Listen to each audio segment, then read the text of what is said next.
Sailing Alone Around the World by Joshua Slocum. This book was dedicated to the one who said, "The spray will come back."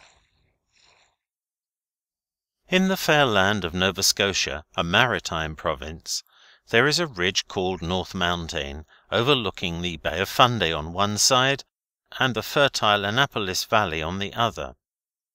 On the northern slope of the range grows the hardy spruce tree, well adapted for ship timbers, of which many vessels of all classes have been built.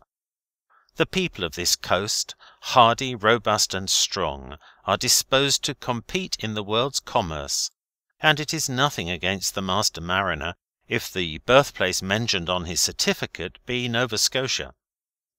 I was born in a cold spot, on coldest North Mountain, on a cold February the 20th, though I am a citizen of the United States, a naturalised Yankee, if it may be said that Nova Scotians are not Yankees in the truest sense of the word.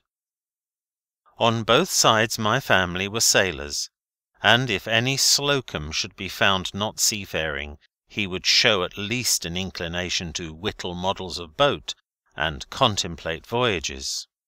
My father was the sort of man who, if wrecked on a desolate island, would find his way home, if he had a jackknife and could find a tree.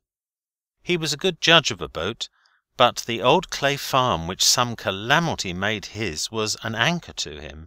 He was not afraid of a capful of wind, and he never took a back seat at a camp meeting or a good old-fashioned revival.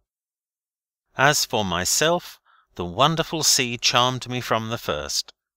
At the age of 8 I had already been afloat along with other boys on the bay, with chances greatly in favour of being drowned. When a lad I filled the important post of cook on a fishing schooner, but I was not long in the galley, for the crew mutinied at the appearance of my first duff and chucked me out before I had a chance to shine as a culinary artist. The next step towards the goal of happiness found me before the mast, in a full-rigged ship bound on a foreign voyage. Thus I came over the bows, and not in through the cabin windows, to the command of a ship. My best command was that of the magnificent ship Northern Light, of which I was part owner. I had a right to be proud of her, for at that time, in the 80s, she was the finest American sailing vessel afloat. Afterwards I owned and sailed the Aquidneck, a little bark which of all man's handiwork seemed to me the nearest to perfection of beauty, and which in speed, when the wind blew, asked no favours of steamers. I had been nearly 20 years a shipmaster when I quit her deck on the coast of Brazil, where she was wrecked. My home voyage to New York with my family was made in the canoe Liberdade, without accident. My voyages were all foreign. I sailed as freighter and trader principally to China, Australia, and Japan, and among the Spice Islands. Mine was not the sort of life to make one long to coil up one's ropes on land, the customs and ways of which I had finally almost forgotten.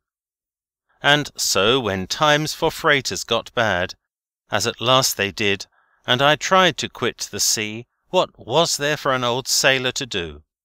I was born in the breezes, and I had studied the sea as perhaps few men have studied it, neglecting all else. Next in attractiveness after seafaring came shipbuilding. I longed to be master of both professions, and in a small way in time I accomplished my desire. From the decks of stout ships in the worst gales I had made calculations as to the size and sort of ship safest for all weathers and all seas.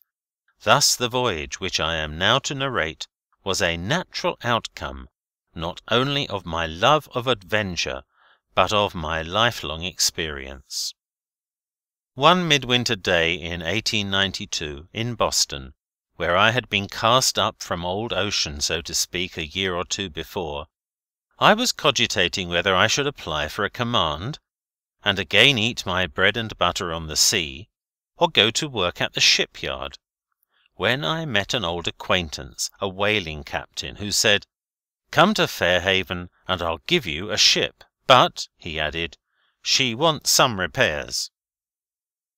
The captain's terms, when fully explained, were more than satisfactory to me. They included all the assistance I would require to fit the craft for sea. I was only too glad to accept, for I had already found that I could not obtain work in the shipyard without first paying $50 to a society, and as for a ship to command, there were not enough ships to go round. Nearly all our tall vessels had been cut down for coal barges, and were being ignominiously towed by the nose from port to port, while many worthy captains addressed themselves to sailors' snug harbour. The next day I landed at Fairhaven, opposite New Bedford, and found that my friend had something of a joke on me. For 7 years the joke had been on him. The ship proved to be a very antiquated sloop called the Spray, which the neighbours declared had been built in the year 1. She was affectionately propped up in a field, some distance from salt water, and was covered with canvas. The people of Fairhaven, I hardly need say, are thrifty and observant. For 7 years they had asked, "I wonder what Captain Eben Pierce is going to do with the old Spray?" The day I appeared there was a buzz at the Gossip Exchange. At last someone had come and was actually at work on the old Spray. "Breaking her up, I suppose?" "No, going to rebuild her." Great was the amazement. "Will it pay?" was the question which for a year or more I answered by declaring that I would make it pay.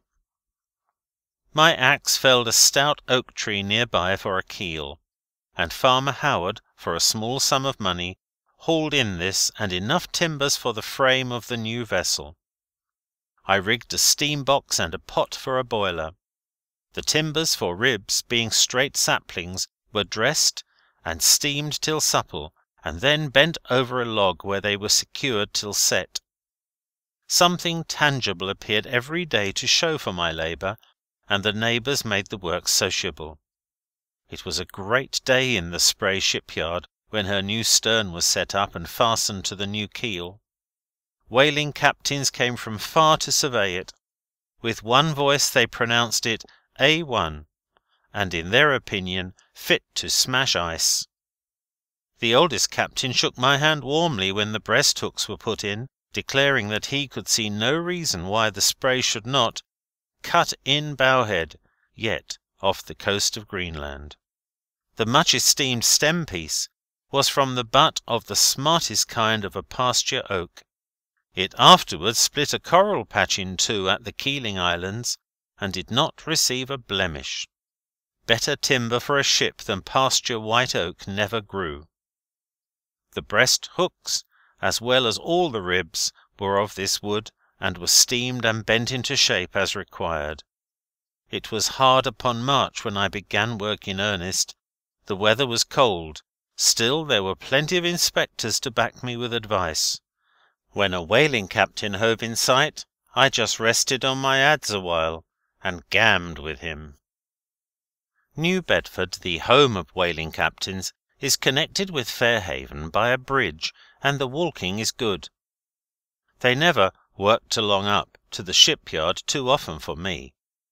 It was the charming tales about Arctic whaling that inspired me to put a double set of breast hooks in the Spray, that she might shunt ice.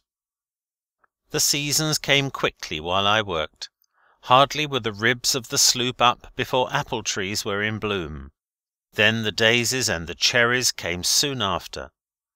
Close by the place where the old Spray had now dissolved, rested the ashes of John Cook, a reverent pilgrim father. So the new Spray rose from hallowed ground. From the deck of the new craft I could put out my hand and pick cherries that grew over the little grave.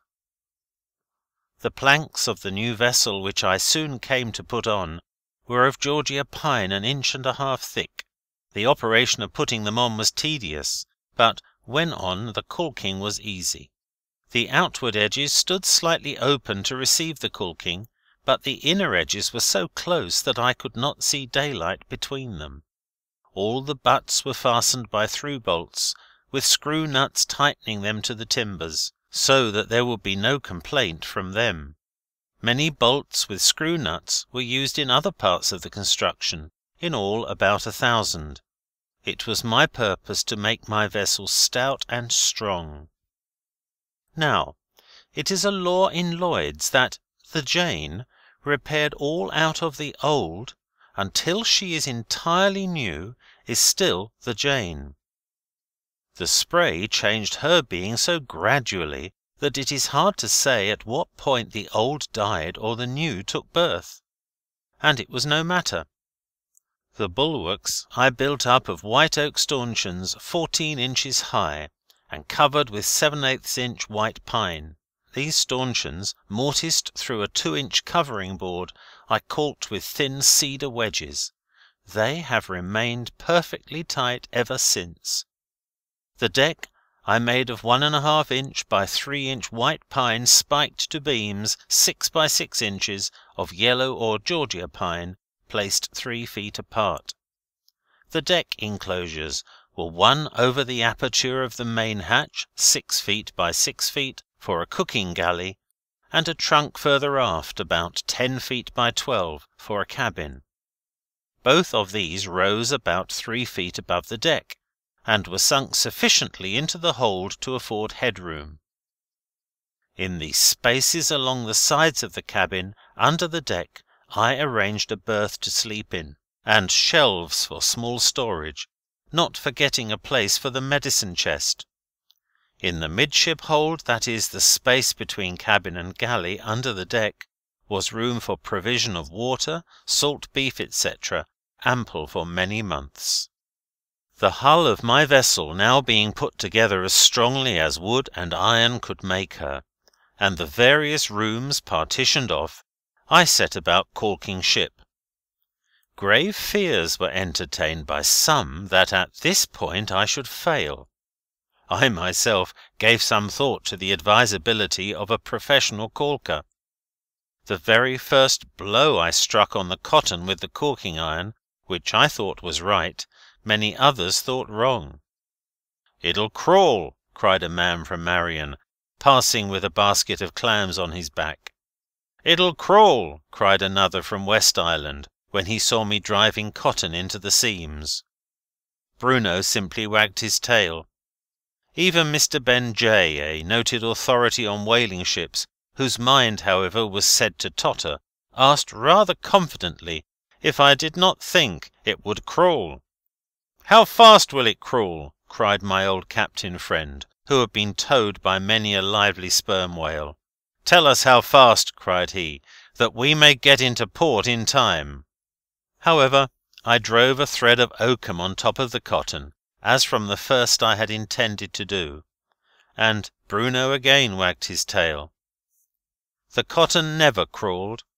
When the caulking was finished, 2 coats of copper paint were slapped on the bottom, 2 of white lead on the topsides and bulwarks. The rudder was then shipped and painted, and on the following day the Spray was launched. As she rode at her ancient rust-eaten anchor, she sat on the water like a swan. The Spray's dimensions were, when finished, 36 feet 9 inches long over all, 14 feet 2 inches wide, and 4 feet 2 inches deep in the hold, her tonnage being 9 tons net and 12 71/100 tons gross. Then the mast. A smart New Hampshire spruce was fitted, and likewise all the small appurtenances necessary for a short cruise. Sails were bent, and away she flew with my friend Captain Pierce and me across Buzzard's Bay on a trial trip all right. The only thing that now worried my friends along the beach was, will she pay? The cost of my new vessel was $553.62 for materials, and 13 months of my own labour. I was several months more than that at Fairhaven, for I got work now and then on an occasional whale ship fitting farther down the harbour, and that kept me the overtime. End of chapter 1.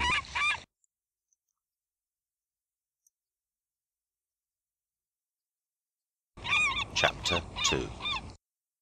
I spent a season in my new craft fishing on the coast, only to find that I had not the cunning properly to bait a hook. But at last the time arrived to weigh anchor and get to sea in earnest. I had resolved on a voyage around the world, and as the wind on the morning of April the 24th, 1895, was fair, at noon I weighed anchor, set sail, and filled away from Boston, where the Spray had been moored snugly all winter. The 12 o'clock whistles were blowing just as the sloop shot ahead under full sail. A short board was made up the harbour on the port tack, then coming about she stood seaward with her boom well off to port, and swung past the ferries with lively heels. A photographer on the outer pier at East Boston got a picture of her as she swept by, her flag at the peak throwing its folds clear. A thrilling pulse beat high in me. My step was light on deck in the crisp air. I felt that there could be no turning back, and that I was engaging in an adventure the meaning of which I thoroughly understood.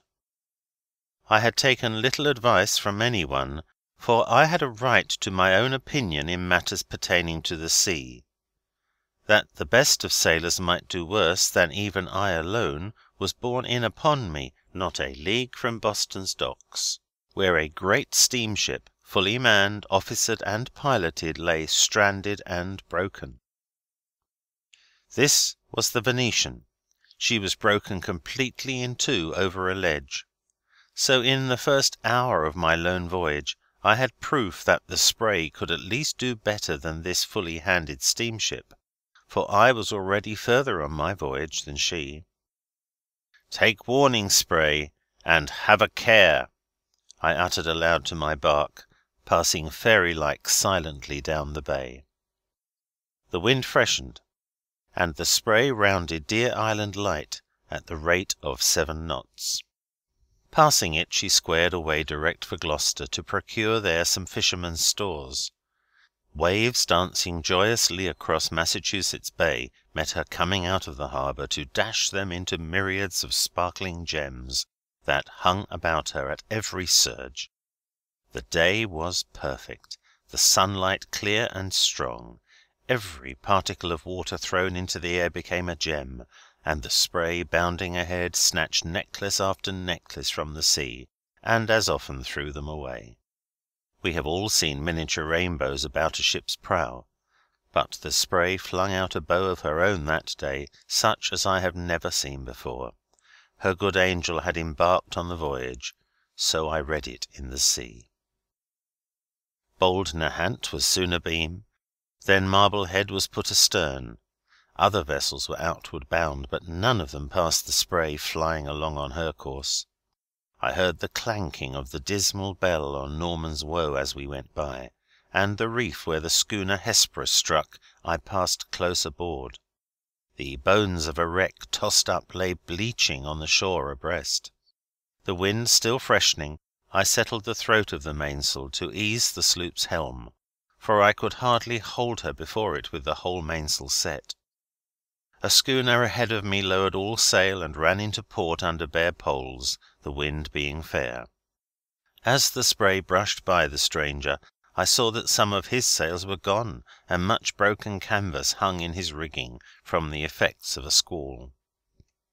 I made for the cove, a lovely branch of Gloucester's fine harbour, again to look the Spray over, and again to weigh the voyage, and my feelings, and all that. The bay was feather white as my little vessel tore in, smothered in foam. It was my first experience of coming into port alone with a craft of any size and in among shipping. Old fishermen ran down to the wharf for which the Spray was heading, apparently intent upon braining herself there.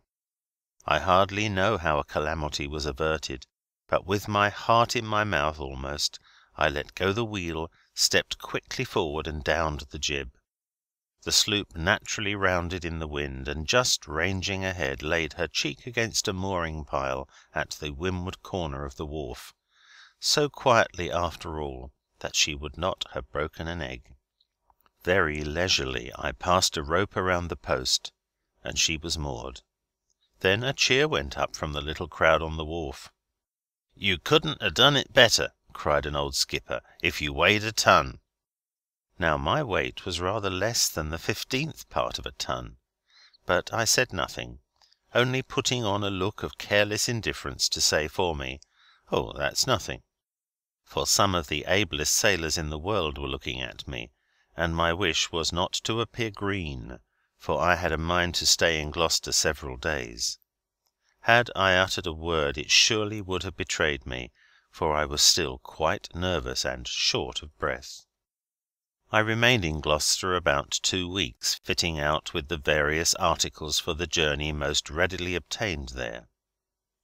The owners of the wharf where I lay, and of many fishing vessels, put on board dry cod galore, also a barrel of oil to calm the waves. They were old skippers themselves, and took a great interest in the voyage.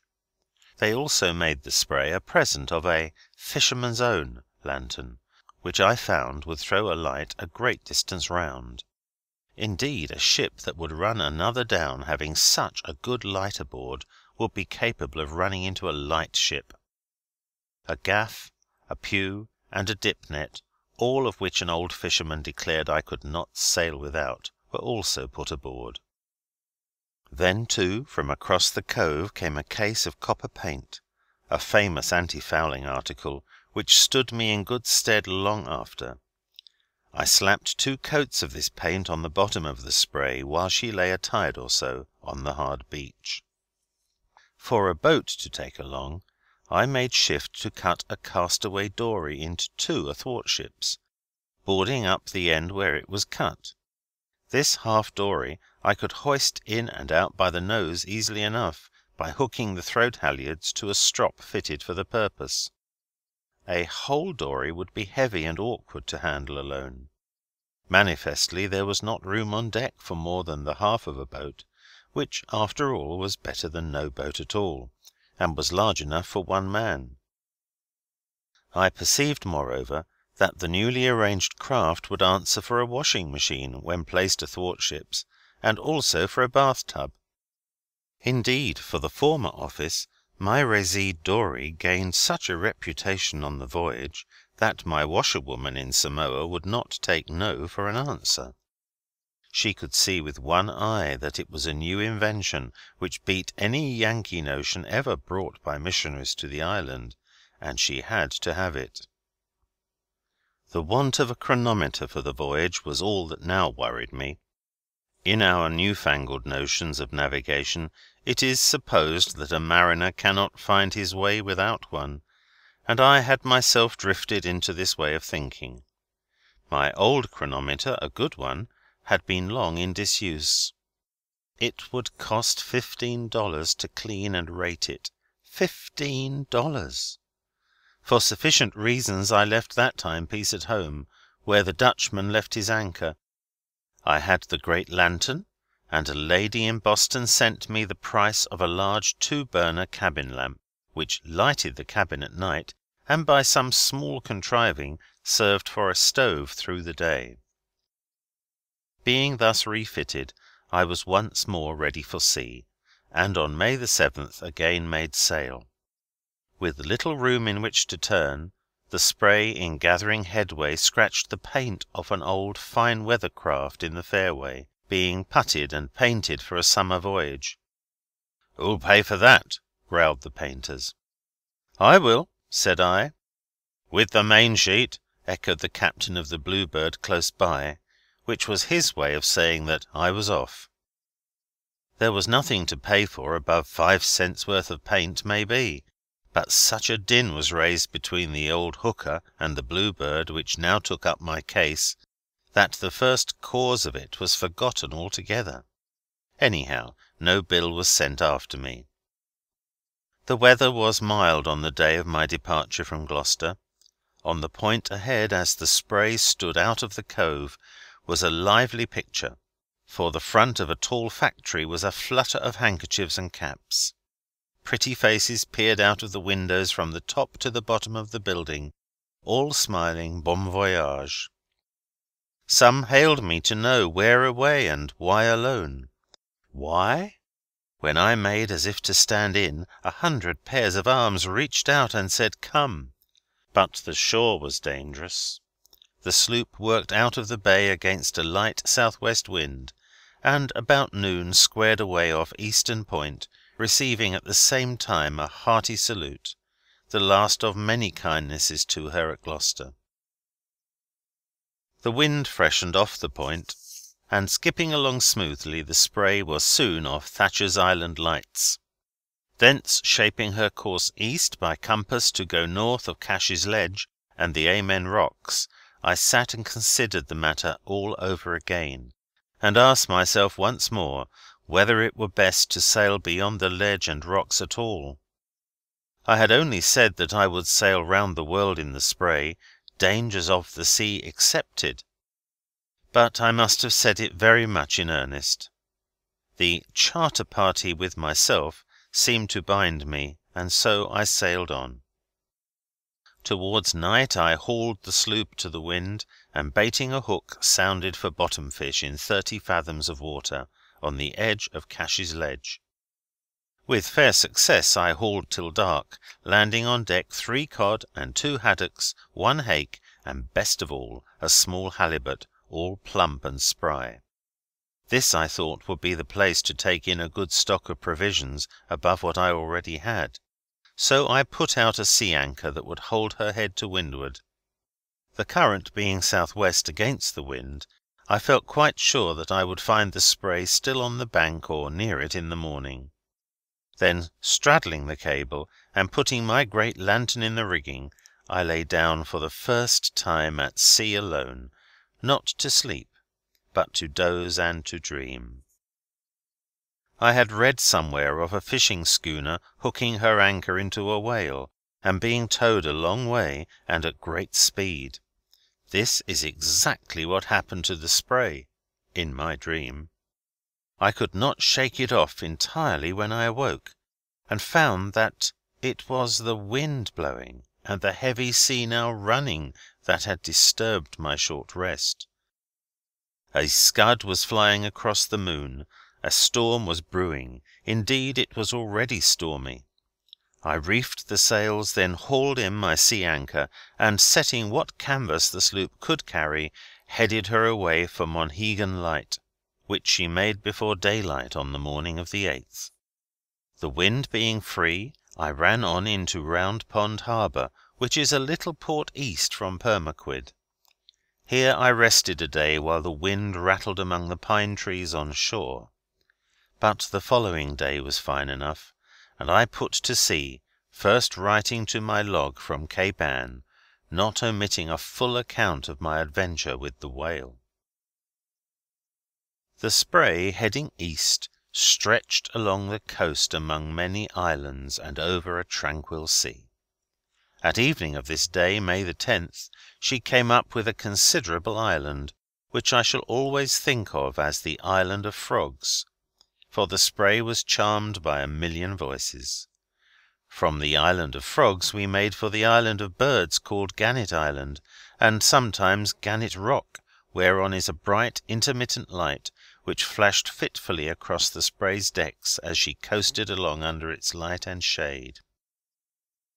Thence, shaping a course for Briar's Island, I came among vessels the following afternoon on the western fishing grounds, and after speaking a fisherman at anchor who gave me a wrong course, the Spray sailed directly over the southwest ledge through the worst tide race in the Bay of Fundy, and got into Westport Harbour in Nova Scotia, where I had spent 8 years of my life as a lad.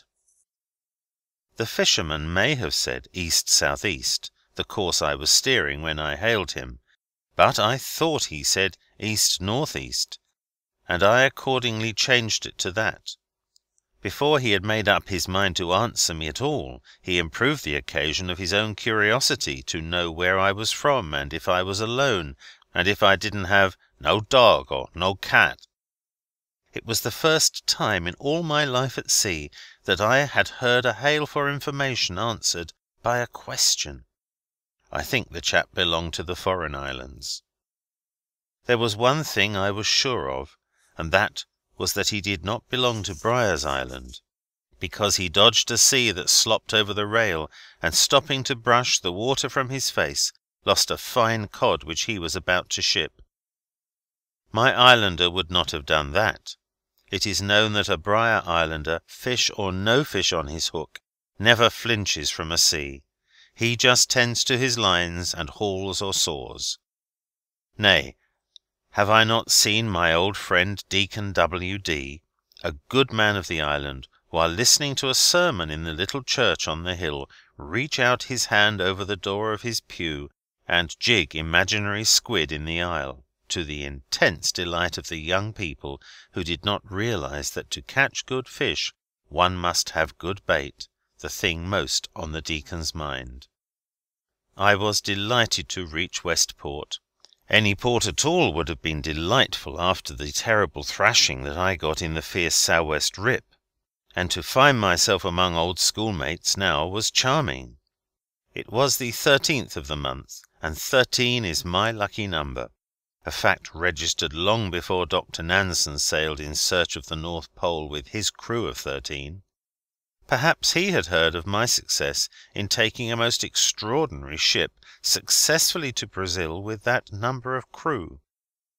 The very stones on Briar's Island I was glad to see again, and I knew them all.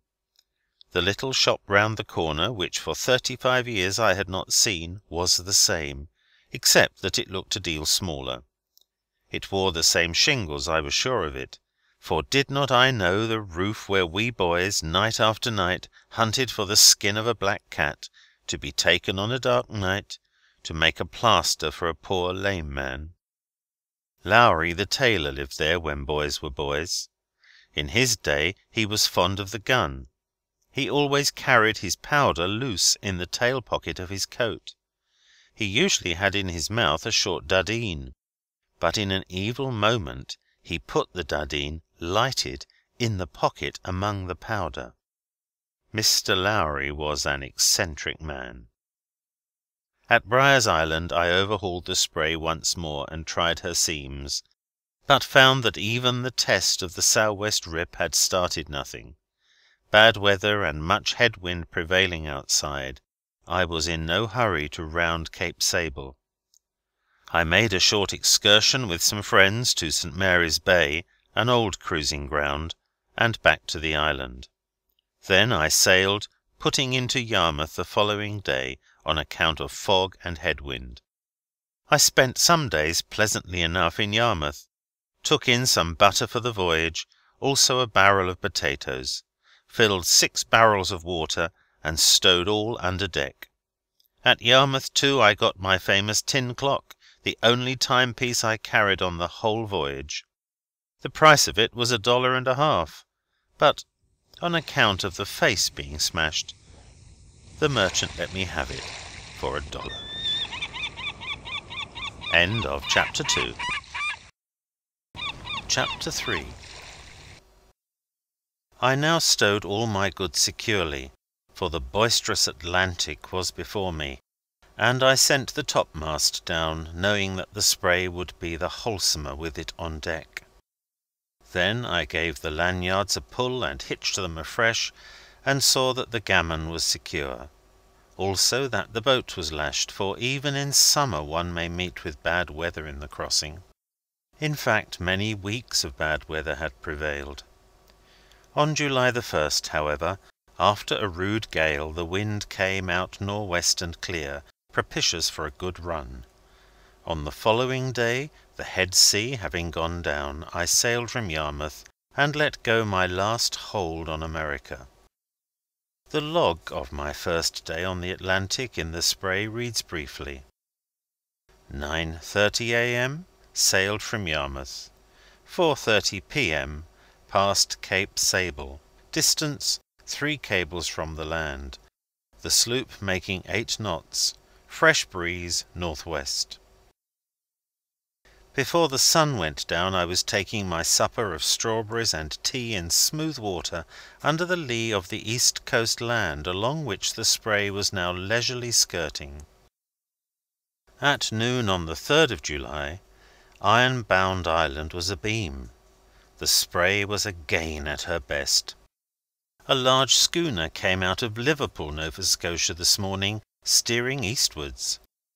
The spray put her hull down astern in 5 hours. At 6:45 p.m. I was close under Chibucto Head Light, near Halifax Harbour. I set my flag and squared away, taking my departure from George's Island before dark to sail east of Sable Island. There are many beacon lights along the coast.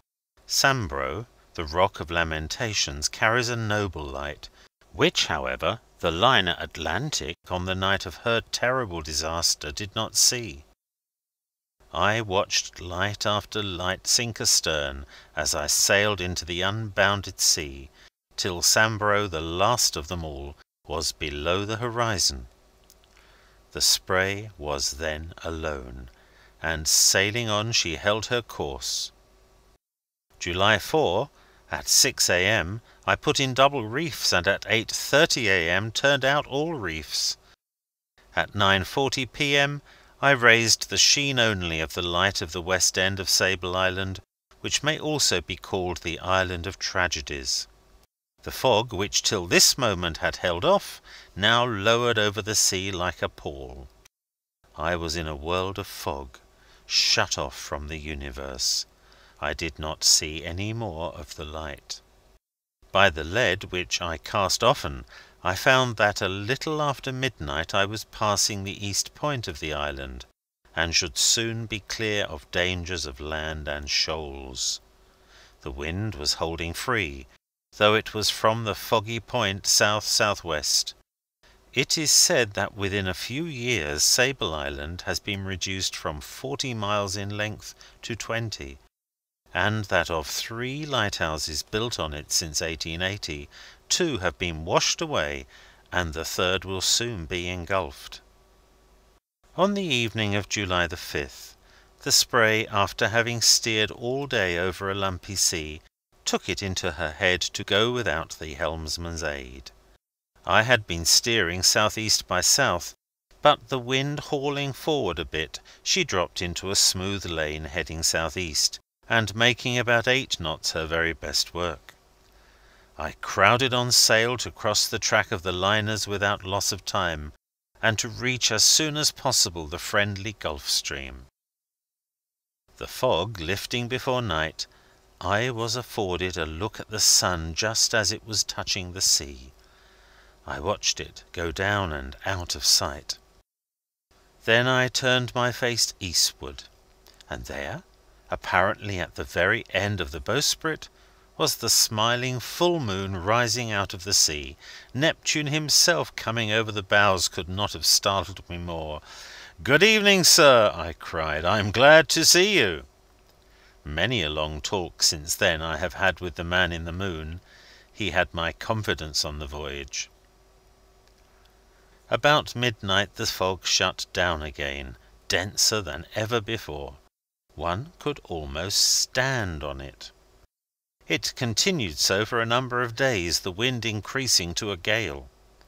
The waves rose higher, but I had a good ship. Still, in the dismal fog I felt myself drifting into loneliness, an insect on a straw in the midst of the elements. I lashed the helm, and my vessel held her course, and while she sailed I slept. During these days a feeling of awe crept over me. My memory worked with startling power. The ominous, the insignificant, the great, the small, the wonderful, the commonplace, all appeared before my mental vision in magic succession. Pages of my history were recalled which had been so long forgotten that they seemed to belong to a previous existence. I heard all the voices of the past laughing, crying, telling what I had heard them tell in many corners of the earth. The loneliness of my state wore off when the gale was high, and I found much work to do. When fine weather returned, then came the sense of solitude which I could not shake off. I used my voice often, at first giving some order about the affairs of a ship, for I had been told that from disuse I should lose my speech. at the meridian altitude of the sun, I called aloud, "8 bells," after the custom on a ship at sea. Again from my cabin I cried to an imaginary man at the helm, "How does she head there?" And again, "Is she on her course?" But getting no reply, I was reminded the more palpably of my condition. My voice sounded hollow on the empty air, and I dropped the practice. However, it was not long before the thought came to me that when I was a lad I used to sing. Why not try that now, where it would disturb no one? My musical talent had never bred envy in others, but out on the Atlantic, to realize what it meant, you should have heard me sing. You should have seen the porpoises leap when I pitched my voice for the waves and the sea and all that was in it. Old turtles with large eyes poked their head up out of the sea as I sang Johnny Boker, and "We'll pay Darby Doyle for his boots," and the like. But the porpoises were, on the whole, vastly more appreciative than the turtles. They jumped a deal higher. One day, when I was humming a favourite chant, I think it was "Babylon's a-Fallin'," a porpoise jumped higher than the bowsprit. Had the Spray been going a little faster, she would have scooped him in. The seabird sailed round rather shy. July 10, 8 days at sea. The Spray was 1,200 miles east of Cape Sable. 150 miles a day for so small a vessel must be considered good sailing. It was the greatest run on the Spray ever made before or since in so few days. On the evening of July 14, in better humour than ever before, all hands cried, "Sail ho!" The sail was a barkentine, 3 points on the weather bow, hull down. Then came the night. My ship was sailing along now without attention to the helm. The wind was south, she was heading east. Her sails were trimmed like the sail of the Nautilus. They drew steadily all night. I went frequently on deck, but found all well. A merry breeze kept on from the south. Early in the morning of the 15th, the Spray was close aboard the Stranger, which proved to be La Vaguisa of Vigo, 23 days from Philadelphia, bound for Vigo. A lookout from his masthead had spied the Spray the evening before. The captain, when I came near enough, threw a line to me and sent a bottle of wine across slung by the neck, and very good wine it was. He also sent his card, which bore the name of Juan Gantes. I think he was a good man as Spaniards go, but when I asked him to report me all well, the Spray passing him in a lively manner, he hauled his shoulders much above his head, and when his mate, who knew of my expedition, told him that I was alone, he crossed himself and made for his cabin. I did not see him again. By sundown he was as far astern as he had been ahead the evening before. There was now less and less monotony. On July 16 the wind was northwest and clear, the sea smooth, and a large bark hull down came in sight on the lee bow. And at 2:30 p.m. I spoke to the Stranger. She was the bark Java of Glasgow, from Peru for Queenstown for orders. Her old captain was bearish, but I met a bear once in Alaska that looked pleasanter. At least, the bear seemed pleased to meet me, but this grizzly old man? Well, I suppose my hail disturbed his siesta, and my little sloop passing his great ship had somewhat the effect on him that a red rag has upon a bull. I had the advantage over heavy ships by long odds, in the light winds of this and the 2 previous days. The wind was light, his ship was heavy and foul, making poor headway, while the Spray, with a great mainsail bellying even to light winds, was just skipping along as nimbly as one could wish. "How long has it been calm about here?" roared the captain of the Java, as I came within hail of him. "Dunno, captain," I shouted back as loud as I could bawl. "I haven't been here long." At this the mate on the forecastle wore a broad grin. "I left Cape Sable 14 days ago," I added. I was now well across towards the Azores. "Mate!" he roared to his chief officer. "Mate, come here and listen to the Yankees' yarn! Hold down the flag, mate! Hold down the flag!" In the best of humour, after all, the Java surrendered to the spray. The acute pain of solitude experienced at first never returned. I had penetrated a mystery, and, by the way, I had sailed through a fog, I had met Neptune in his wrath, but he found that I had not treated him with contempt, and so he suffered me to go on and explore. In the log for July 18 there is this entry: "Fine weather, wind south-southwest, porpoises gambolling all about. The SS Olympia passed at 11:30 a.m. Longitude west, 34 degrees, 50 minutes. "It now lacks 3 minutes of the half hour," shouted the captain, as he gave me the longitude and the time. I admired the business-like air of the Olympia, but I have the feeling still that the captain was just a little too precise in his reckoning. That may be all well enough, however, where there is plenty of sea-room, but over-confidence, I believe, was the cause of the disaster to the liner Atlantic, and many more like her. The captain knew too well where he was. There were no porpoises at all skipping along with the Olympia. Porpoises always prefer sailing ships. The captain was a young man, I observed, and had before him, I hope, a good record. Land ho! On the morning of July 19 a mystic dome like a mountain of silver stood alone in the sea ahead. Although the land was completely hidden by the white glistening haze that shone in the sun like polished silver, I felt quite sure that it was Flores Island. At 4:30 p.m. it was abeam. The haze in the meantime had disappeared. Flores is 174 miles from Fayal, and although it is a high island, it remained many years undiscovered after the principal group of the islands had been colonized. Early on the morning of July 20, I saw Pico looming above the clouds on the starboard bow. Lower lands burst forth as the sun burned away the morning fog, and island after island came into view.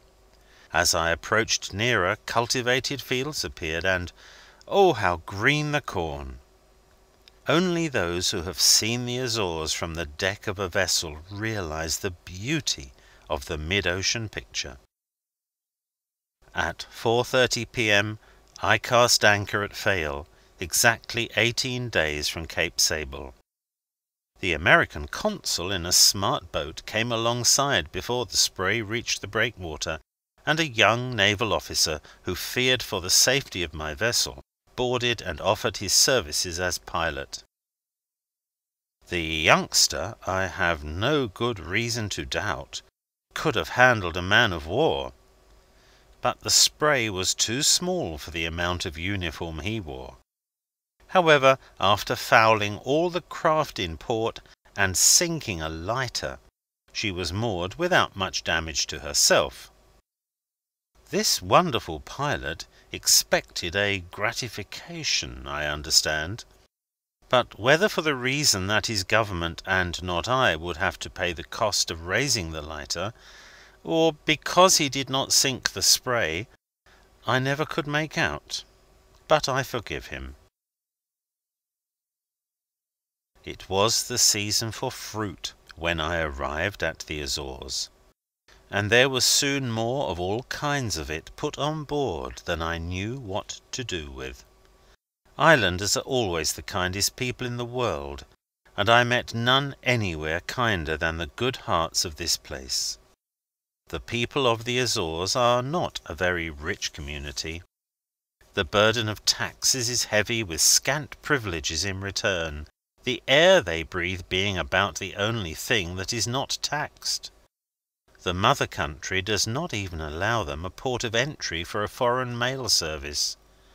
A packet passing never so close with mails for Horta must deliver them first in Lisbon, ostensibly to be fumigated, but really for the tariff from the packet. My own letters posted at Horta reached the United States 6 days behind my letter from Gibraltar, mailed 13 days later. The day after my arrival at Horta was the feast of a great saint. Boats loaded with people came from other islands to celebrate at Horta the capital, or Jerusalem of the Azores. The deck of the Spray was crowded from morning till night with men, women, and children. On the day after the feast, a kind-hearted native harnessed a team and drove me a day over the beautiful roads all about Fayal, because, he said, in broken English, when I was in America and couldn't speak a word of English, I found it hard till I met someone who seemed to have time to listen to my story. And I promised my good saint then, that if ever a stranger came to my country, I would try to make him happy. Unfortunately, this gentleman brought along an interpreter that I might learn more of the country. The fellow was nearly the death of me, talking of ships and voyages, and of the boats he had steered, the last thing in the world I wished to hear. He had sailed out of New Bedford, so he said, for that your wing they call John. My friend and host found hardly a chance to edge in a word. Before we parted, my host dined me with a cheer that would have gladdened the heart of a prince, but he was quite alone in his house. My wife and children all rest there, he said, pointing to the churchyard across the way. I moved to this house from afar off, he added, to be near the spot where I pray every morning. I remained 4 days at Fayal, and that was 2 days more than I had intended to stay. It was the kindness of the islanders and their touching simplicity which detained me. A damsel as innocent as an angel came alongside one day and said she would embark on the Spray if I would land her at Lisbon. She could cook flying fish, she thought, but her forte was dressing bacalhao. Her brother Antonio, who served as interpreter, hinted that anyhow he would like to make the trip. Antonio's heart went out to one John Wilson, and he was ready to sail for America by way of the 2 Capes to meet his friend. "Do you know John Wilson of Boston?" he cried. I knew a John Wilson, I said, but not of Boston. "He had 1 daughter and 1 son," said Antonio, by way of identifying his friend. If this reaches the right John Wilson, I am told to say that Antonio of Pico remembers him. End of Chapter 3. Chapter 4. I set sail from Horta early on July 24. The southwest wind at the time was light, but squalls came up with the sun, and I was glad enough to get reefs in my sails before I had gone a mile. I had hardly set the mainsail double-reefed when a squall of wind down the mountains struck the sloop with such violence that I thought her mast would go. However, a quick helm brought her to the wind. As it was, one of the weather lanyards was carried away, and the other was stranded. My tin basin, caught up by the wind, went flying across a French school ship to leeward. It was more or less squally all day, sailing along under high land, but rounding close under a bluff, I found an opportunity to mend the lanyards broken in the squall. No sooner had I lowered my sails when a 4-oared boat shot out from some gully in the rocks, with a customs officer on board, who thought he had come upon a smuggler. I had some difficulty in making him comprehend the true cause. However, one of his crew, a sailorly chap who understood how matters were, while we palavered, jumped on board and rove off the new lanyards I had already prepared, and with a friendly hand helped me set up the rigging. This incident gave the turn in my favour. The story was then clear to all. I have found this the way of the world. Let one be without a friend and see what will happen. Passing the island of Pico after the rigging was mended, the Spray stretched across to leeward of the island of St. Michael's, which she was up with early on the morning of July 26, the wind blowing hard. Later in the day she passed the Prince of Monaco's fine steam yacht bound to Fale, where on a previous voyage the Prince had slipped his cables to escape a reception which the padres of the island wished to give him. Why he so dreaded the ovation I could not make out. At Horta they did not know. Since reaching the islands I have lived most luxuriously on fresh bread, butter, vegetables, and fruits of all kinds. Plums seemed the most plentiful on the Spray, and these I ate without stint. I had also a Pico white cheese that General Manning, the American Consul General, had given me, which I supposed was to be eaten, and of this I partook with the plums. Alas! By night time I was doubled up with cramps. The wind, which was already a smart breeze, was increasing somewhat with a heavy sky to the sou'west. Reefs had been turned out, and I must turn them in again somehow. Between cramps I got the mainsail down, hauled out the earrings as best I could, and tied away point by point in the double reef. There being sea room, I should, in strict prudence, have made all snug, and gone down at once to my cabin. I am a careful man at sea, but this night, in the coming storm, I swayed up my sails, which, reefed though they were still too much in such heavy weather, and I saw to it that the sheets were securely belayed. In a word, I should have laid to, but did not. I gave her the double-reefed mainsail and the whole jib instead, and set her on her course. Then I went below and threw myself upon the cabin floor in great pain. How long I lay there I could not tell, for I became delirious. When I came to, as I thought, from my swoon, I realized that the sloop was plunging into a heavy sea, and looking out of the companionway, to my amazement, I saw a tall man at the helm. His rigid hand, grasping the spokes of the wheel, held them as in a vice. One may imagine my astonishment. His rig was that of a foreign sailor, and the large red cap he wore was cock-billed over his left ear, and all was set off with shaggy black whiskers. He would have been taken for a pirate in any part of the world. While I gazed upon his threatening aspect, I forgot the storm, and wondered if he had come to cut my throat. This he seemed to divine. "Senor," he said, doffing his cap, "I have come to do you no harm." And a smile, the faintest in the world, but still a smile, played on his face, which seemed not unkind when he spoke. "I have come to do you no harm. I have sailed free," he said, "but was never worse than a contrabandista. I am one of Columbus's crew," he continued. "I am the pilot of the Pinta, come to aid you. Lie quiet, Senor Captain," he added, "and I will guide your ship tonight. You have a calentura, but you will be all right tomorrow." I thought what a very devil he was to carry sail. Again, as if he read my mind, he exclaimed, "Yonder is the Pinta ahead. We must overtake her. Give her sail, give her sail. Vale, vale, muy vale."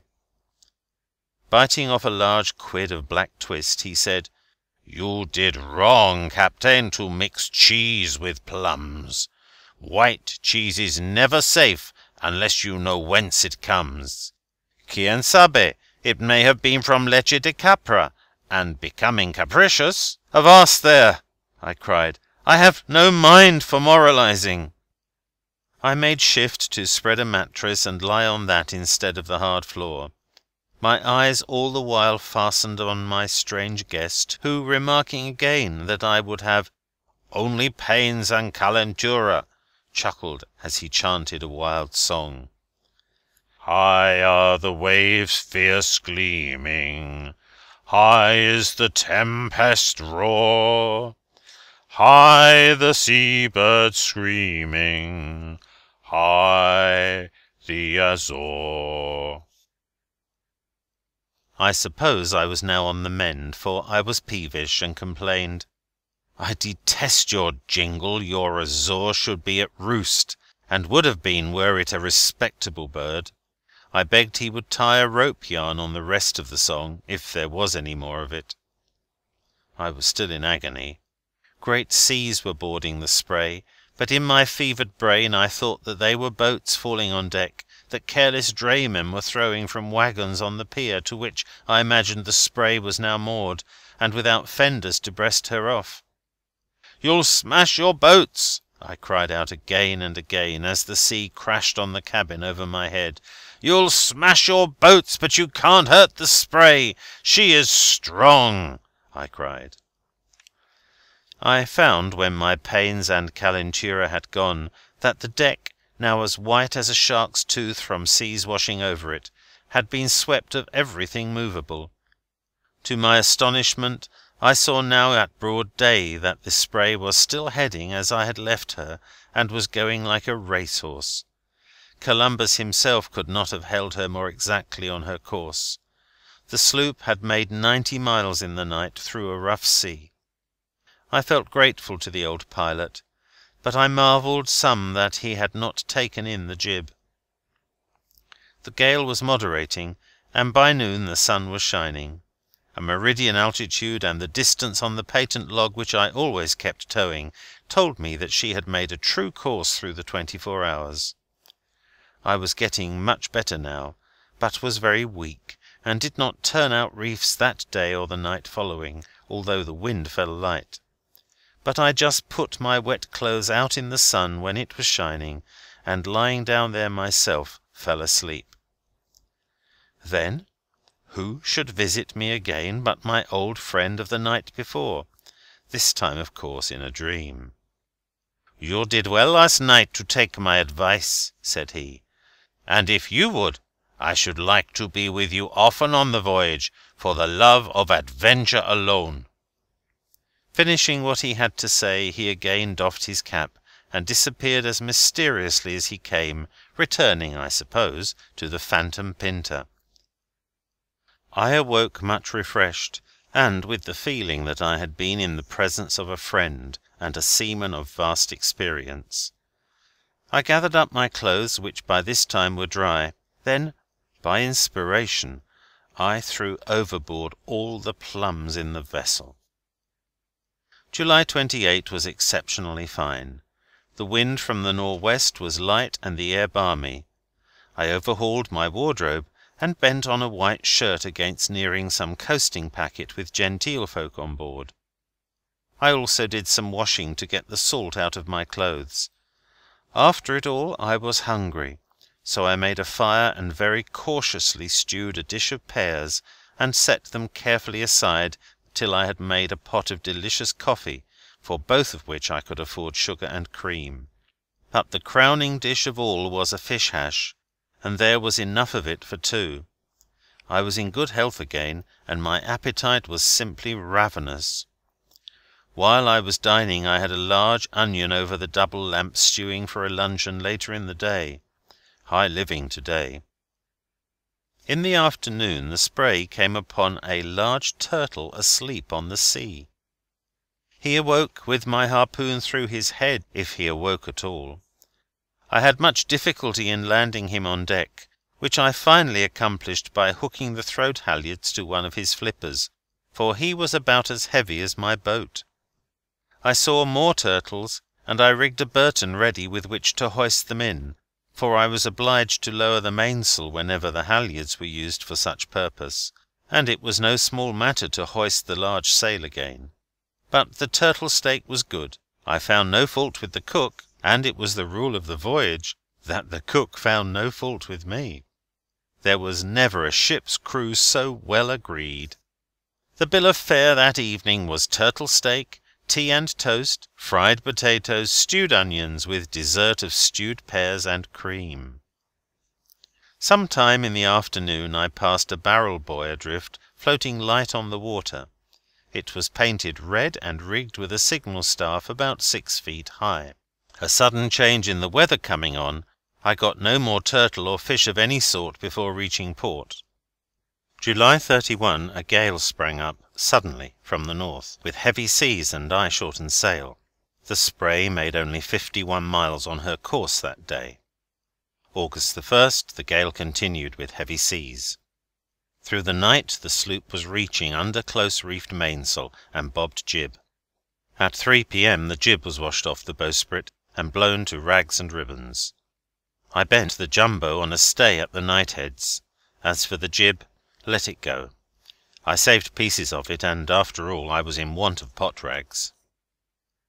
On August 3 the gale broke, and I saw many signs of land. Bad weather having made itself felt in the galley, I was minded to try my hand at a loaf of bread, and so rigging a pot of fire on deck by which to bake it, a loaf soon became an accomplished fact. One great feature about ship's cooking is that one's appetite on the sea is always good, a fact that I realized when I cooked for the crew of fishermen in the before-mentioned boyhood days. Dinner being over, I sat for hours reading the life of Columbus, and as the day wore on, I watched the birds all flying in one direction, and said, "Land lies there." Early the next morning, August 4, I discovered Spain. I saw fires on shore and knew that the country was inhabited. The Spray continued on her course till well in with the land, which was about that of Trafalgar. Then, keeping away a point, she passed through the Strait of Gibraltar, where she cast anchor at 3 p.m. of the same day, less than 29 days from Cape Sable.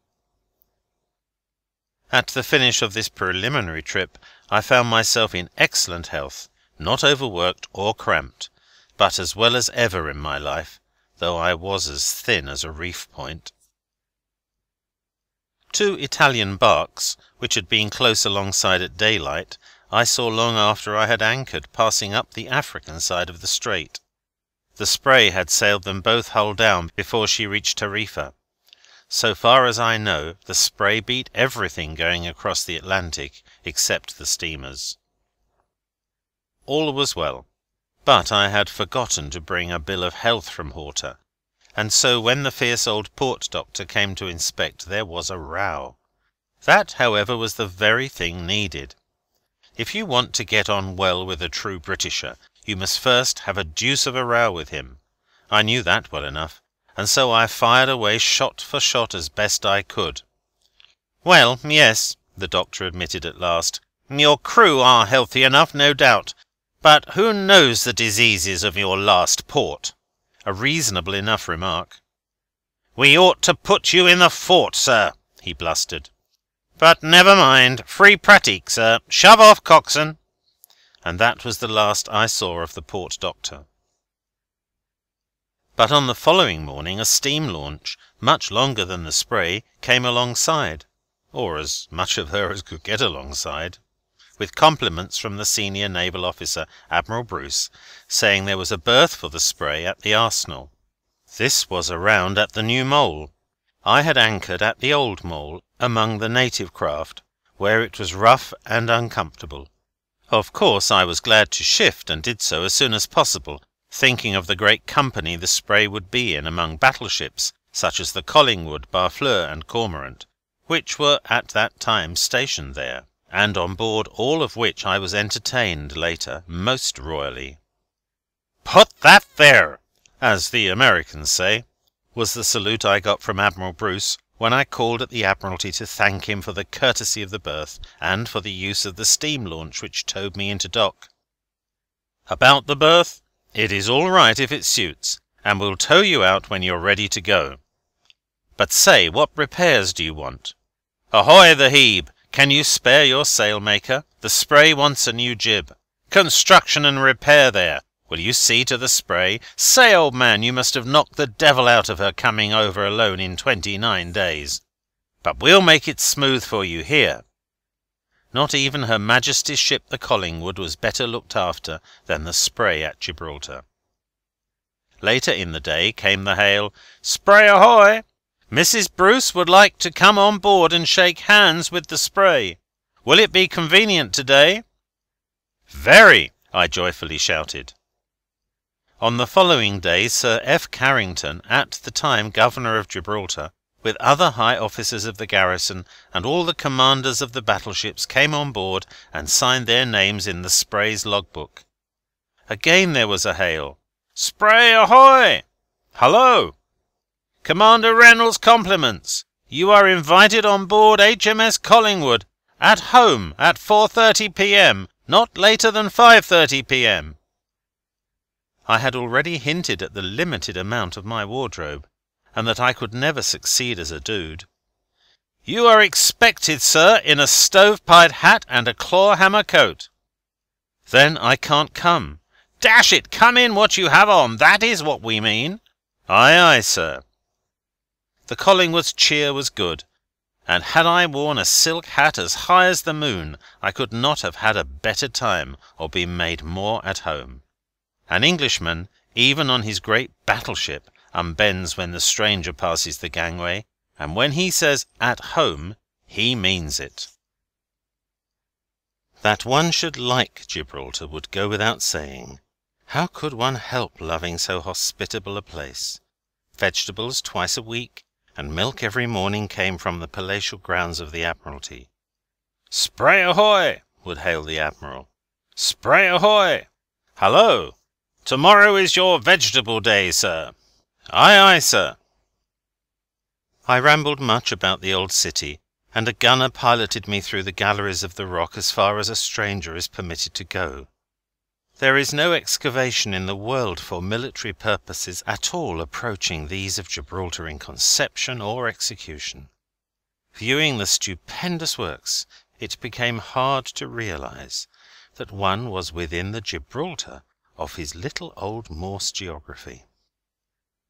Before sailing, I was invited on a picnic with the Governor, the officers of the garrison, and the commanders of the warships at the station, and a royal affair it was. Torpedo boat No. 91, going 22 knots, carried our party to the Morocco shore and back. The day was perfect, too fine, in fact, for comfort on shore, and so no one landed at Morocco. No. 91 trembled like an aspen leaf as she raced through the sea at top speed. Sub-Lieutenant Boucher, apparently a mere lad, was in command, and handled his ship with the skill of an older sailor. On the following day I lunched with General Carrington, the Governor, at Lime Wall House, which was once the Franciscan convent. In this interesting edifice are preserved relics of the 14 sieges which Gibraltar has seen. On the next day I supped with the Admiral at his residence, the palace which was once the convent of the mercenaries. At each place and all about I felt the friendly grasp of a manly hand that lent me vital strength to pass in the coming days at sea. I must confess that the perfect discipline, order, and cheerfulness at Gibraltar were only a second wonder in the great stronghold. The vast amount of business going forward caused me more excitement than the quiet sailing of a well-appointed ship in a smooth sea. No one spoke above his natural voice, save a boatswain's mate now and then. The Honourable Horatio J. Sprague, the venerable United States Consul at Gibraltar, honoured the Spray with a visit on Sunday, August 24, and was much pleased to find that our British cousins had been so kind to her. End of Chapter 4. Chapter 5. Monday, August 25. The Spray sailed from Gibraltar well repaid for whatever deviation she had made from a direct course to reach the place. A tug belonging to Her Majesty towed the sloop into this steady breeze clear of the Mount, where her sails caught a volant wind which carried her once more to the Atlantic, where it rose rapidly to a furious gale. My plan was, in going down this coast, to haul off shore well clear of the land, which hereabouts is the home of pirates. But I had hardly accomplished this when I perceived a felucca making out of the nearest port, and finally following in the wake of the Spray. Now my course to Gibraltar had been taken with a view to proceed up the Mediterranean Sea, through the Suez Canal, down the Red Sea, and east about, instead of a western route which I finally adopted. By officers of vast experience in navigating these seas, I was influenced to make the change. Longshore pirates on both coasts being numerous, I could not afford to make light of the advice. But here I was, after all, evidently in the midst of pirates and thieves. I changed my course. The felucca did the same, both vessels sailing very fast, but the distance growing less and less between us. The Spray was doing nobly.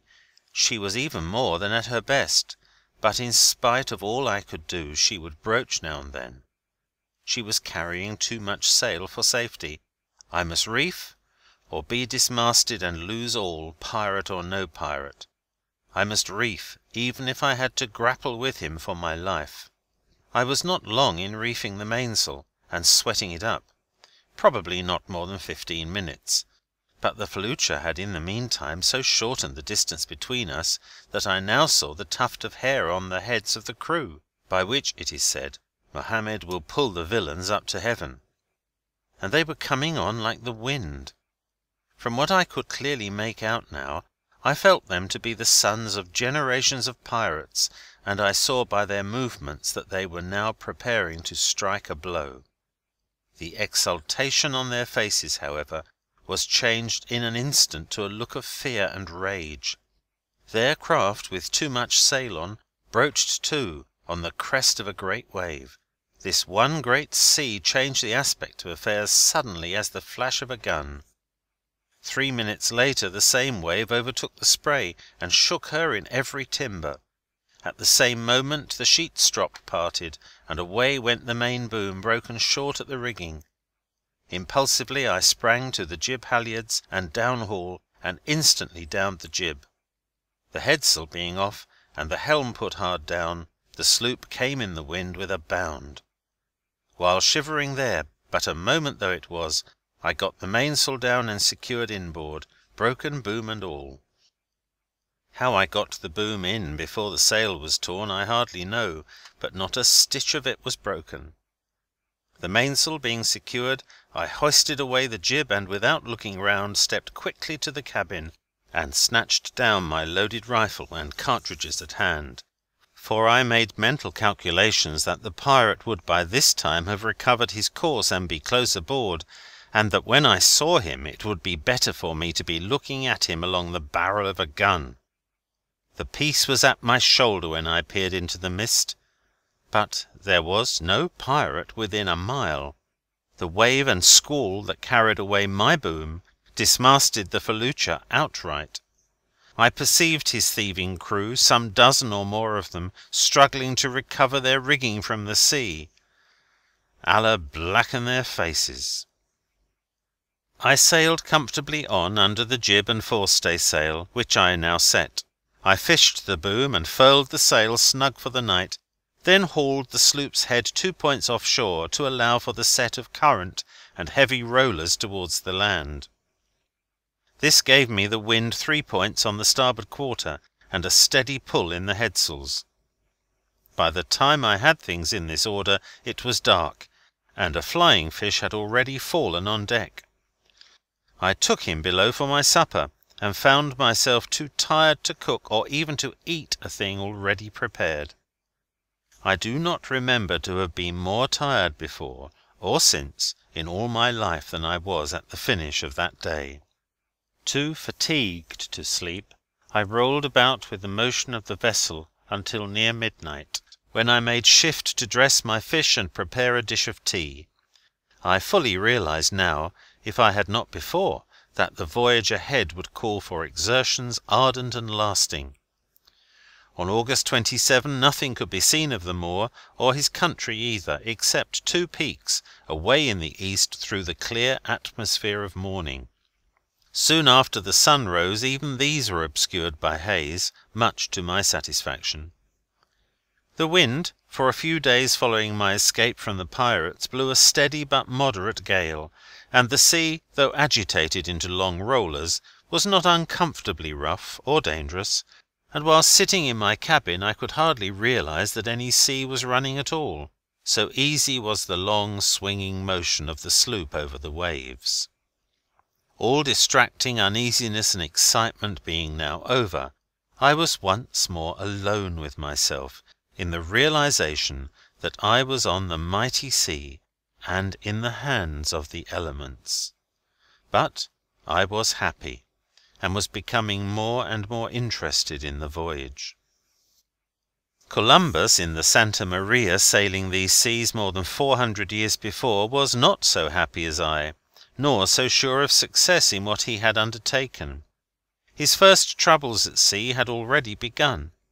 His crew had managed, by foul play or otherwise, to break the ship's rudder while running before probably just such a gale as the Spray had passed through, and there was dissension on the Santa Maria, something that was unknown on the Spray.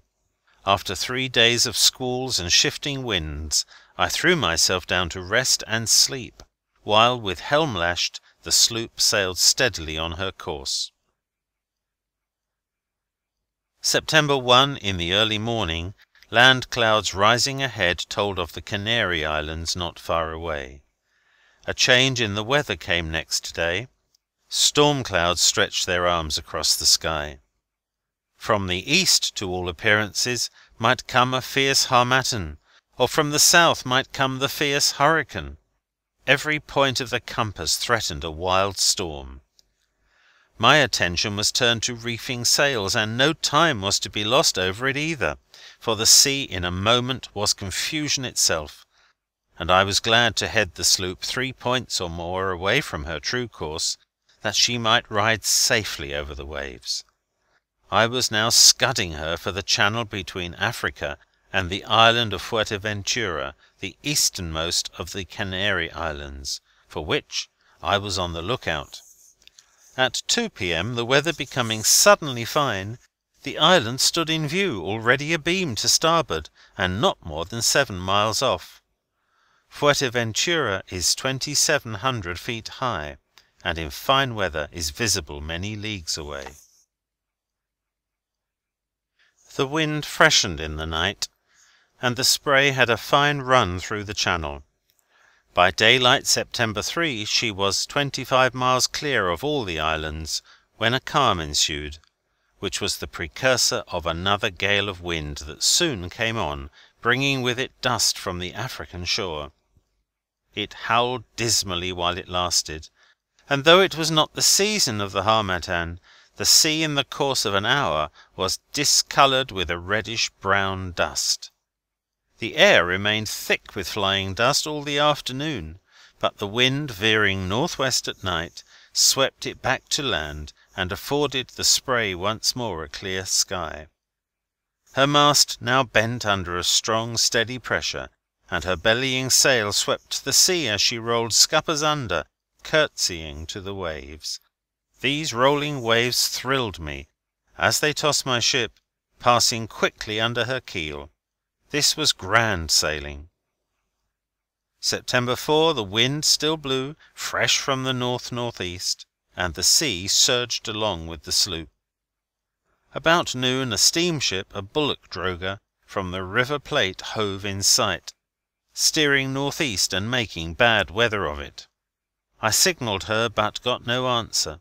She was plunging into the head sea and rolling in a most astonishing manner, and from the way she yawed one might have said that a wild steer was at the helm.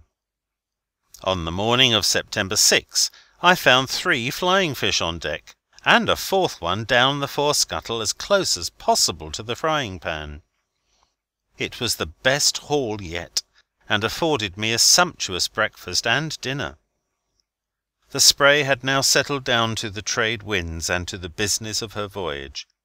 Later in the day another drogher hove in sight, rolling as badly as her predecessor.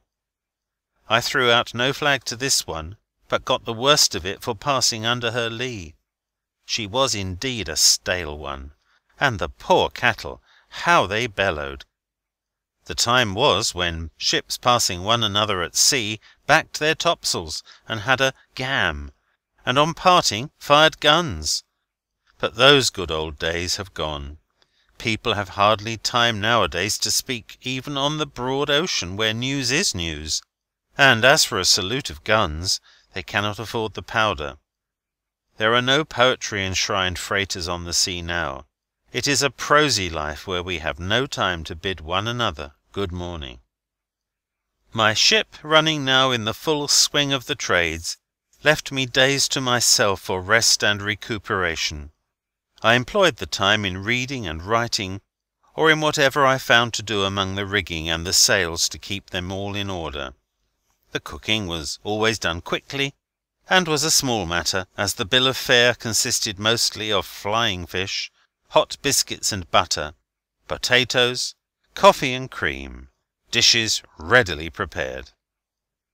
On September 10 the Spray passed the island of St. Antonio, the north-westernmost of the Cape Verdes, close aboard. The landfall was wonderfully true, considering that no observations for longitude had been made. The wind northeast, as the sloop drew by the island, was very squally, but I reefed her sails snug, and steered broad from the island of blustering St. Antonio. Then, leaving the Cape Verde Islands out of sight astern, I found myself once more sailing a lonely sea, and in a solitude supreme all around. When I slept, I dreamed that I was alone.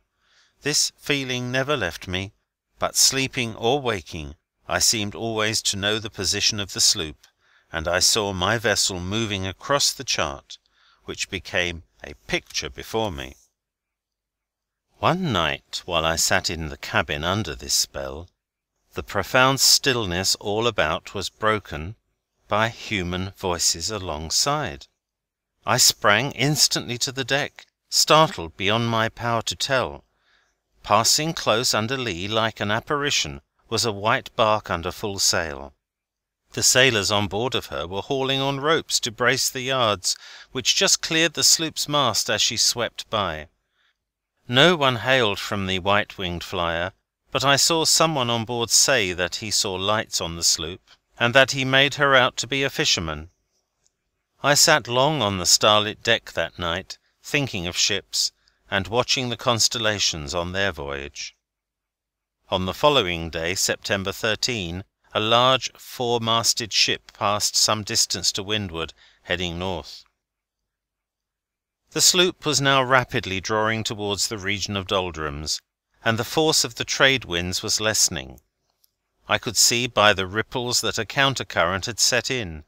This I estimated to be about 16 miles a day. In the heart of the counter-stream the rate was more than that setting eastward. September 14, a lofty masted ship heading north was seen from the masthead. Neither this ship nor the one yesterday was within signal distance, yet it was good even to see them. On the following day heavy rain clouds rose in the south, obscuring the sun. This was ominous of doldrums. On the 16th the Spray entered this gloomy region to battle with squalls and to be harassed by fitful calms. For this is the state of the elements between the north-east and the south-east trades, where each wind, struggling in turn for mastery, expends its force whirling about in all directions. Making this still more trying to one's nerve and patience, the sea was tossed into confused cross-lumps and fretted by eddying currents. As if something more were needed to complete a sailor's discomfort in this state, the rain poured down in torrents day and night. The Spray struggled and tossed for 10 days, making only 300 miles on her course in all that time. I didn't say anything. On September 23, the fine schooner Nantasket of Boston, from Bear River for the River Plate, lumber laden, and just through the doldrums, came up with the Spray, and her captain passing a few words, she sailed on. Being much fouled on the bottom by shellfish, she drew along with her fishes which had been following the Spray, which was less provided with that sort of food. Fishes will always follow a foul ship. A barnacle grown log adrift has the same attraction for deep-sea fishes. One of this little school of deserters was a dolphin that had followed the Spray about 1,000 miles, and had been content to eat scraps of food thrown overboard from my table, for, having been wounded, it could not dart through the sea to prey on other fishes. I had become accustomed to seeing the dolphin, which I knew by its scars, and missed it whenever it took occasional excursions away from the sloop. One day, after it had been off some hours, it returned in company with 3 yellowtails, a sort of cousin to the dolphin. This little school kept together, except when in danger and when foraging about the sea. Their lives were often threatened by hungry sharks that came round the vessel, and more than once they had narrow escapes. Their mode of escape interested me greatly, and I passed hours watching them. They would dart away, each in a different direction, so that the wolf of the sea, the shark, pursuing one, would be led away from the others, and after a while they would all return and rendezvous under one side or other of the sloop. Twice their pursuers were diverted by a tin pan, which I towed astern of the sloop, and which was mistaken for a bright fish, and while turning in their peculiar way that sharks have when about to devour their prey, I shot them through the head. Their precarious life seemed to concern the yellowtails very little, if at all. All living things, without doubt, are afraid of death. Nevertheless, some of the species I saw huddled together, as though they knew they were created for the larger fishes, and wished to give the least possible trouble to their captors. I have seen, on the other hand, whales swimming in a circle around a school of herrings, and with mighty exertion bunching them together in a whirlpool set in motion by their flukes. And when the small fry were all whirled nicely together, one or the other of the leviathans, lunging through the centre with open jaws, take in a boatload or so at a single mouthful. Off the Cape of Good Hope I saw schools of sardines or other small fish being treated in this way by great numbers of cavally fish. There was not the slightest chance of escape for the sardines, while the cavally circled round and round, feeding from the edge of the mass. It was interesting to note how rapidly the small fry disappeared, and though it was repeated before my eyes over and over, I could hardly perceive the capture of a single sardine, so dexterously was it done. Along the equatorial limit of the southeast trade winds the air was heavily charged with electricity, and there was much thunder and lightning. It was hereabout I remembered that, a few years before, the American ship Alert was destroyed by lightning. Her people, by wonderful good fortune, were rescued on the same day and brought to Pernambuco, where I then met them. On September 25, in the latitude of 5 degrees north, longitude 26 degrees 30 minutes west, I spoke the ship North Star of London. The great ship was out 48 days from Norfolk, Virginia, and was bound for Rio, where we met again about 2 months later. The Spray was now 30 days from Gibraltar. The Spray's next companion of the voyage was a swordfish that swam alongside, showing its tail fin out of the water, till I made a stir for my harpoon, when it hauled its black flag down and disappeared. September 30, at 11:30 in the morning, the Spray crossed the equator in longitude 29 degrees 30 minutes west. At noon she was 2 miles south of the line. The southeast trade winds met rather light in about 4 degrees north, gave her sails now a stiff, full breeze, sending her handsomely over the sea towards the coast of Brazil, where, on October 5, just north of Olinda Point, without further incident she made the land, casting anchor in Pernambuco harbour about noon. 40 days from Gibraltar, and all well on board. Did I tire of the voyage in all that time? Not a bit of it. I was never in better trim in all my life, and was eager for the more perilous experience of rounding the Horn. It was not at all strange in a life common to sailors that, having already crossed the Atlantic twice, and being now half-way from Boston to the Horn, I should find myself still among friends. My determination to sail westward from Gibraltar not only enabled me to escape the pirates of the Red Sea, but in bringing me to Pernambuco landed me on familiar shores. I had made many voyages to this and other ports in Brazil. In 1893 I was employed as master to take the famous Ericsson ship Destroyer from New York to Brazil to go against the rebel Mello and his party. The Destroyer, by the way, carried a submarine cannon of enormous length. In the same expedition went the Nictheroy, the ship purchased by the United States Government during the Spanish War and renamed the Buffalo. The Destroyer was in many ways the better ship of the two, but the Brazilians in their curious war sank her themselves at Bahia. With her sank my hope of recovering wages due me. Still, I could but try to recover, for to me it meant a great deal. But now within 2 years the whirligig of time had brought the Mello party into power, and although it was the legal government which had employed me, the so-called rebels felt under less obligation to me than I could have wished. During these visits to Brazil I had made the acquaintance of Dr. Pereira, owner and editor of El Comercio Journal, and soon after the Spray was safely moored in Upper Topsail Reach, the doctor, who is a very enthusiastic yachtsman, came to pay me a visit and to carry me up the waterway of the lagoon to his country residence. The approach to his mansion by the waterside was guarded by his armada, a fleet of boats, including a Chinese sampan, a Norwegian pram, and a Cape Ann dory, the last of which he obtained from the Destroyer. The doctor dined me often on good Brazilian fare, that I might, as he said, sale gordo for the voyage, but he found that even on the best I fattened slowly.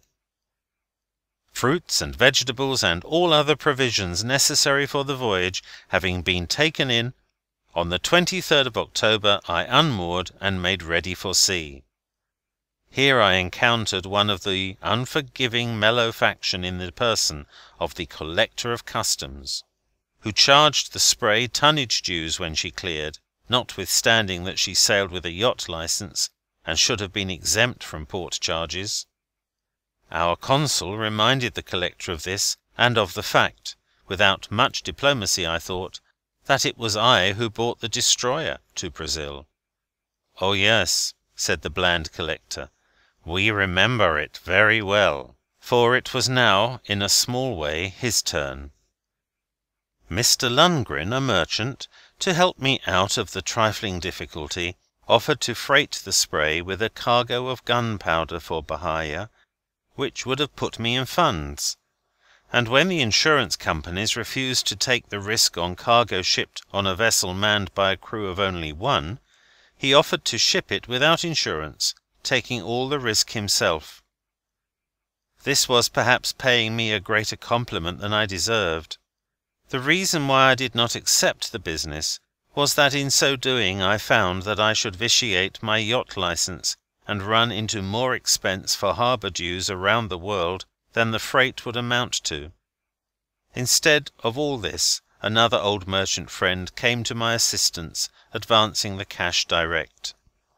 While at Pernambuco I shortened the boom which had been broken off when off the coast of Morocco, by removing the broken piece, which took about 4 feet off the inboard end. I also refitted the jaws.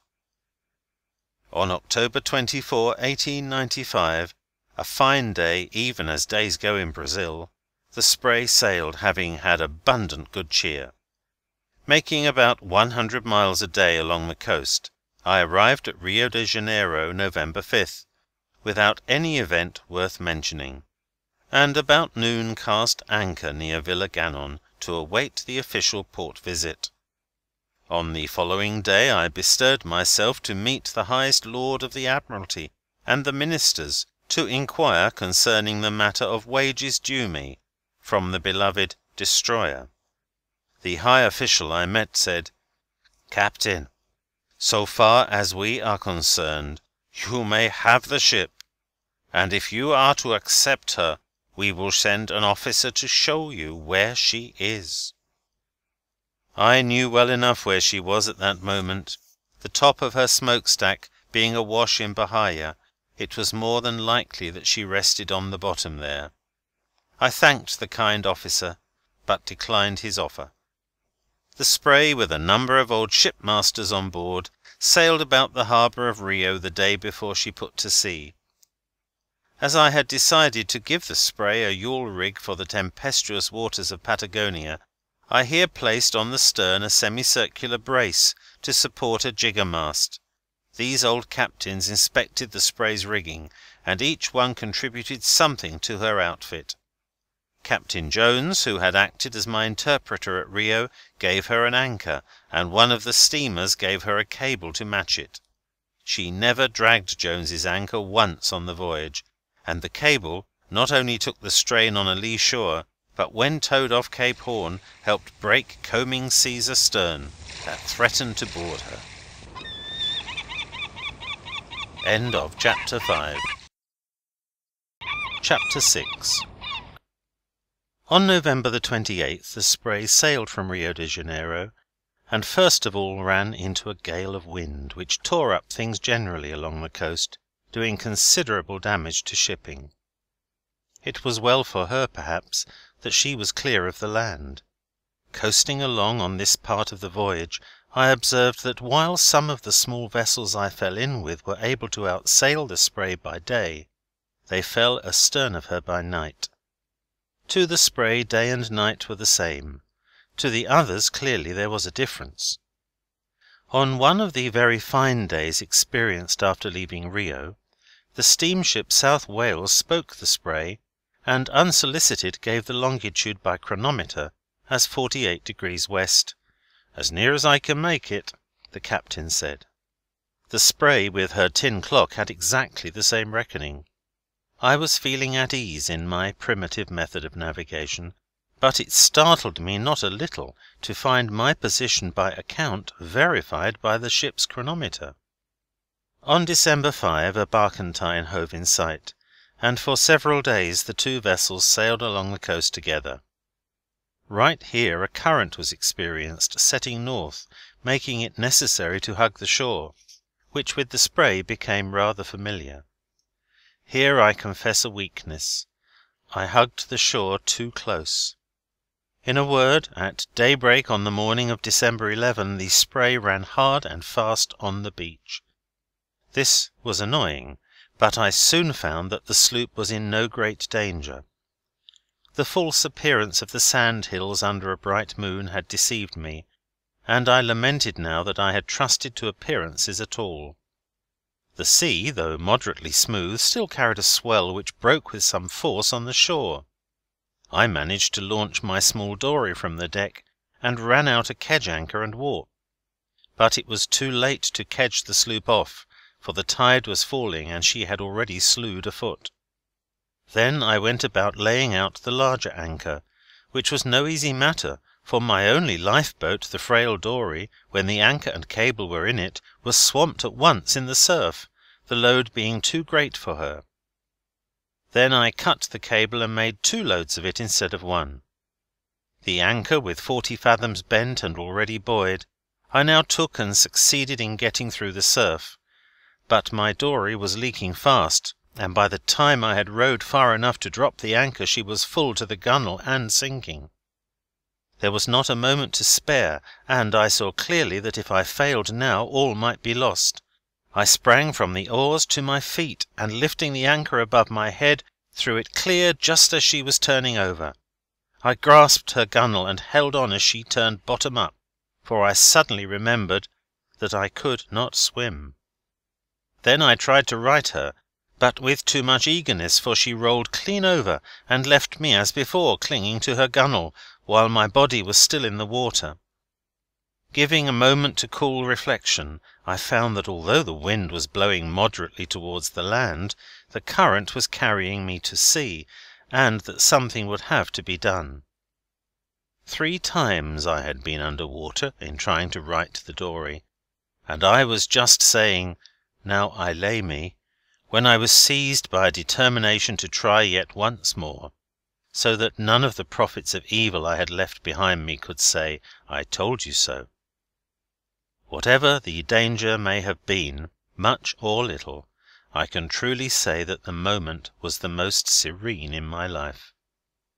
After righting the dory for the 4th time, I finally succeeded by the utmost care in keeping her upright, while I hauled myself into her with one of the oars which I had recovered, paddled to the shore, somewhat the worse for wear and pretty full of salt water. The position of my vessel, now high and dry, gave me anxiety. To get her afloat again was all I thought of or cared for. I had little difficulty in carrying the second part of my cable out, and securing it to the first, which I had taken the preparation to buoy before I put it into the boat. To bring the end back to the sloop was a smaller matter still, and I believe I chuckled above my sorrows when I found that in all the haphazard my judgment or my good genius had faithfully stood by me. The cable reached from the anchor in deep water to the sloop's windlass by just enough to secure a turn, and no more. The anchor had been dropped at the right distance from the vessel. To heave all taut now, and wait for the coming tide, was all I could do.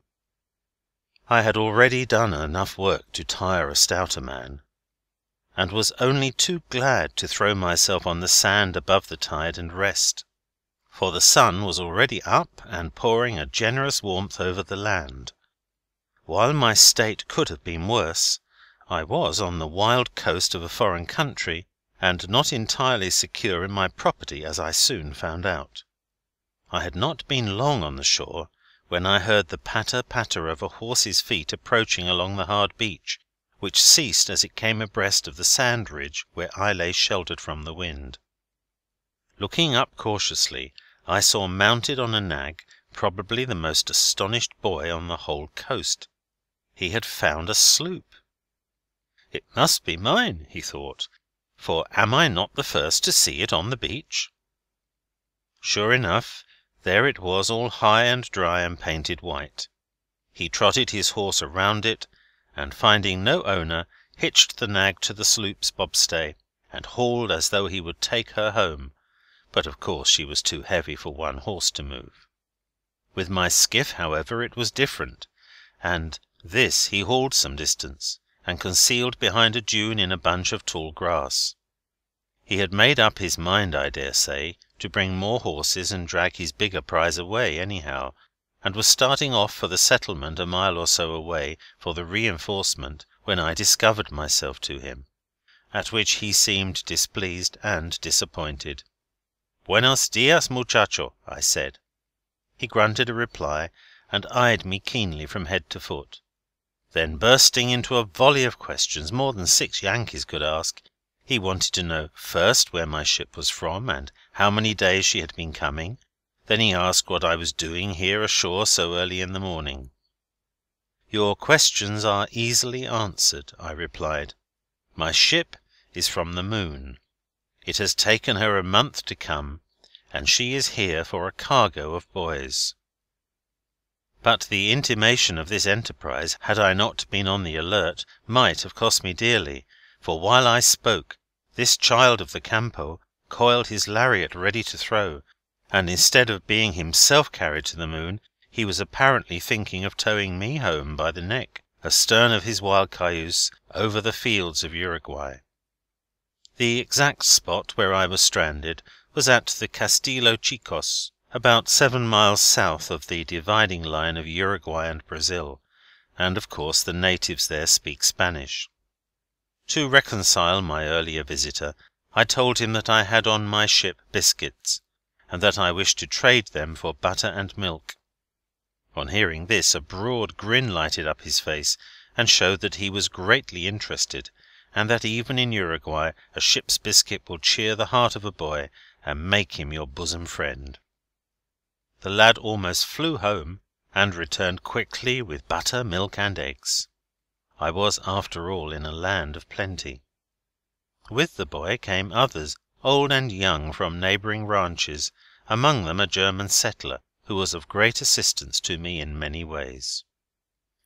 A coastguard from Fort Teresa, a few miles away, also came, "to protect your property from the natives of the plains," he said.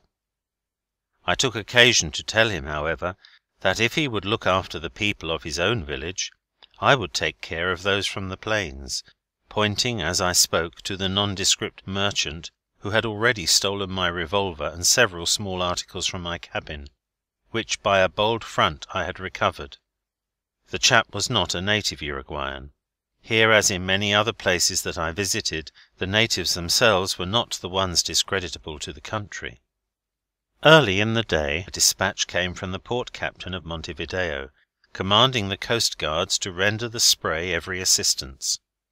This, however, was not necessary, for a guard was already on the alert, and making all the ado that would become the wreck of a steamer with 1,000 immigrants aboard. The same messenger brought word from the port captain that he would dispatch a steam tug to tow the Spray to Montevideo. The officer was as good as his word.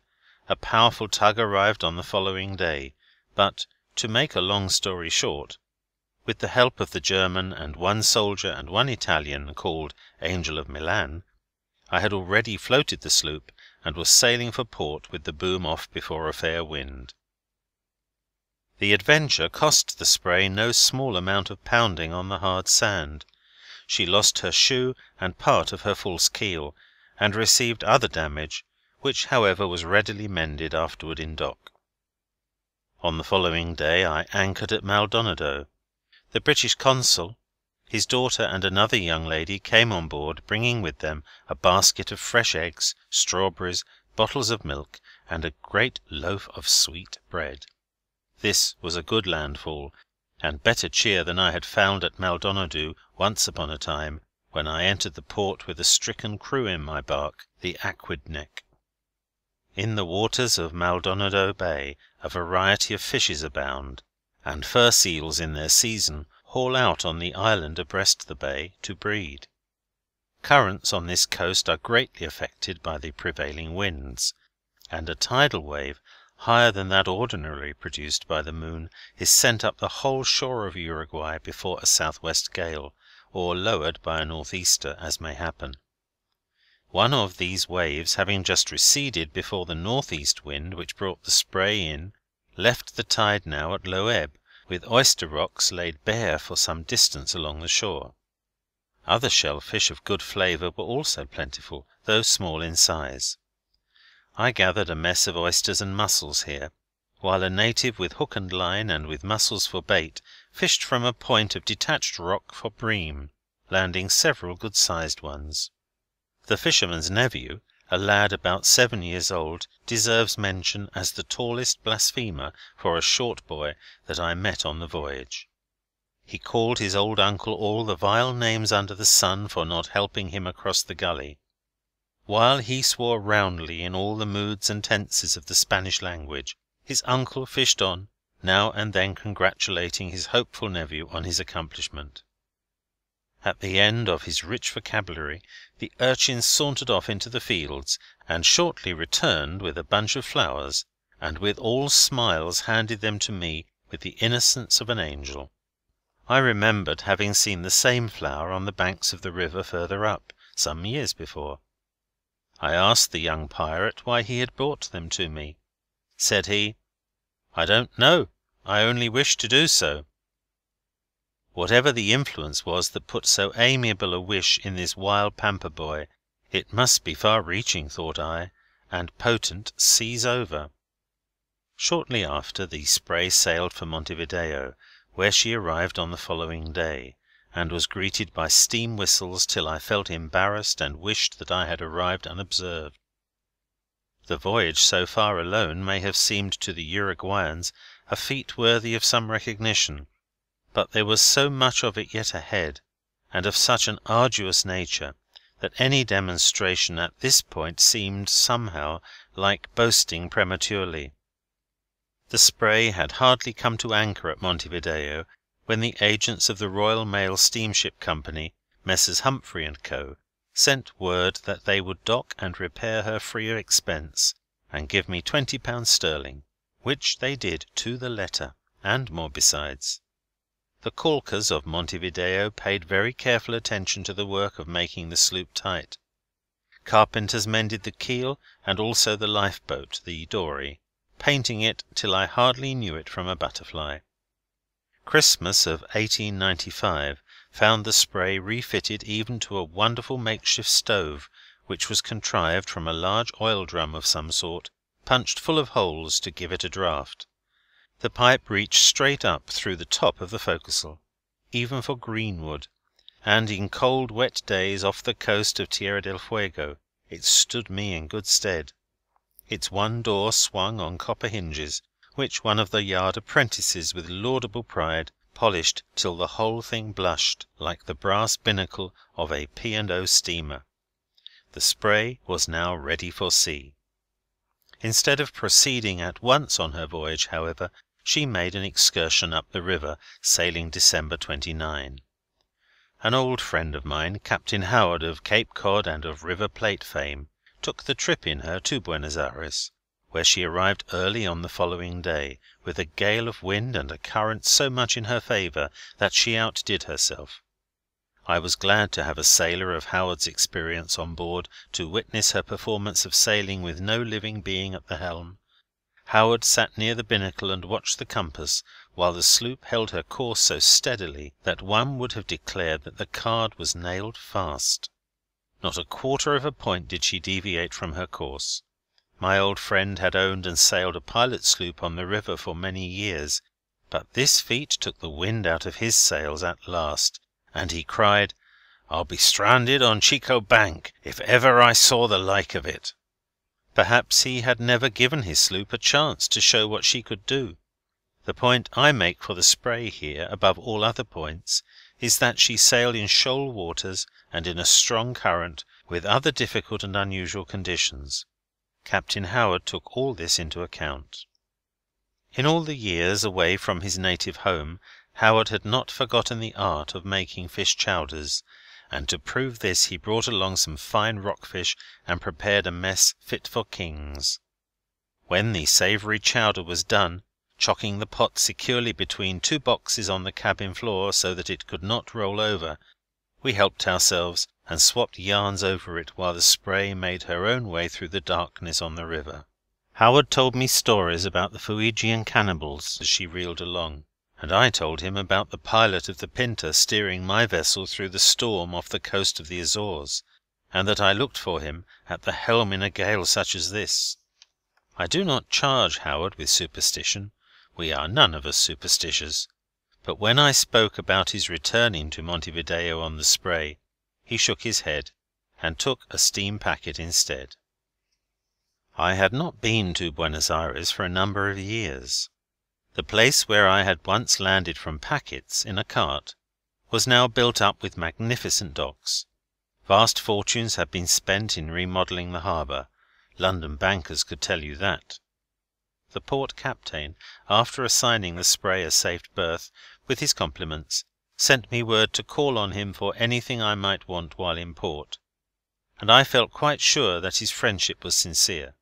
The sloop was well cared for at Buenos Aires. Her dockage and tonnage dues were all free, and the yachting fraternity of the city welcomed her with a good will. In town I found things not so greatly changed as about the docks, and I soon felt myself more at home. From Montevideo I had forwarded a letter from Sir Edward Hareby to the owner of the Standard, Mr. Mulhall, and in reply to it was assured of a warm welcome to the warmest heart, I think, outside of Ireland. Mr. Mulhall, with a prancing team, came down to the docks as soon as the Spray was berthed, and would have me go to his house at once, where a room was waiting. And it was New Year's Day, 1896.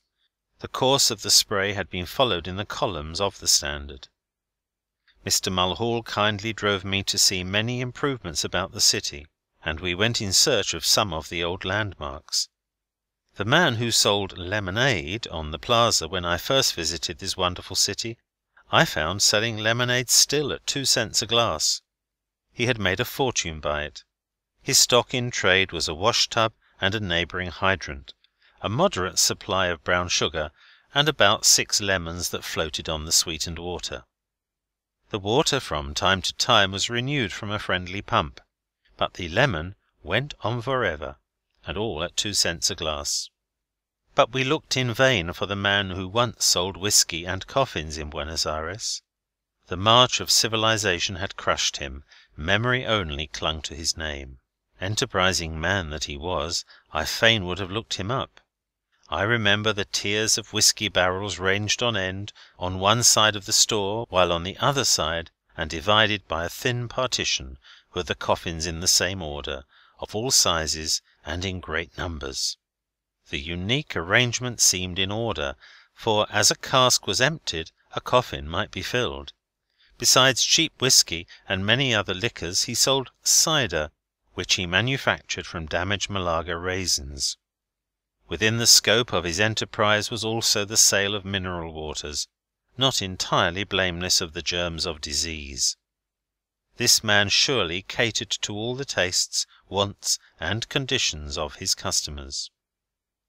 Farther along in the city, however, survived the good man who wrote on the side of his store, where thoughtful men might read and learn, "This wicked world will be destroyed by a comet. The owner of this store is therefore bound to sell out at any price and avoid the catastrophe." My friend Mr. Mulhall drove me round to view the fearful comet, with streaming tail pictured large on the trembling merchant's walls. I unshipped the sloop's mast at Buenos Aires, and shortened it by 7 feet. I reduced the length of the bowsprit by about 5 feet, and even then I found it reaching far enough from home, and more than once when on the end of it reefing the jib, I regretted that I had not shortened it another foot. End of Chapter 6. Chapter 7. On January 26, 1896, the Spray, being refitted and well provisioned in every way, sailed from Buenos Aires. There was little wind at the start, the surface of the great river was like a silver disc, and I was glad for a tow from a harbour tug to clear the port entrance. But a gale came up soon after and caused an ugly sea, and instead of being all silver as before, the river was now all mud. The Plate is a treacherous place for storms. One sailing there should always be on the alert for squalls. I cast anchor before dark in the best lee I could find near the land, but was tossed miserably all night, heartsore of choppy seas. On the following morning I got the sloop under way, and with reefed sails worked her down the river against a head wind. Standing in that night to the place where Pilot Howard joined me for the upriver sail, I took a departure, shaping my course to clear Point Indio on the one hand and the English Bank on the other. I had not for many years been south of these regions. I will not say that I expected all fine sailing on the course for Cape Horn direct, but while I worked at the sails and rigging, I thought only of onward and forward. It was when I anchored in the lonely places that a feeling of awe crept over me. At the last anchorage on the monotonous and muddy river, weak as it may seem, I gave way to my feelings. I resolved then that I would anchor no more north of the Strait of Magellan. On the 28th of January the Spray was clear of Point Indio, English Bank, and all the other dangers of the River Plate. With a fair wind she then bore away for the Strait of Magellan, under all sail, pressing farther and farther towards the wonderland of the south, till I forgot the blessings of our milder north. My ship passed in safety Bahia Blanca, also the Gulf of St. Matthias and the mighty Gulf of St. George. Hoping that she might go clear of the destructive tide races, the dread of big craft or little along this coast, I gave all the capes a berth of about 50 miles, for these dangers extend many miles from the land. But where the sloop avoided one danger she encountered another, for one day, well off the Patagonian coast, while the sloop was reaching under short sail, a tremendous wave, the culmination, it seemed, of many waves, rolled down upon her in a storm, roaring as it came. I had only a moment to get all sail down, and myself up on the peak halyards out of danger, when I saw the mighty crest towering masthead high above me.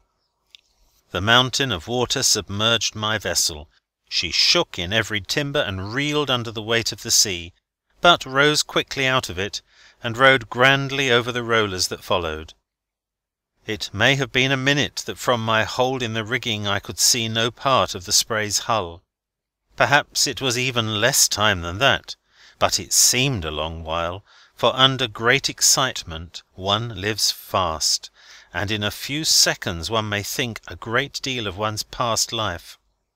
Not only did the past with electric speed flash before me, but I had time while in my hazardous position for resolutions for the future that would take a long time to fulfil. The first one was, I remember, that if the Spray came through this danger I would dedicate my best energies to building a larger ship on her lines, which I hope yet to do. Other promises, less easily kept, I should have made under protest. However, the incident which filled me with fear was only one more test of the Spray's worthiness. It reassured me against rude Cape Horn. From the time the great waves swept over the Spray until she reached Cape Virgins, nothing occurred to move a pulse and set blood in motion. On the contrary, the weather became fine and the sea smooth and life tranquil. The phenomenon of mirage frequently occurred. An albatross sitting on the water one day loomed up like a large ship.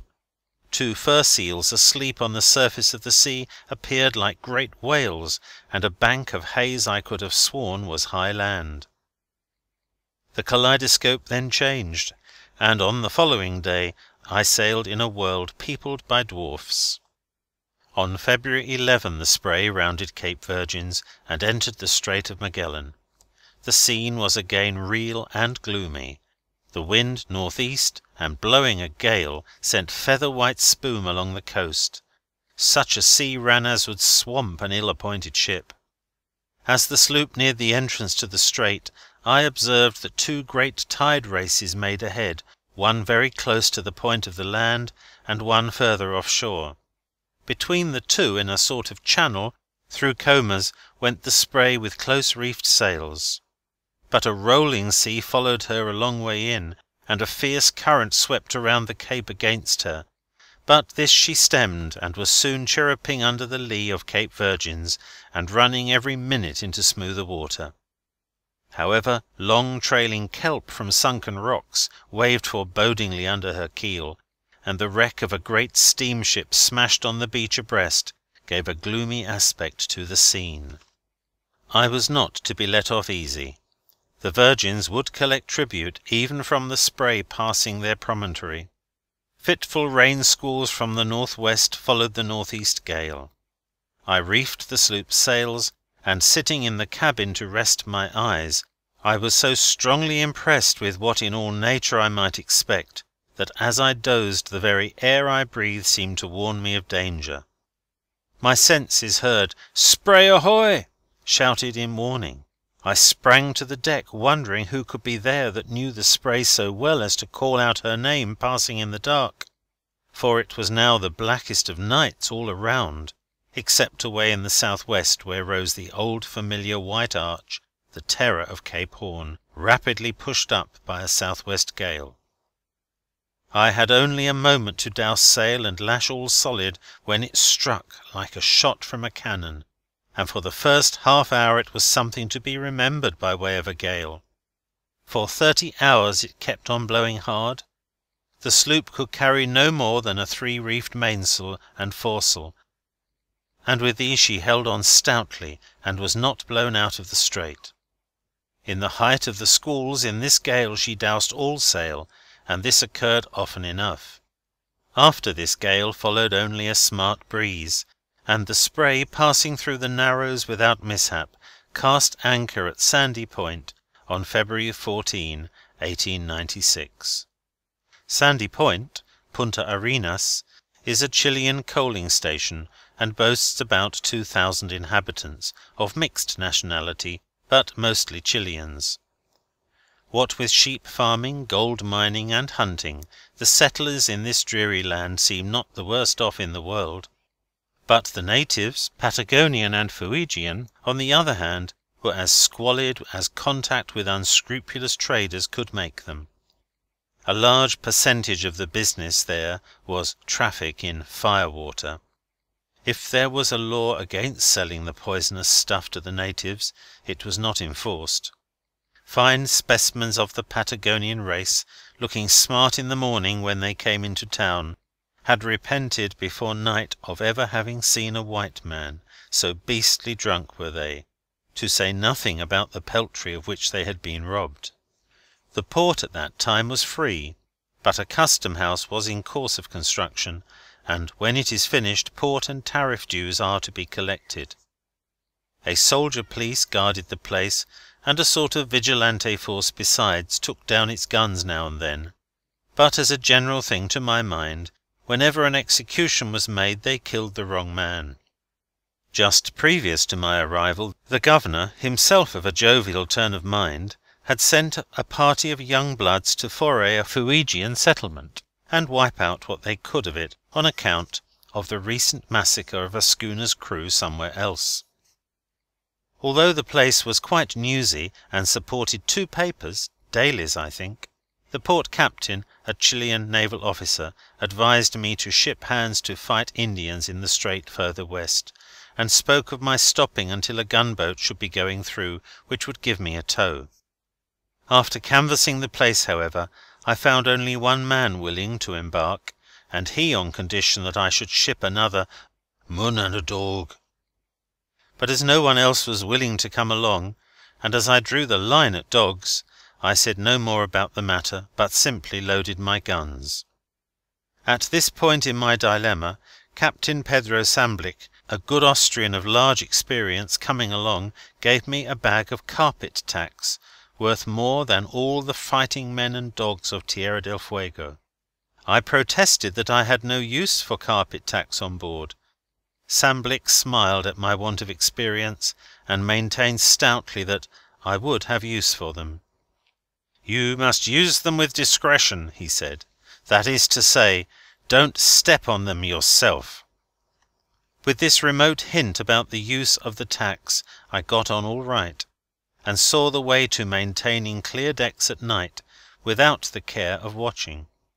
Samblic was greatly interested in my journey, and after giving me the tacks he put on board bags of biscuits and a large quantity of smoked venison. He declared that my bread, which was ordinary sea biscuits and easily broken, was not nutritious as his, which was so hard that I could break it only with a stout blow from a maul. Then he gave me, from his own sloop, a compass which was certainly better than mine, and offered to unbend her mainsail for me if I would accept it. Last of all, this large-hearted man brought out a bottle of Fuegian gold dust from a place where it had been cached, and begged me to help myself from it, for use further along on the voyage. But I felt sure of success without this draught on a friend, and I was right. Samblic's tacks, as it turned out, were of more value than gold. The port captain, finding that I was resolved to go on, even alone, since there was no help for it, set up no further objection, but advised me, in case the savages tried to surround me with their canoes, to shoot straight, and begin to do it in time, but to avoid killing them if possible, which I heartily agreed to do. With these simple injunctions the officer gave me my port clearance free of charge, and I sailed on the same day, February 19, 1896.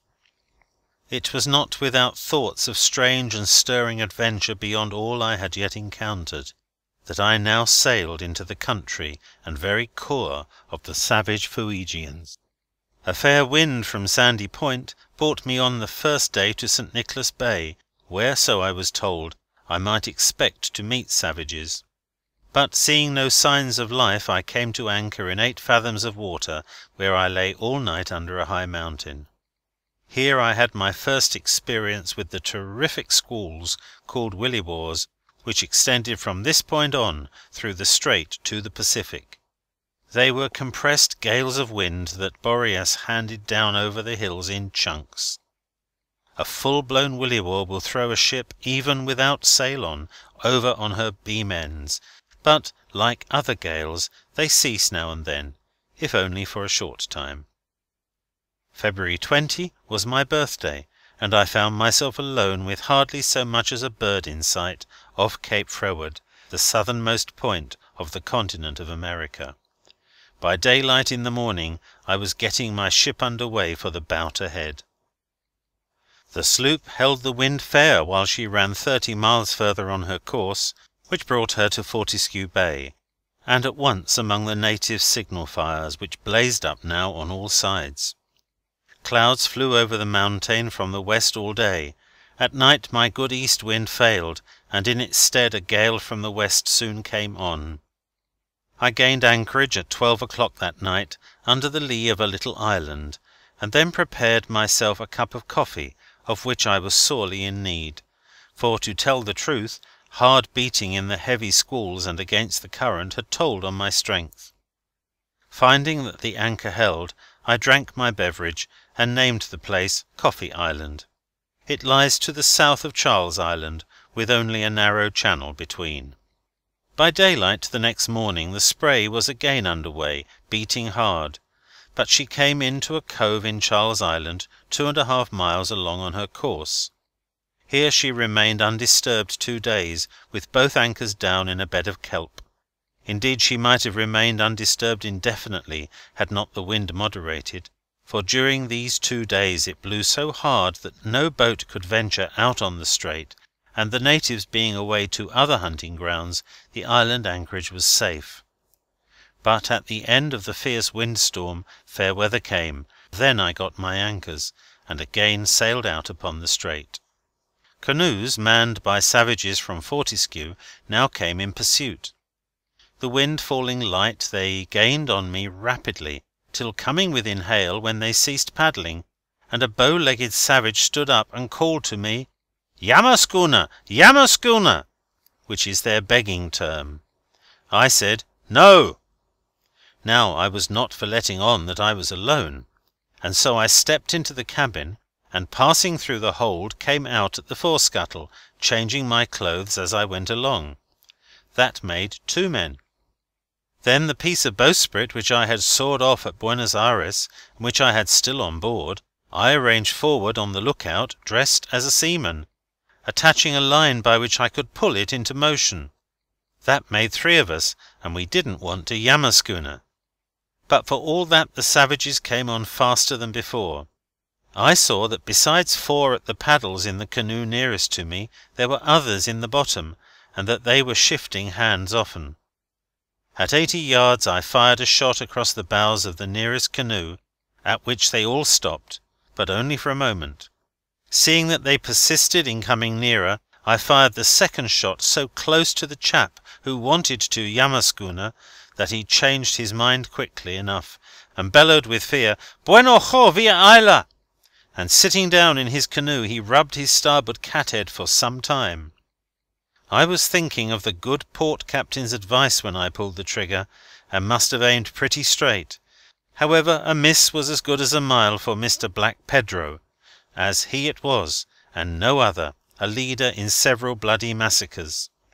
He made for the island now, and the others followed him. I knew by his Spanish lingo and by his full beard that he was the villain I had named, a renegade mongrel and the worst murderer in Tierra del Fuego. The authorities had been in search of him for 2 years.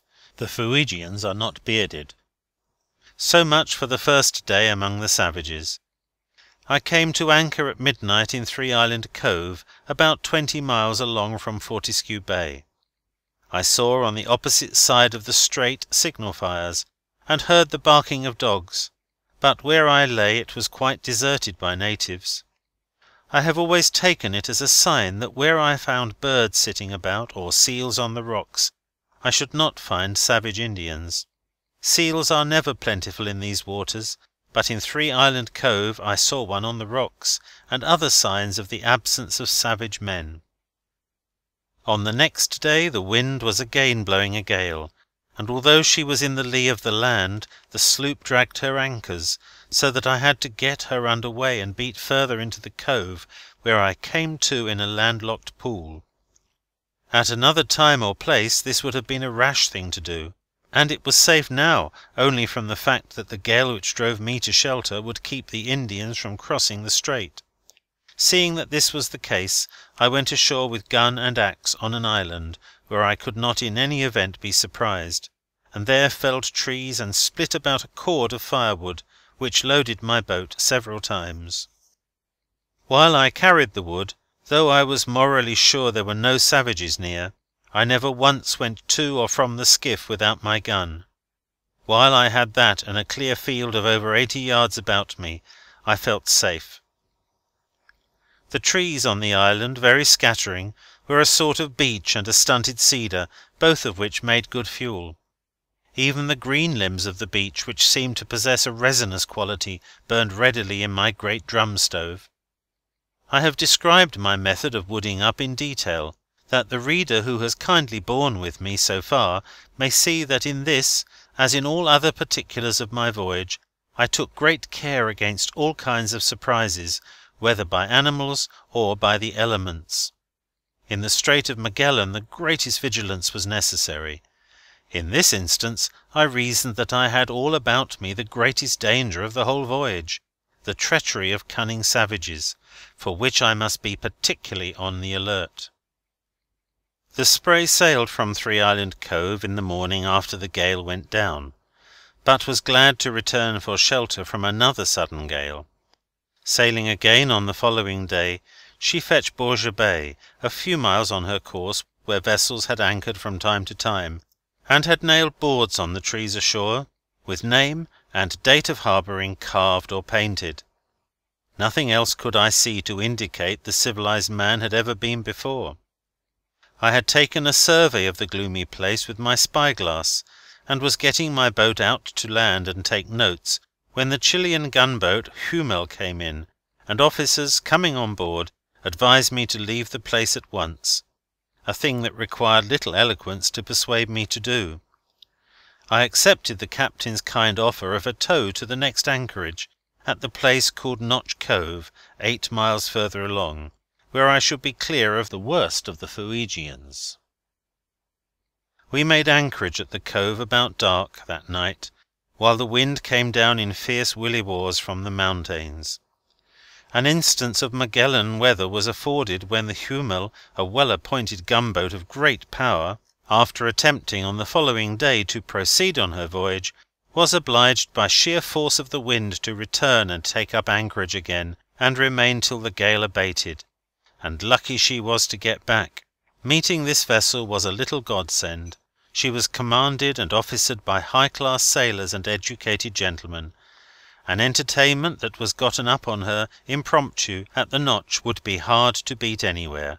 One of her midshipmen sang popular songs in French, German, and Spanish, and one, so he said, in Russian. If the audience did not know the lingo of one song from another, it was no drawback to the merriment. I was left alone the next day, for then the Hummel put out on her voyage, the gale having abated. I spent a day taking in wood and water. By the end of that time the weather was fine. Then I sailed from the desolate place. There is little more to be said concerning the Spray's first passage through the strait that would differ from what I have already recorded.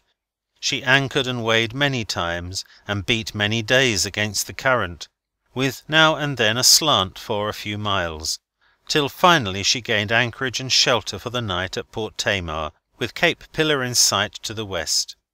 Here I felt the throb of the great ocean that lay before me. I knew now that I had put a world behind me, and that I was opening out another world ahead. I had passed the haunts of savages. Great piles of granite mountains of bleak and lifeless aspect were now astern. On some of them not even a speck of moss had ever grown. There was an unfinished newness all about the land. On the hill back of Port Tamar a small beacon had been thrown up, showing that some man had been there, but how could one tell but that he had died of loneliness and grief? In a bleak land is not the place to enjoy solitude. Throughout the whole of the strait west of Cape Froward I saw no animals except dogs owned by savages. These I saw often enough, and heard them yelping night and day. Birds were not plentiful. The scream of a wild fowl, which I took for a loon, sometimes startled me with its piercing cry. The steamboat duck, so called because it propels itself over the sea with its wings, and resembles a miniature side-wheel steamer in its motion, was sometimes seen scurrying on out of danger. It never flies, but hitting the water instead of the air with its wings, it moves faster than a rowboat or a canoe. The few fur seals I saw were very shy, and of fishes I saw next to none at all. I did not catch one. Indeed, I seldom or never put a hook over during the whole voyage. Here in the strait I found great abundance of mussels of an excellent quality. I fared sumptuously on them. There was a sort of swan, smaller than a Muscovy duck, which might have been brought down with the gun, but in the loneliness of life about the dreary country I found myself in no mood to make one life less, except in self-defence. End of Chapter 7. Chapter 8. It was the 3rd of March when the Spray sailed from Port Tamar direct for Cape Pillar, with the wind from the north-east, which I fervently hoped might hold till she cleared the land. But there was no such good luck in store. It soon began to rain and thicken in the north-west, boding no good. The Spray neared Cape Pillar rapidly, and, nothing loath, plunged into the Pacific Ocean at once, taking her first bath of it in the gathering storm. There was no turning back, even had I wished to do so, for the land was now shut out by the darkness of night. The wind freshened, and I took in a third reef. The sea was confused and treacherous. In such a time as this the old fisherman prayed, "Remember, Lord, my ship is so small, and thy sea is so wide." I saw now only the gleaming crests of waves.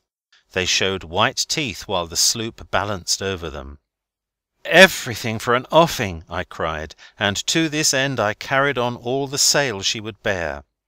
She ran all night with a free sheet, but on the morning of March the 4th the wind shifted to south-west, then back suddenly to north-west, and blew with terrific force. The Spray, stripped of her sails, then bore off under bare poles. No ship in the world could have stood up against so violent a gale. Knowing that this storm might continue for many days, and that it would be impossible to work back to the westward along the coast outside of Tierra del Fuego, there seemed nothing to do but to keep on and go east about after all. Anyhow, for my present safety the only course lay in keeping her before the wind. And so she drove south-west, as though about to round the Horn, while the waves rose and fell and bellowed their never-ending story of the sea. But the hand that held these held also the Spray. She was running now with a reefed forestaysail, the sheets flat amidships. I paid out 2 long ropes to steady her course and to break combing seas astern, and I lashed the helm amidship. In this trim she ran before it, shipping never a sea. Even while the storm raged at its worst, my ship was wholesome and noble. My mind as to her seaworthiness was put to ease for aye. When all had been done that I could do for the safety of the vessel, I got into the forescuttle between seas, and prepared a pot of coffee over a wood fire, and made a good Irish stew. Then, as before, and afterwards on the Spray, I insisted on warm meals. In the tide race off Cape Pillar, however, where the sea was marvellously high, uneven, and crooked, my appetite was slim, and for a time I postponed cooking. Confidentially, I was seasick. The first day of the storm gave the Spray her actual test in the worst sea that Cape Horn or its wild regions could afford, and in no part of the world could a rougher sea be found than at this particular point, namely, off Cape Pillar, the grim sentinel of the Horn. Further offshore, while the sea was majestic, there was less apprehension of danger.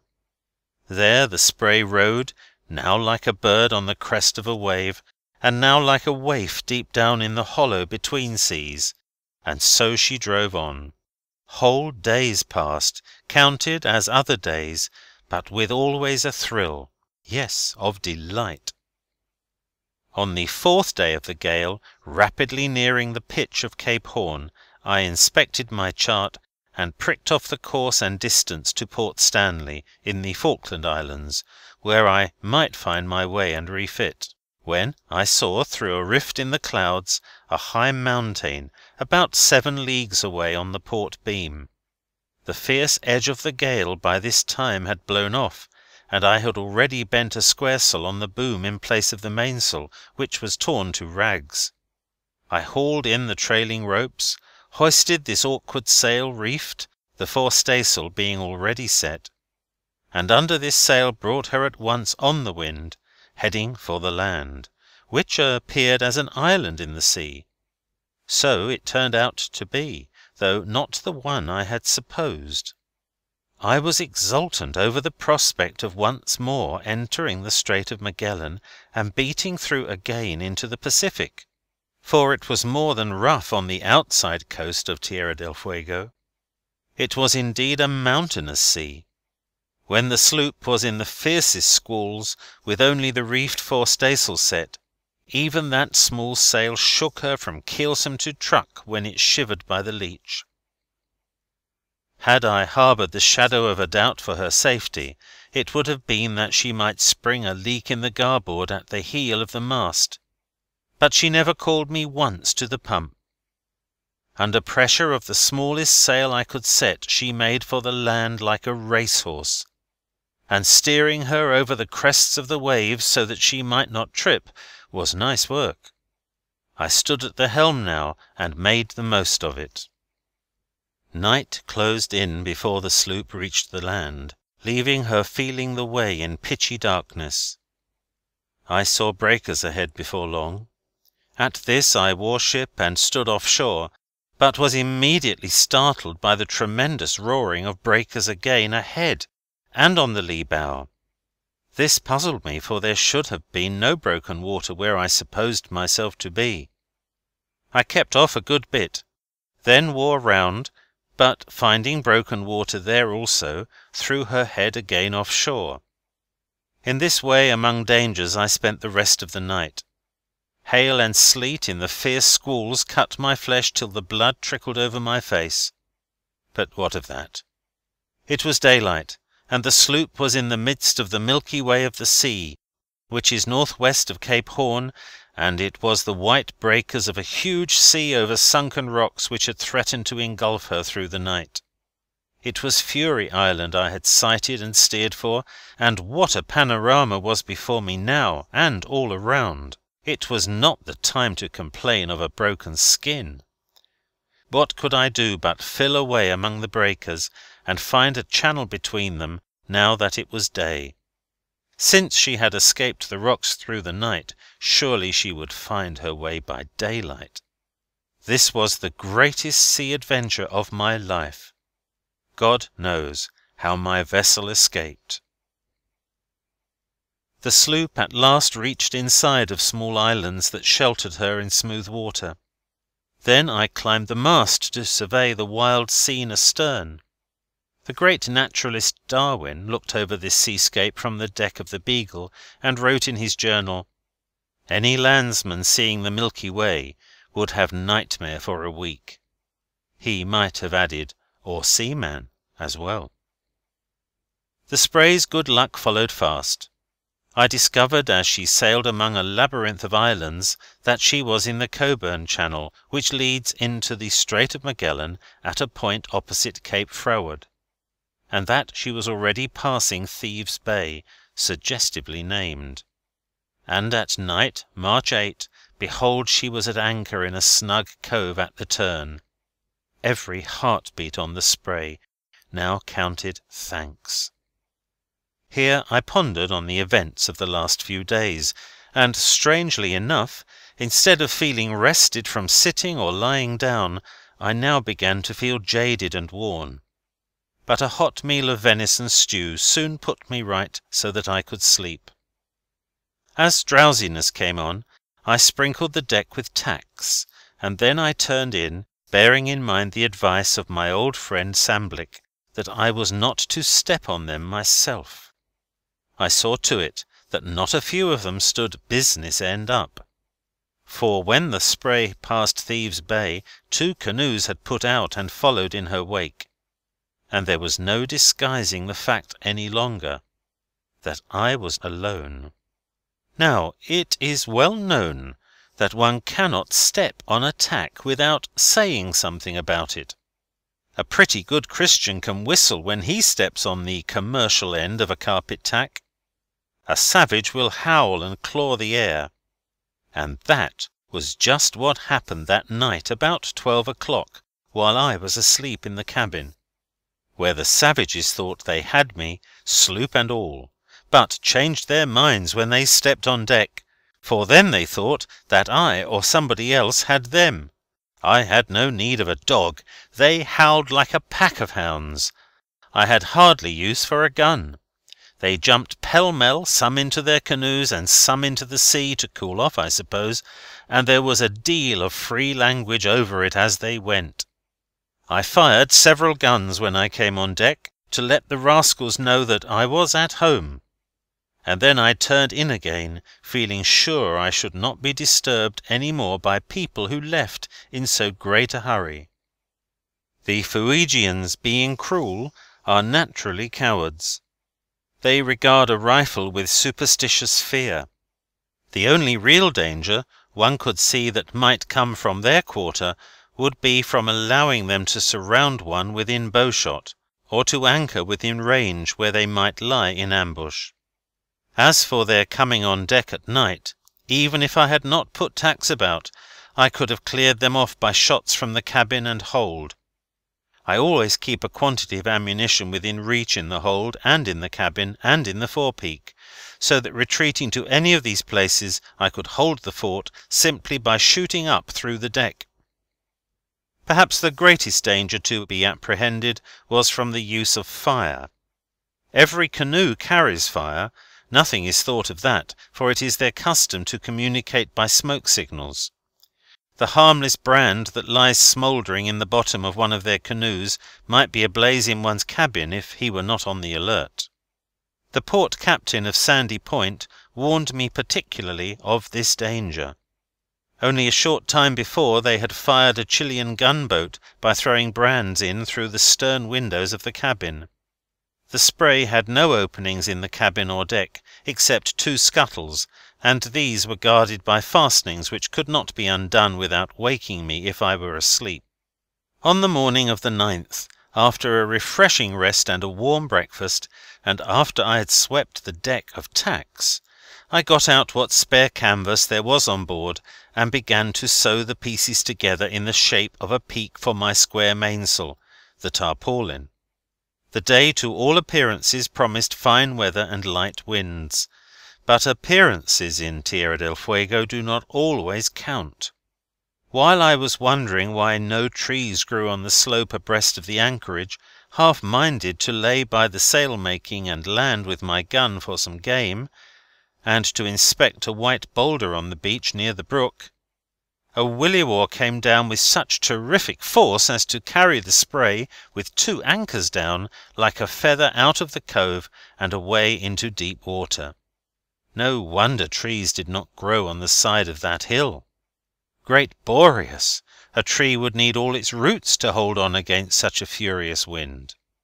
From the cove to the nearest land to leeward was a long drift, however, and I had ample time to weigh both anchors before the sloop came near any danger, and so no harm came of it. I saw no more savages that day or the next. They probably had some sign by which they knew of the coming williwaws.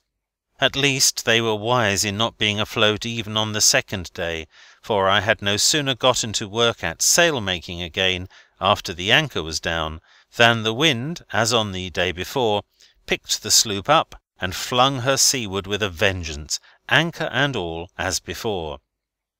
This fierce wind, usual to the Magellan country, continued on through the day, and swept the sloop by several miles of steep bluffs and precipices overhanging a bold shore of wild and uninviting appearance. I was not sorry to get away from it, though in doing so it was no Elysian shore to which I shaped my course. I kept on sailing in hope, since I had no choice but to go on, heading across for St. Nicholas Bay, where I had cast anchor February 19. It was now the 10th of March. Upon reaching the bay the second time, I had circumnavigated the wildest part of desolate Tierra del Fuego. But the Spray had not yet arrived at St. Nicholas, and by the merest accident her bones were saved from resting there when she did arrive. The parting of a staysail sheet in a williwaw, when the sea was turbulent and she was plunging into the storm, brought me forward to see instantly a dark cliff ahead and breakers so close under the bows that I felt surely lost, and in my thoughts cried, "Is the hand of fate against me after all, leading me in the end to this dark spot?" I sprang aft again, unheeding the flapping sail, and threw the wheel over, expecting, as the sloop came down into the hollow of a wave, to feel her timbers smash under me on the rocks. But at the touch of her helm she swung clear of the danger, and in the next moment she was in the lee of the land. It was a small island in the middle of the bay for which the sloop had been steering, and which she made with such unerring aim as nearly to run it down. Further along the bay was the anchorage, which I managed to reach, but before I could get the anchor down another squall carried the sloop and whirled her round like a top and carried her away altogether to leeward of the bay. Still farther to leeward was a great headland, and I bore off for that. This was retracing my course towards Sandy Point, for the gale was from the southwest. I had the sloop soon under good control, however, and in a short time rounded to under the lee of a mountain, where the sea was as smooth as a mill-pond, and the sails flapped and hung limp while she carried her way close in. Here, I thought, I would anchor and rest till morning, the depth being 8 fathoms very close to the shore. But it was interesting to see, as I let go the anchor, that it did not reach the bottom before another williwaw struck down from the mountain and carried the sloop off faster than I could pay out cable. Therefore, instead of resting, I had to man the windlass, and heave up the anchor with 50 fathoms of cable hanging up and down in deep water. This was in that part of the strait called Famine Reach. Dismal Famine Reach. On the sloop's crab windlass I worked the rest of the night, thinking how much easier it was for me when I could say, "Do that thing or the other," and now doing it all myself. But I hove away and sang the old chants that I sang when I was a sailor. Within the last few days I had passed through much, and was now thankful that my state was no worse. It was daybreak when the anchor was at the hawse. By this time the wind had gone down, and cat's paws took the place of williwaws, while the sloop drifted slowly towards Sandy Point. She came within sight of ships at anchor in the roads, and I was more than half minded to put in for new sails. But the wind coming out from the northeast, which was fair for the other direction, I turned the prow of the Spray westwards once more for the Pacific, to traverse a second time the second half of my course through the strait. End of Chapter 8. Chapter 9. I was determined to rely on my own small resources to repair the damages of the great gale which drove me southward towards the Horn, after I had passed from the Strait of Magellan out into the Pacific. So when I had got back into the strait by way of Cockburn Channel, I did not proceed eastward for help at the Sandy Point settlement, but turning again into the northwestward reach of the strait, set to work with my palm and needle at every opportunity, when at anchor and when sailing. It was slow work, but little by little the squaresail on the boom expanded to the dimensions of a serviceable mainsail with a peak to it and a leach besides. If it were not the best setting sail afloat, it was at least very strongly made, and would stand a hard blow. A ship meeting the Spray long afterwards reported her as wearing a mainsail of some improved design and patent reefer, but that was not the case. The Spray for a few days after the storm enjoyed fine weather, and made fair time through the strait for the distance of 20 miles, which in these days of many adversities I called a good run. The weather, I say, was fine for a few days, but it brought little rest. Care for the safety of my vessel, and even for my own life, was in no wise lessened by the absence of heavy weather. Indeed, the peril was even greater, inasmuch as the savages on comparatively fine days ventured forth on their marauding excursions, and in boisterous weather disappeared from sight, their wretched canoes being frail and undeserving the name of craft at all. This being so, I now enjoyed gales of wind as never before, and the Spray was never long without them during her struggles about Cape Horn. I became in a measure inured to the life, and began to think that one more trip through the strait, if perchance the sloop should be blown off again, would make me the aggressor, and put the Fuegians entirely on the defensive. This feeling was forcibly borne in on me at Snug Bay, where I anchored at grey morning after passing Cape Froward, to find, when broad day appeared, that 2 canoes which I had eluded by sailing all night were now entering the same bay stealthily under the shadow of the high headland. They were well manned, and the savages were well armed with spears and bows. At a shot from my rifle across the bows, both turned aside into a small creek out of range.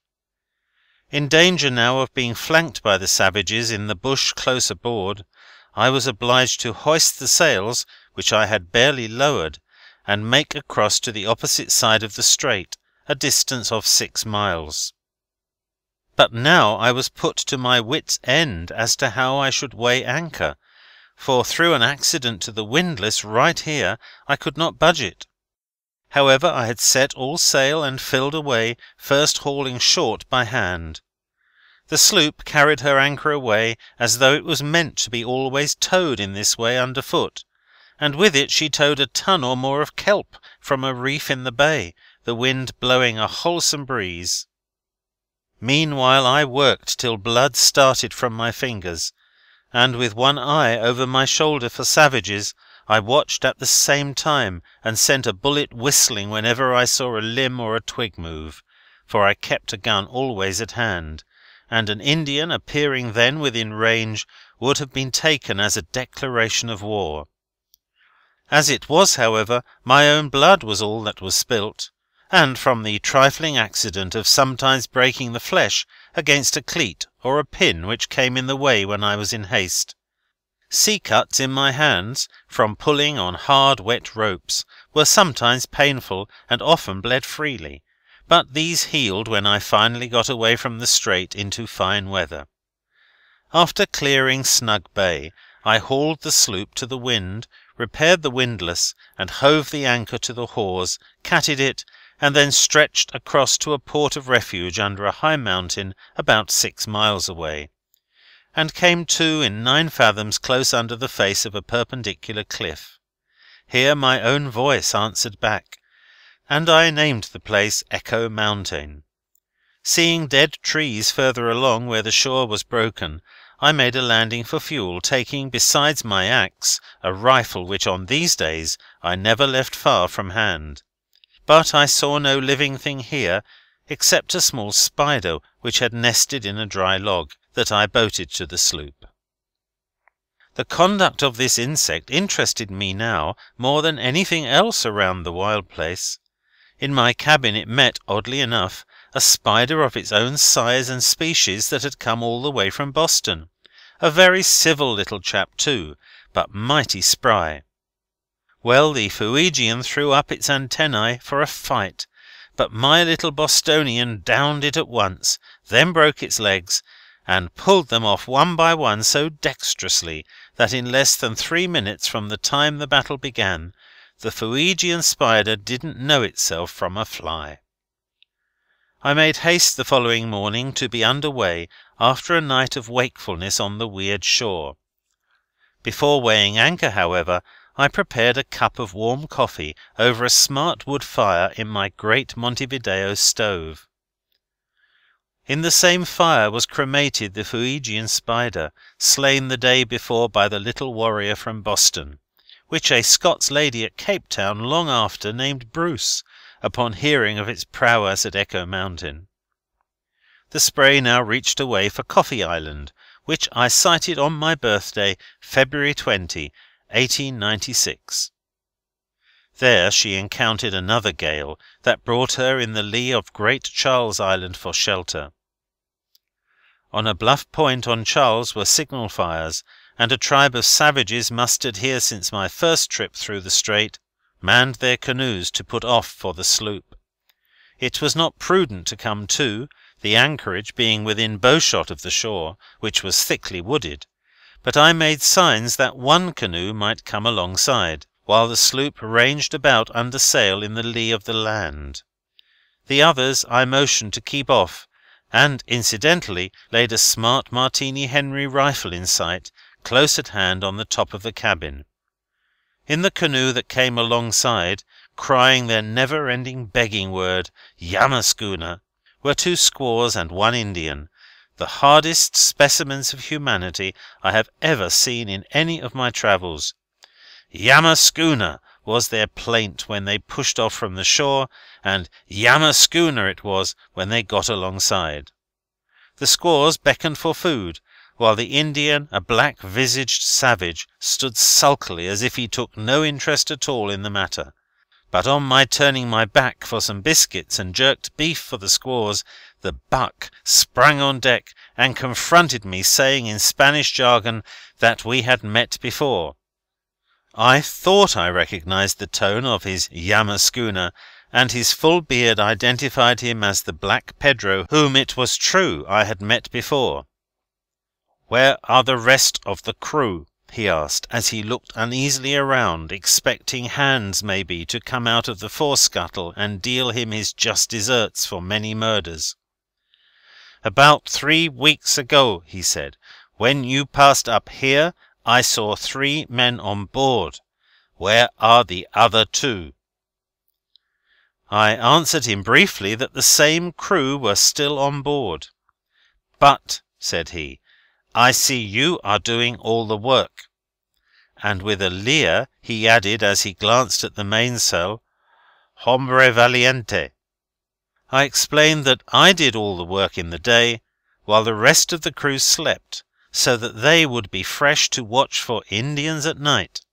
I was interested in the subtle cunning of this savage, knowing him as I did, perhaps better than he was aware. Even had I not been advised before I sailed from Sandy Point, I should have measured him for an arch-villain now. Moreover, one of the squaws, with that spark of kindliness which is somehow found in the breast of even the lowest savage, warned me by a sign to be on my guard, or Black Pedro would do me harm. There was no need of the warning, however, for I was on my guard from the first, and at that moment held a smart revolver in my hand ready for instant service. "When you sailed through here before," he said, "you fired a shot at me," adding with some warmth that it was muy malo. I affected not to understand, and said, "You have lived at Sandy Point, have you not?" He answered frankly, "Yes," and appeared delighted to meet one who had come from the dear old place. "At the mission?" I queried. "Why, yes," he replied, stepping forward as if to embrace an old friend. I motioned him back, for I did not share his flattering humour. "And you know Captain Pedro Samblic?" continued I. "Yes," said the villain, who had killed a kinsman of Samblic. "Yes, indeed. He is a great friend of mine." "I know it," said I. Samblic had told me to shoot him on sight. Pointing to my rifle on the cabin, he wanted to know how many times it fired. "Quantos?" said he. When I explained to him that the gun kept right on shooting, his jaw fell, and he spoke of getting away. I did not hinder him from going. I gave the squaws biscuit and beef, and one of them gave me several lumps of tallow in exchange, and I think it worth mentioning that she did not offer me the smallest pieces, but with some extra trouble handed me the largest of all the pieces in the canoe. No Christian could have done more. Before pushing off from the sloop, the cunning savage asked for matches, and made as if to reach with the end of his spear the box I was about to give him, but I held it towards him on the muzzle of the rifle, the one that kept on shooting. The chap picked the box off the gun gingerly enough, to be sure, but he jumped when I said, "Cuadeo!" (Look out!), at which the squaws laughed and seemed not to be at all displeased.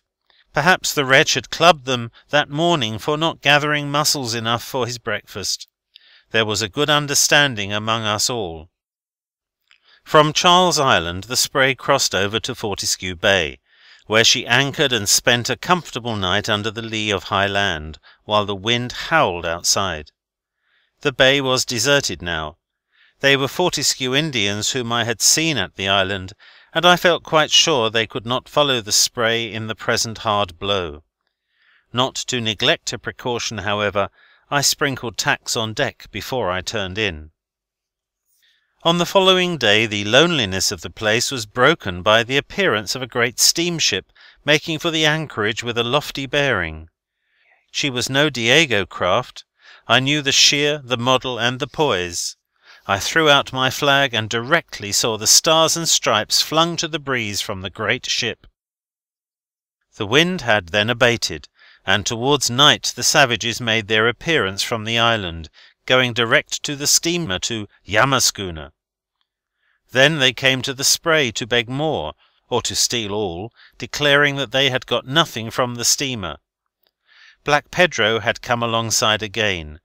My own brother could not have been more delighted to see me, and he begged me to lend him my rifle to shoot a guanaco for me in the morning.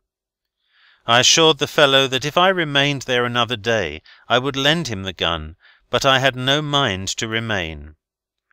I gave him a cooper's draw knife and some other small implements which would be of service in canoe making, and bade him be off. Under the cover of darkness that night I went to the steamer, which I found to be the Columbia, Captain Henderson, from New York, bound for San Francisco. I carried all my guns along with me, in case it should be necessary to fight my way back. In the chief mate of the Columbia, Mr. Hannibal, I found an old friend, and he referred affectionately to days in Manila when we were there together, he in the Southern Cross, and I in the Northern Light, both ships as beautiful as their names. The Columbia had an abundance of fresh stores on board.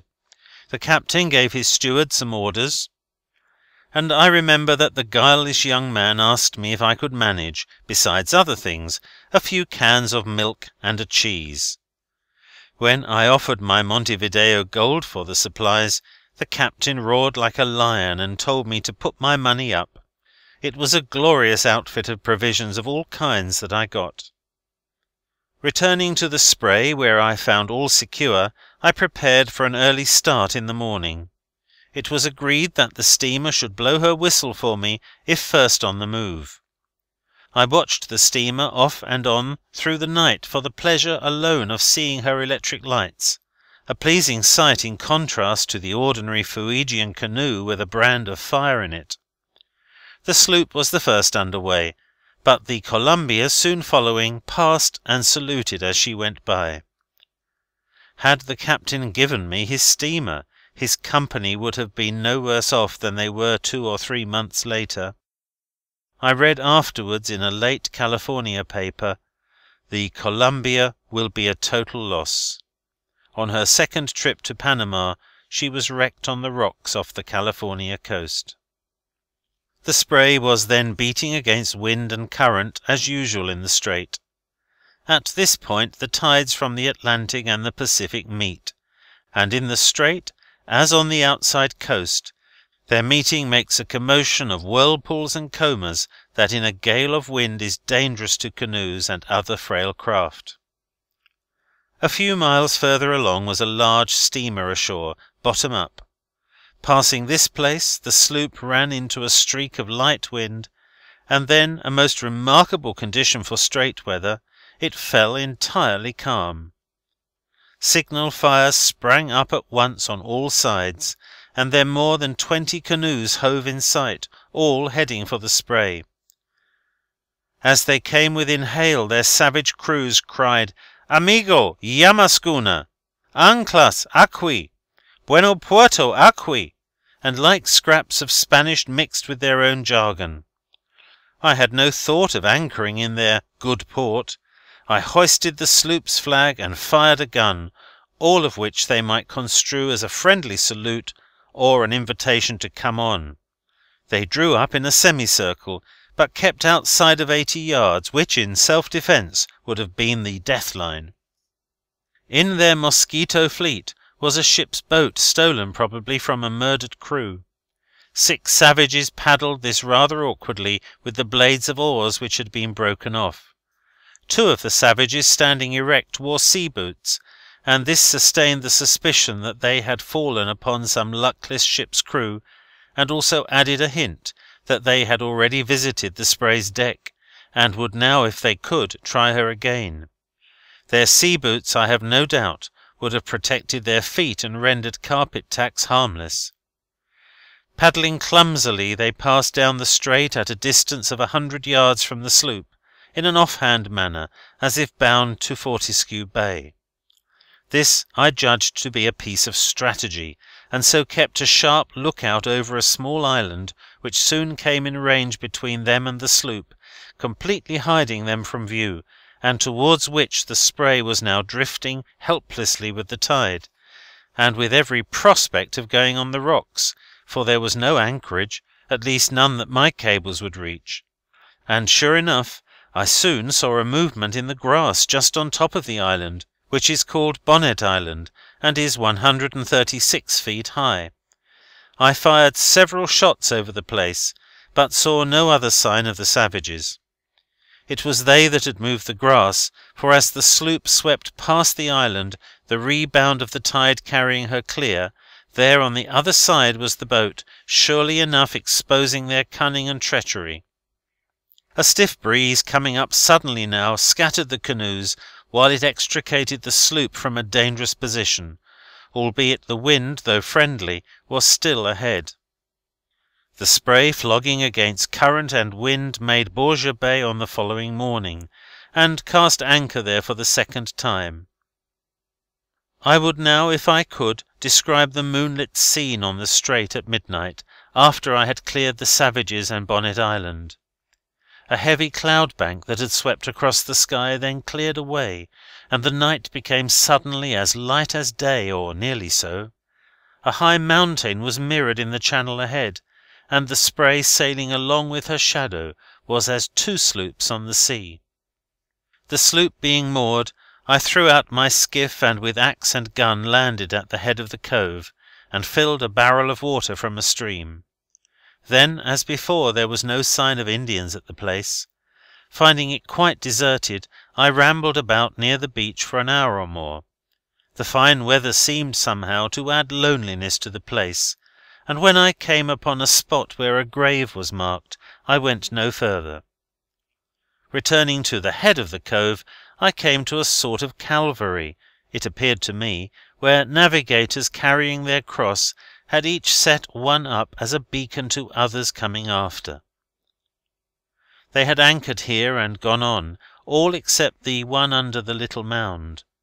One of the simple marks, curiously enough, had been left there by the steamship Columbia, sister ship to the Columbia, my neighbour of that morning. I read the names of many other vessels, some of them I copied in my journal, others were illegible. Many of the crosses had decayed and fallen, and many a hand that put them there I had known, many a hand now still. The air of depression was about the place, and I hurried back to the sloop to forget myself again in the voyage.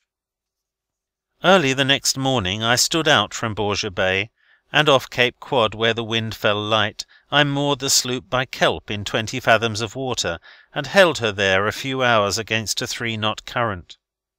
That night I anchored in Langara Cove, a few miles further along, where on the following day I discovered wreckage and goods washed up from the sea. I worked all day now, salving and boating off a cargo to the sloop. The bulk of the goods was tallow in casks and in lumps from which the casks had broken away, and embedded in the seaweed was a barrel of wine, which I also towed alongside.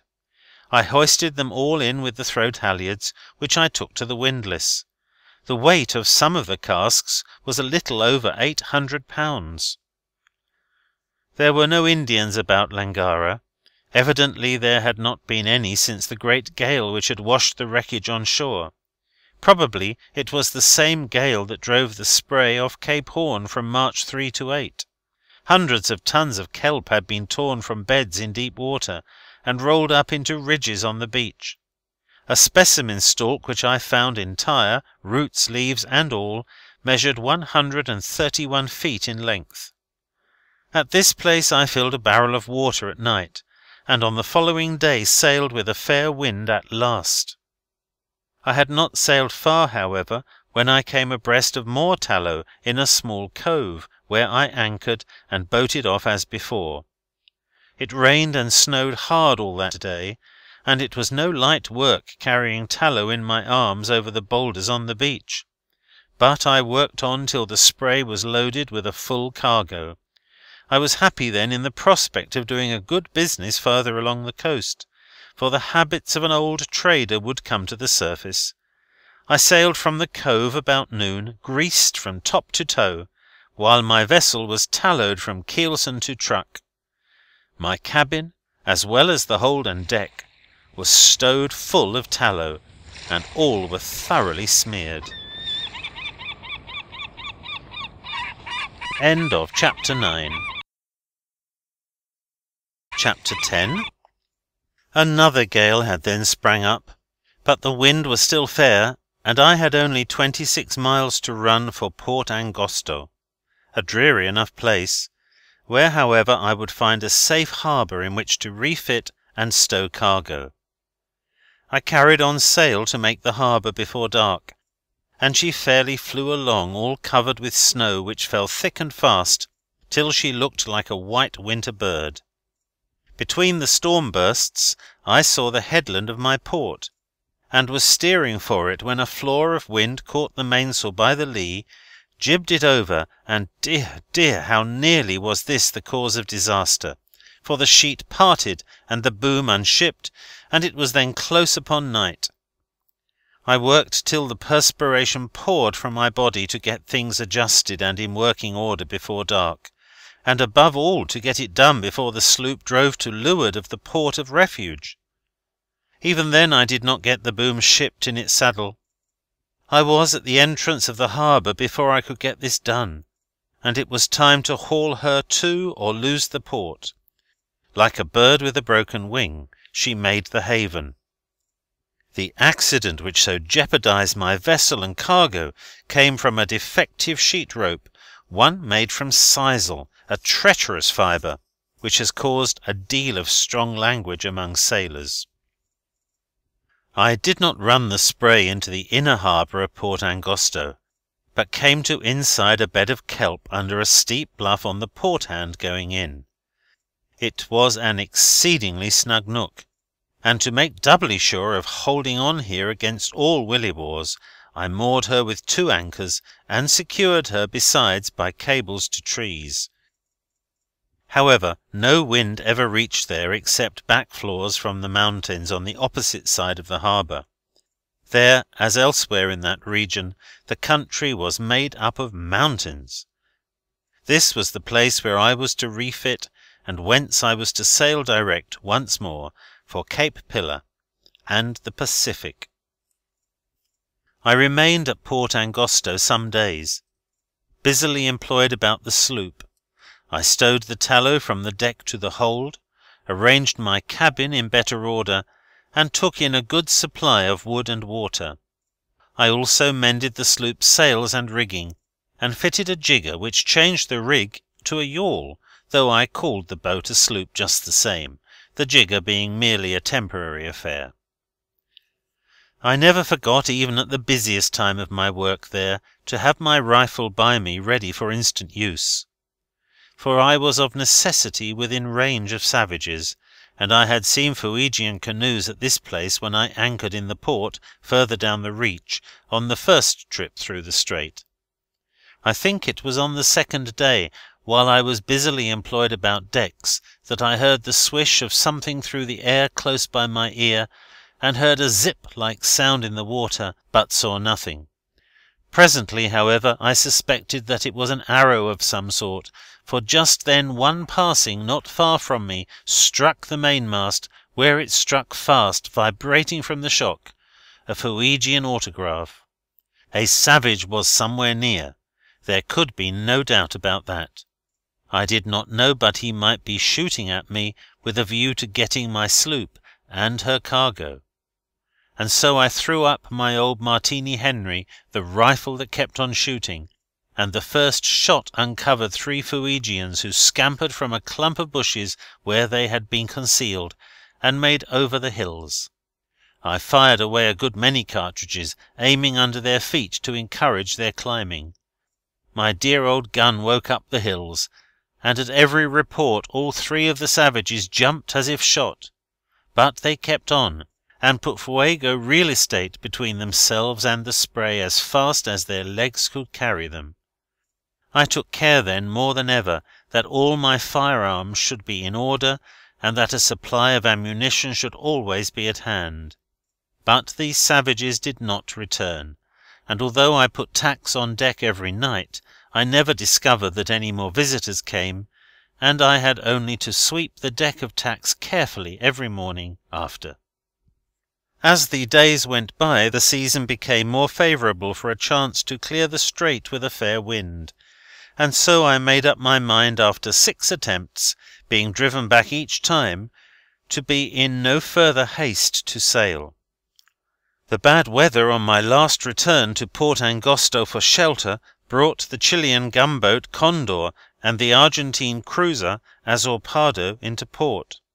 As soon as the latter came to anchor, Captain Mascarella, the commander, sent a boat to the Spray, with the message that he would take me in tow for Sandy Point if I would give up the voyage and return, the thing farthest from my mind.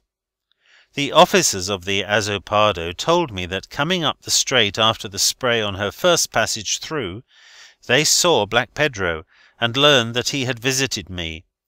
The Azorpado, being a foreign man of war, has no right to arrest the Fuegian outlaw, but her captain blamed me for not shooting the rascal when he came to my sloop.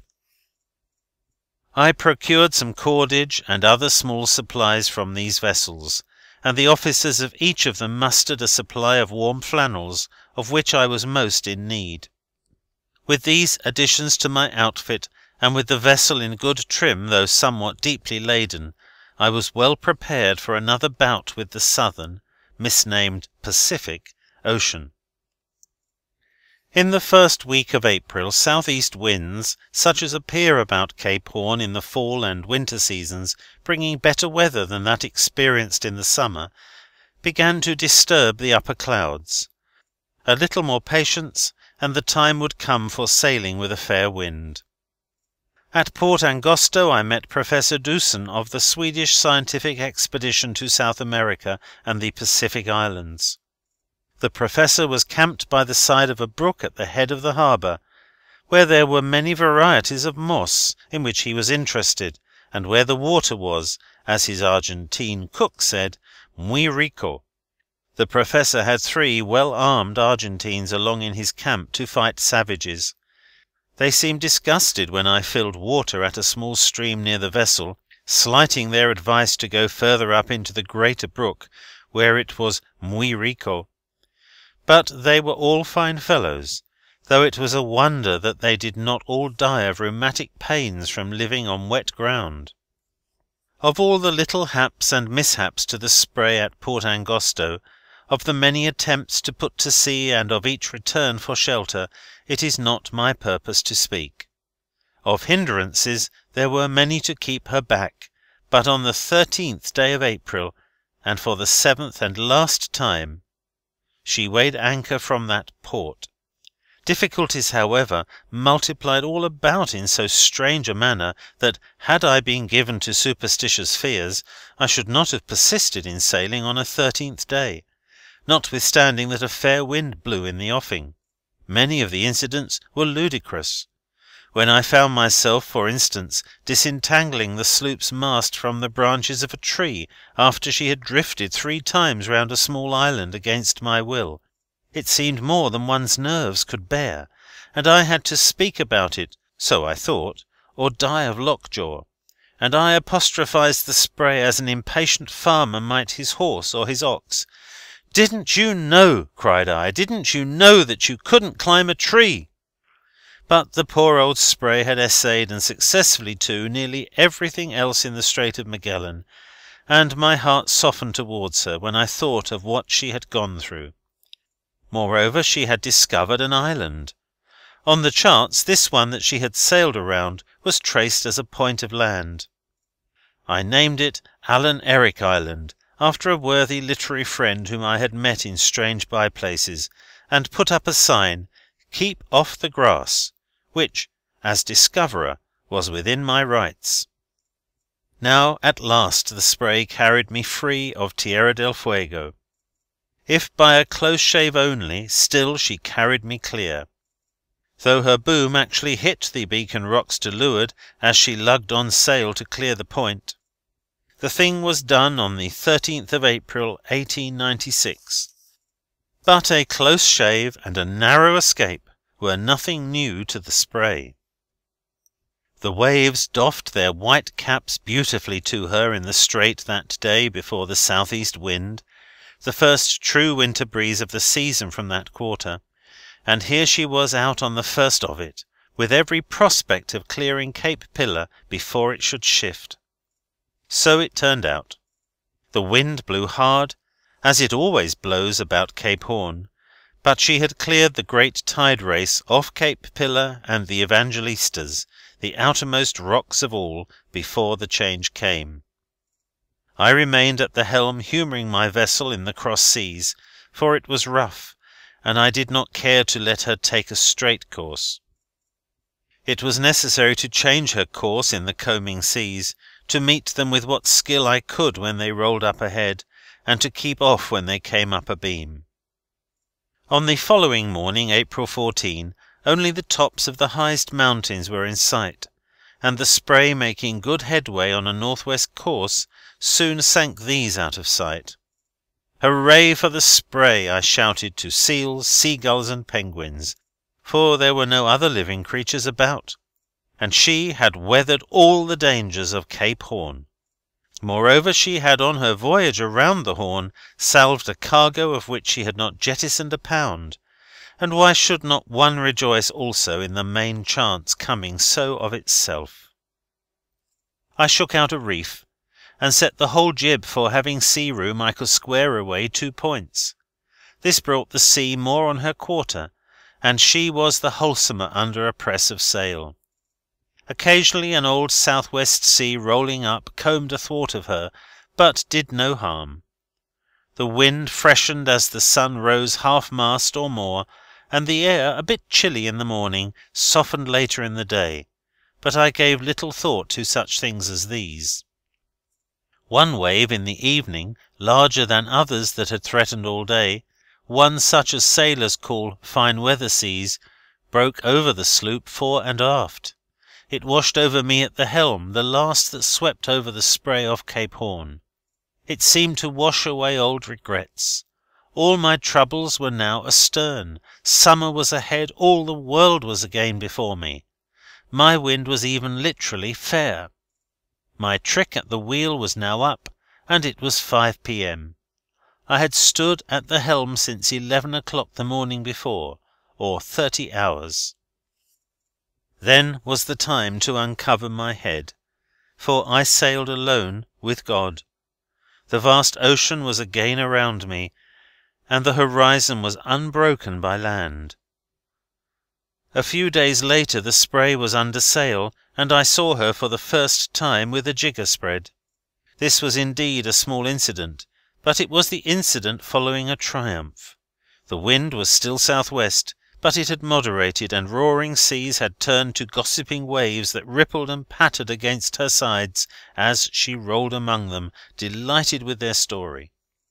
Rapid changes went on those days, in things all about while she headed for the tropics. New species of birds came around, albatrosses fell back and became scarcer and scarcer, lighter gulls came in their stead, and pecked for crumbs in the sloop's wake. On the 10th day from Cape Pillar a shark came along, the first of its kind on this part of the voyage to get into trouble. I harpooned him and took out his ugly jaws. I had not till then felt inclined to take the life of any animal, but when John Shark hove in sight my sympathy flew to the winds. It is a fact that in Magellan I let pass many ducks that would have made a good stew, for I had no mind in the lonesome strait to take the life of any living thing. From Cape Pillar I steered for Juan Fernandez, and on the 26th of April, 15 days out, made that historic island right ahead. The blue hills of Juan Fernandez, high among the clouds, could be seen about 30 miles off. 1,000 emotions thrilled me when I saw the island, and I bowed my head to the deck. We may mock the Oriental salaam, but for my part I could find no other way of expressing myself. The wind being light through the day, the Spray did not reach the island till night.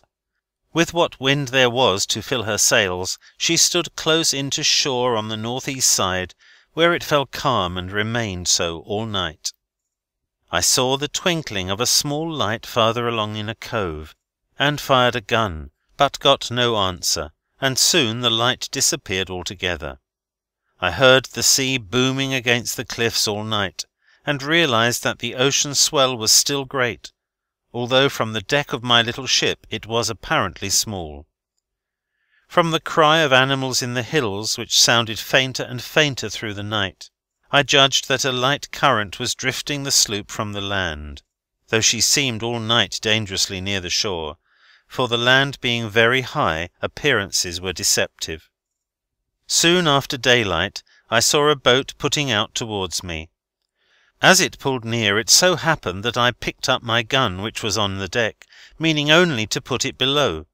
But the people in the boat, seeing the piece in my hands, quickly turned and pulled back for shore, which was about 4 miles distant.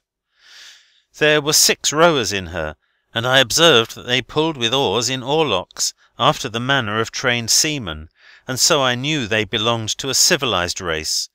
But their opinion of me must have been anything but flattering when they mistook my purpose with the gun and pulled away with all their might. I made them understand by signs, but not without difficulty, that I did not intend to shoot, that I was simply putting the piece in the cabin, and that I wished them to return. When they understood my meaning they came back, and were soon on board. One of the party, whom the rest called King, spoke English. The others spoke Spanish.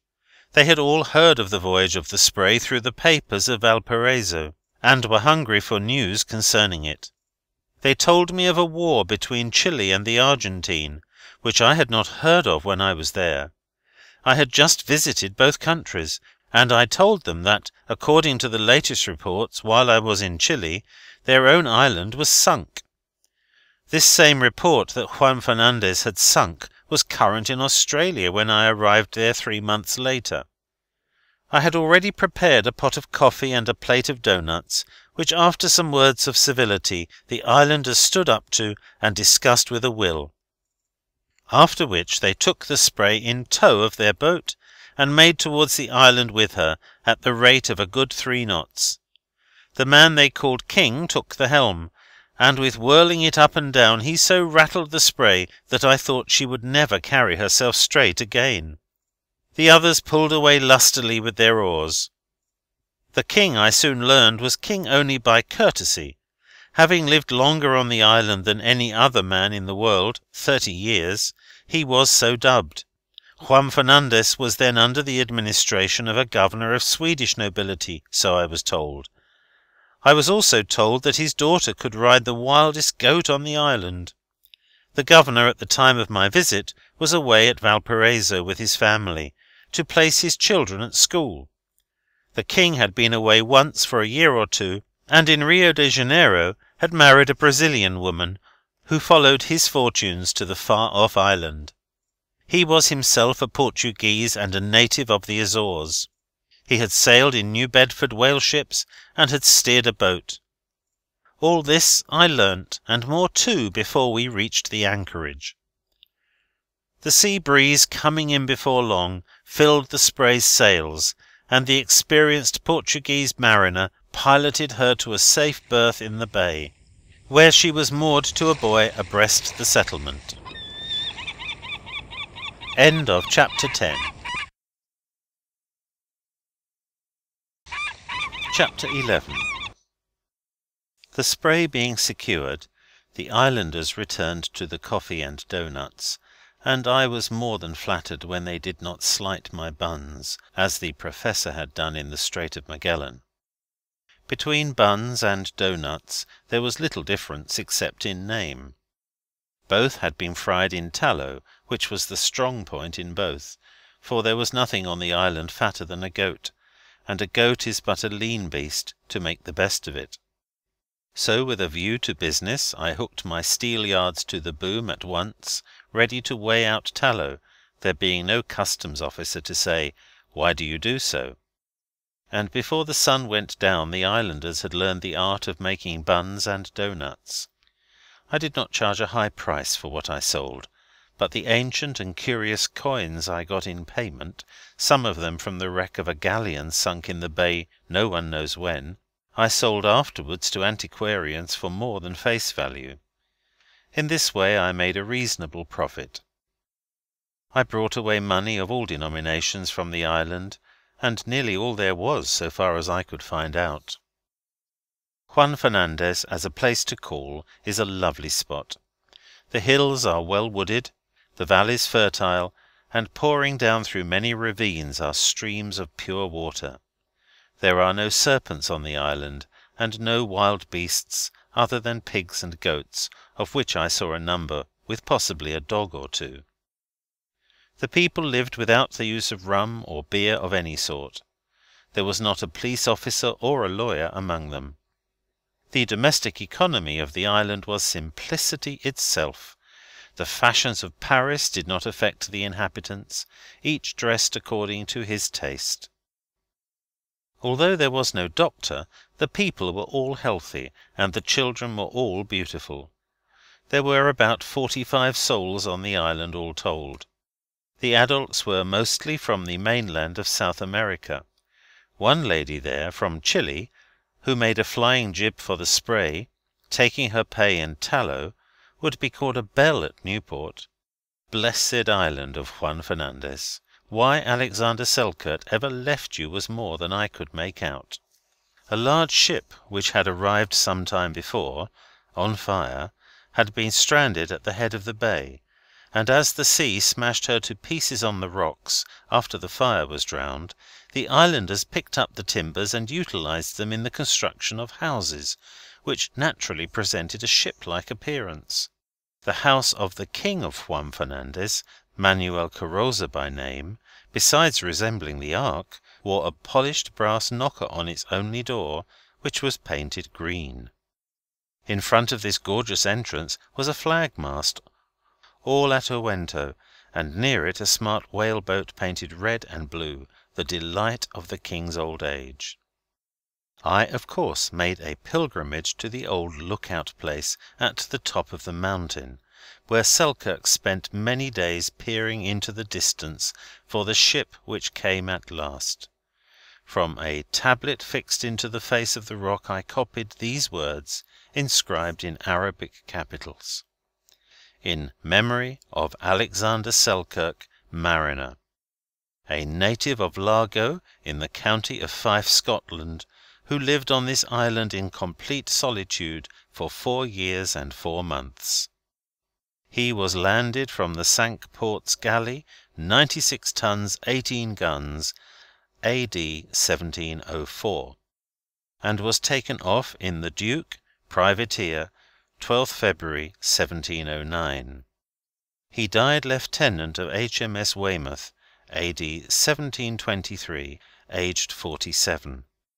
This tablet is erected near Selkirk's lookout by Commodore Powell and the officers of HMS Topaz, A.D. 1868. Footnote: Mr. J. Cuthbert Haddon, in the Century magazine for July 1899, shows that the tablet is in error as to the year of Selkirk's death. It should be 1721. The cave in which Selkirk dwelt while on the island is at the head of the bay now called Robinson Crusoe Bay. It is around a bold headland west of the present anchorage and landing. Ships have anchored there, but it affords a very indifferent berth. Both of these anchorages are exposed to north winds, which, however, do not reach home with much violence. The holding ground being good in the first named bay to the eastward, an anchorage there may be considered safe, although the undertow at times makes it wild riding. I visited Robinson Crusoe Bay in a boat, and with some difficulty landed through the surf near the cave, which I entered. I found it dry and inhabitable. It is located in a beautiful nook, sheltered by high mountains from all the severe storms that sweep over the island, which are not many, for it lies near the limits of the trade wind regions, being in latitude 35½ degrees south. The island is about 14 miles in length, east and west, and 8 miles in width. Its height is over 3,000 feet. Its distance from Chile, to which country it belongs, is about 340 miles. Juan Fernandez was once a convict station.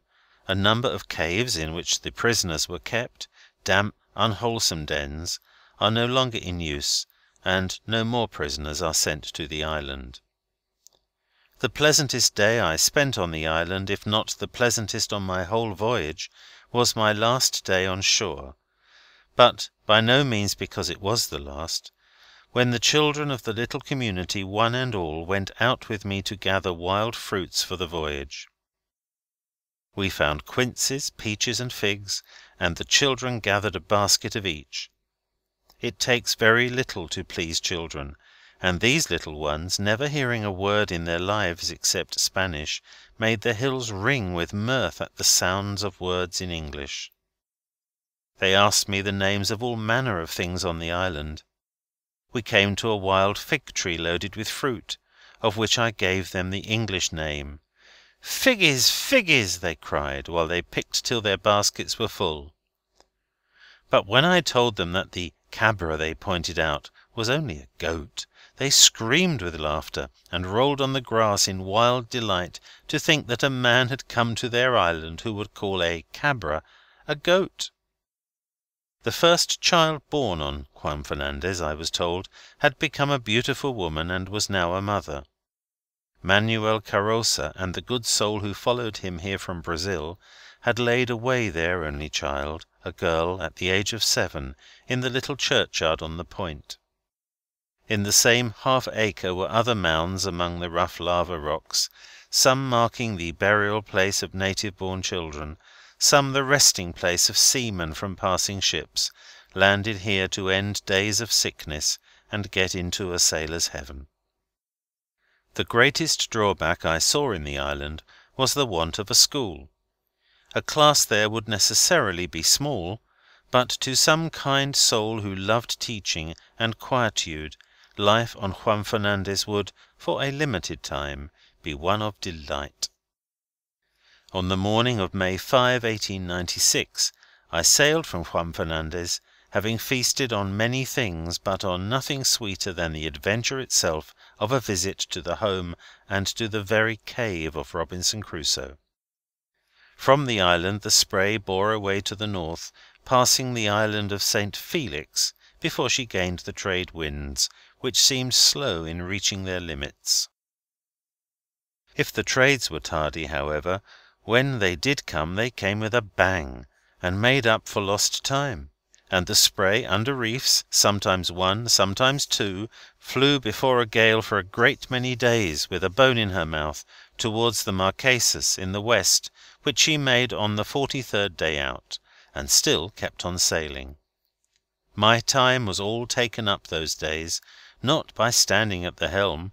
No man, I think, could stand or sit and steer a vessel round the world. I did better than that, for I sat and read my books, mended my clothes, or cooked my meals and ate them in peace. I had already found that it was not good to be alone, and so I made companionship with what there was around me, sometimes with the universe, and sometimes with my own insignificant self, but my books were always my friends, let fail all else. Nothing could be easier or more restful on my voyage in the trade winds. I sailed with a free wind day after day, marking the position of my ship on the chart with considerable precision. But this was done by intuition, I think, more than by slavish calculations. For one whole month my vessel held her course true. I had not the while so much as a light in the binnacle. The Southern Cross I saw every night abeam. The sun every morning came up astern. Every evening it went down ahead. I wished for no other compass to guide me, for these were true. If I doubted my reckoning after a long time at sea, I verified it by reading the clock aloft made by the great architect, and it was right. There was no denying that the comical side of the strange life appeared. I awoke sometimes to find the sun already shining into my cabin. I heard water rushing by, with only a thin plank between me and the depths, and I said, "How is this?" But it was all right. It was my ship on her course, sailing as no other ship had ever sailed before in the world. The rushing water along her side told me that she was sailing at full speed. I knew that no human hand was on the helm. I knew that all was well with the hands forward, and that there was no mutiny on board. The phenomena of ocean meteorology were interesting studies even here in the trade winds. I observed that about every 7 days the wind freshened and drew several points further than usual from the direction of the pole, that is, it went round from east-south-east to south-south-east, while at the same time a heavy swell rolled up from the south-west. All this indicated that gales were going on in the anti-trades. The wind then hauled day after day as it moderated, till it stood again at the normal point, east-south-east. This is more or less the constant state of the winter trades in latitude 12 degrees south, where I ran down the latitude for weeks. The sun, we all know, is the creator of the trade winds, and of the wind system over all the earth. But ocean meteorology is, I think, the most fascinating of all. From Juan Fernandez to the Marquesas I experienced 6 changes of these great palpitations of sea winds, and of the sea itself, the effect of far-off gales. To know the laws that govern the winds, and to know that you know them, will give you an easy mind on your voyage around the world. Otherwise you may tremble at the appearance of every cloud. What is true of this in the trade winds is much more so in the variables, where changes run more to extremes.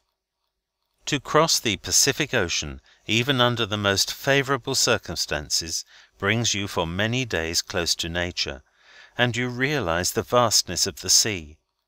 Slowly but surely the mark of my little ship's course on the track chart reached out on the ocean and across it, while at her utmost speed she marked with her keel, still slowly, the sea that carried her. On the 43rd day from land, a long time to be at sea alone, the sky being beautifully clear, and the moon being in distance with the sun, I drew up my sextant for sights. I found from the results of 3 observations, after long wrestling with lunar tables, that her longitude by observation agreed within 5 miles of that by dead reckoning. This was wonderful. Both, however, might be in error, but somehow I felt confident that both were nearly true, and that in a few hours more I should see land. And so it happened, for then I made the island of Nukaviva, the southernmost of the Marquesas group, clear-cut and lofty. The verified longitude when abreast was somewhere between the 2 reckonings. This was extraordinary. All navigators will tell you that from one day to another a ship may lose or gain more than 5 miles in her sailing account, and again in the matter of lunars, even expert lunarians are considered as doing clever work when they average within 8 miles of the truth. I hope I am making it clear that I do not lay claim to cleverness or to slavish calculations in my reckonings. I think I have already stated that I kept my longitude at least mostly by intuition. A rotator log always towed astern, but so much has to be allowed for currents and for drift which the log never shows, that it is only an approximation after all, to be corrected by one's own judgment from data of 1,000 voyages, and even then the master of the ship, if he be wise, cries out for the lead and the look-out. Unique was my experience in nautical astronomy from the deck of the Spray, so much so that I feel justified in briefly telling it here. The first set of sights, just spoken of, put her many hundreds of miles west of my reckoning by account. I knew that this could not be correct. In about an hour's time I took another set of observations with the utmost care. The mean result of these was about the same as that of the first set. I asked myself why, with my boasted self-dependence, I had not done at least better than this. Then I went in search of a discrepancy in the tables, and I found it. In the tables I found that the column of figures from which I had got an important logarithm was in error. It was a matter I could prove beyond a doubt, and it made the difference as already stated. The tables being corrected, I sailed on with self-reliance unshaken, and with my tin clock fast asleep. The results of these observations naturally tickled my vanity, for I knew that it was something to stand on a great ship's deck and with 2 assistants take lunar observations approximately near the truth. As one of the poorest of American sailors, I was proud of the little achievement on the sloop, even by chance though it may have been. I was en rapport now with my surroundings, and was carried on a vast stream where I felt the buoyancy of His hand who made all the worlds. I realized the mathematical truth of their motions, so well known that astronomers compile tables of their positions through the years and the days and the minutes of a day, with such precision that one coming along over the sea even 5 years later may, by their aid, find the standard time of any given meridian on the earth. To find local time is a simpler matter. The difference between local time and standard time is longitude expressed in time, 4 minutes, we all know, representing 1 degree. Thus, briefly, is the principle on which longitude is found independent of chronometers. The work of the lunarian, though seldom practised in these days of chronometers, is beautifully edifying, and there is nothing in the realm of navigation that lifts one's heart up more in adoration. End of Chapter 11. Chapter 12. To be alone 43 days would seem a long time, but in reality even here winged moments flew lightly by. And instead of my hauling in for Nukahiva, which I could have made as well as not, I kept on for Samoa, where I wished to make my next landing. This occupied 29 days more, making 72 days in all. I was not distressed in any way during that time. There was no end of companionship, the very coral reefs kept me company, or gave me no time to feel lonely, which is the same thing, and there were many of them now in my course to Samoa. First among the incidents of the voyage from Juan Fernandez to Samoa, which were not many, was a narrow escape from collision with a great whale that was absent-mindedly ploughing the ocean at night while I was below. The noise from his startled snort, and the commotion he made in the sea as he turned to clear my vessel, brought me on deck in time to catch a wetting from the water he threw up with his flukes. The monster was apparently frightened. He headed quickly for the east. I kept on going west. Soon another whale passed, evidently a companion, following in its wake. I saw no more on this part of the voyage, nor did I wish to. Hungry sharks came about the vessel often when she neared islands or coral reefs. I own a satisfaction in shooting them as one would a tiger. Sharks, after all, are the tigers of the sea. Nothing is more dreadful to the mind of a sailor, I think, than a possible encounter with a hungry shark. A number of birds were always about. Occasionally one poised on the mast to look the spray over, wondering perhaps at her odd wings, for she now wore her fuego mainsail, which, like Joseph's coat, was made of many pieces. Ships are less common on the southern seas than formerly. I saw not one in the many days crossing the Pacific. My diet on these long passages usually consisted of potatoes and salt cod and biscuits, which I made 2 or 3 times a week. I had always plenty of coffee, tea, sugar, and flour. I carried usually a good supply of potatoes, but before reaching Samoa I had a mishap which left me destitute of this highly prized sailor's luxury.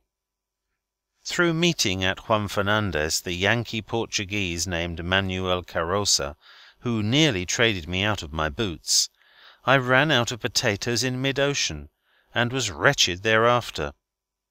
I prided myself on being something of a trader, but this Portuguese from the Azores by way of New Bedford, who gave me new potatoes for the older ones I had got from the Columbia, a bushel or more of the best, left me no ground for boasting. He wanted mine, he said, for changey the seed. When I got to sea, I found that his tubers were rank and inedible, and full of fine yellow streaks of repulsive appearance. I tied the sack up, and returned to the few left of my old stock, thinking that maybe when I got right hungry the island potatoes would improve in flavour. 3 weeks later I opened the bag again, and out flew millions of winged insects. Manuel's potatoes had all turned to moths. I tied them up quickly, and threw them all into the sea. Manuel had a crop of potatoes on hand, and as a hint to whalemen, who are always eager to buy vegetables, he wished me to report whales off the island of Juan Fernandez, which I have already done, and big ones at that, but they were a long way off. Taking things by and large, as sailors say, I got on fairly well in the matter of provisions, even on the long voyage across the Pacific. I found always some small stores to help the fare of luxuries. What I lacked of fresh meat was made up in fresh fish, at least while in the trade winds, where flying fish crossing on the wing at night would hit the sails and fall on deck, sometimes 2 or 3 of them, sometimes a dozen. Every morning, except when the moon was large, I got a bountiful supply by merely picking them up from the lee scuppers. All tinned meats went begging. On the 16th of July, after considerable care and some skill and hard work, the Spray cast anchor in Apia, in the kingdom of Samoa, about noon. My vessel being moored, I spread an awning, and instead of going at once on shore, I sat under it till late in the evening, listening with delight to the musical voices of the Samoan men and women. A canoe coming down the harbour with 3 young women in it rested her paddles abreast the sloop. One of the fair crew, hailing with the naive salutation, "Talofa Lee," "Love with you, chief," asked, "Schoon come, me like?" "Love to you," I answered, and said, "Yes." "You man come lone?" Again I answered, "Yes." "I don't believe that. You had other mans, and you eat 'em." At this sally the others laughed. "What for you come long way?" they asked. "To hear you ladies sing," I replied. "Oh, Talofa Lee!" they all cried, and sang on. Their voices filled the air with music that rolled across to the grove of tall palms on the other side of the harbour, and back. Soon after this 6 young men came down in the United States Consul General's boat, singing in parts and beating time with their oars. In my interview with them I came off better than with the damsels in the canoe. They bore an invitation from General Churchill for me to come and dine at the Consulate. There was a lady's hand in things about the Consulate in Samoa.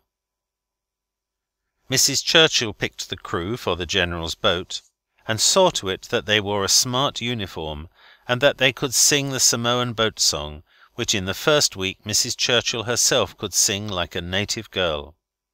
Next morning, bright and early, Mrs. Robert Louis Stevenson came to the Spray and invited me to Vailima the following day.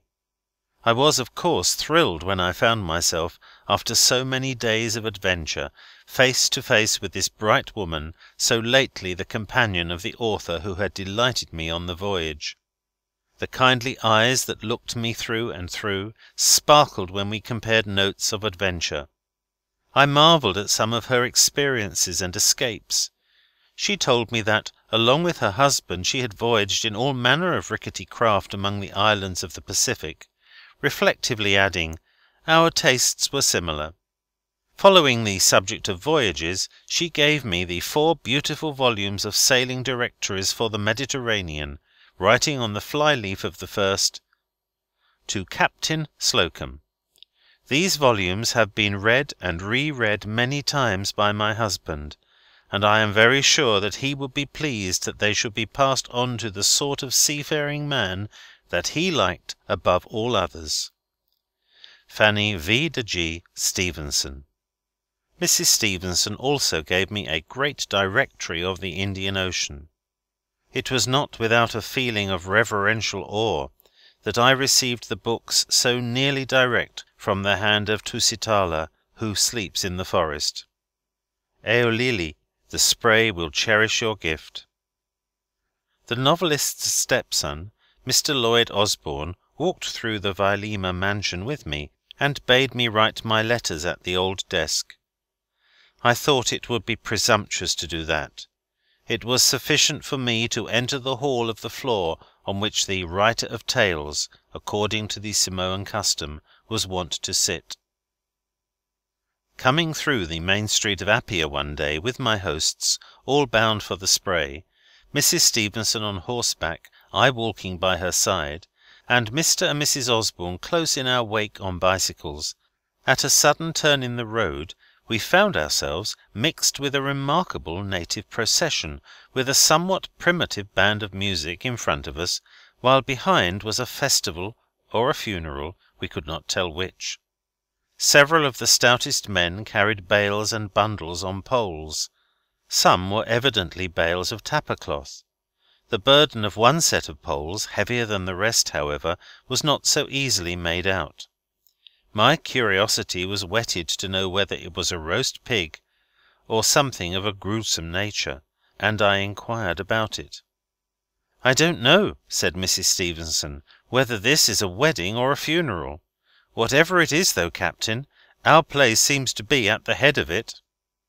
The Spray being in the stream, we boarded her from the beach abreast, in the little raised Gloucester dory, which had been painted a smart green. Our combined weight loaded it gunwale to the water, and I was obliged to steer with great care to avoid swamping. The adventure pleased Mrs. Stevenson greatly, and as we paddled along she sang, "They went to sea in a pea-green boat." I could understand her saying of her husband and herself, "Our tastes were similar." As I sailed further from the centre of civilization, I heard less and less of what would and what would not pay. Mrs. Stevenson, in speaking of my voyage, did not once ask me what I would make out of it. When I came to a Samoan village, the chief did not ask the price of gin, or say, "How much will you pay for roast pig?" But "Dollar, dollar," said he. "White man know only dollar." Never mind dollar. The tapo has prepared ava. Let us drink and rejoice. The tapo is the virgin hostess of the village. In this instance it was Taloa, daughter of the chief. "Our taro is good, let us eat. On the tree there is fruit. Let the day go by. Why should we mourn over that? There are millions of days coming. The breadfruit is yellow in the sun, and from the cloth tree is Taloa's gown. Our house, which is good, cost but the labour of building it, and there is no lock on the door." While the days go thus in these southern islands, we at the north are struggling for the bare necessities of life. For food the islanders have only to put out their hand and take what nature has provided for them. If they plant a banana tree, their only care afterwards is to see that too many trees do not grow. They have great reason to love their country, and to fear the white man's yoke, for once harnessed to the plough, their life would no longer be a poem. The chief of the village of Kaini, who was a tall and dignified Tonga man, could be approached only through an interpreter and talking man.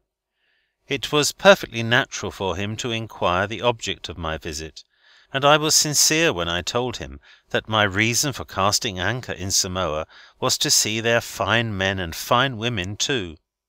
After a considerable pause, the chief said, "The captain has come a long way to see so little, but," he added, "the tapo must sit nearer the captain." "Yak," said Taloa, who had so nearly learned to say yes in English, and suiting the action to the word, she hitched a peg nearer, all hands sitting in a circle upon mats. I was no less taken with the chief's eloquence than delighted with the simplicity of all he said. About him there was nothing pompous. He might have been taken for a great scholar or statesman, the least assuming of the men I met on the voyage.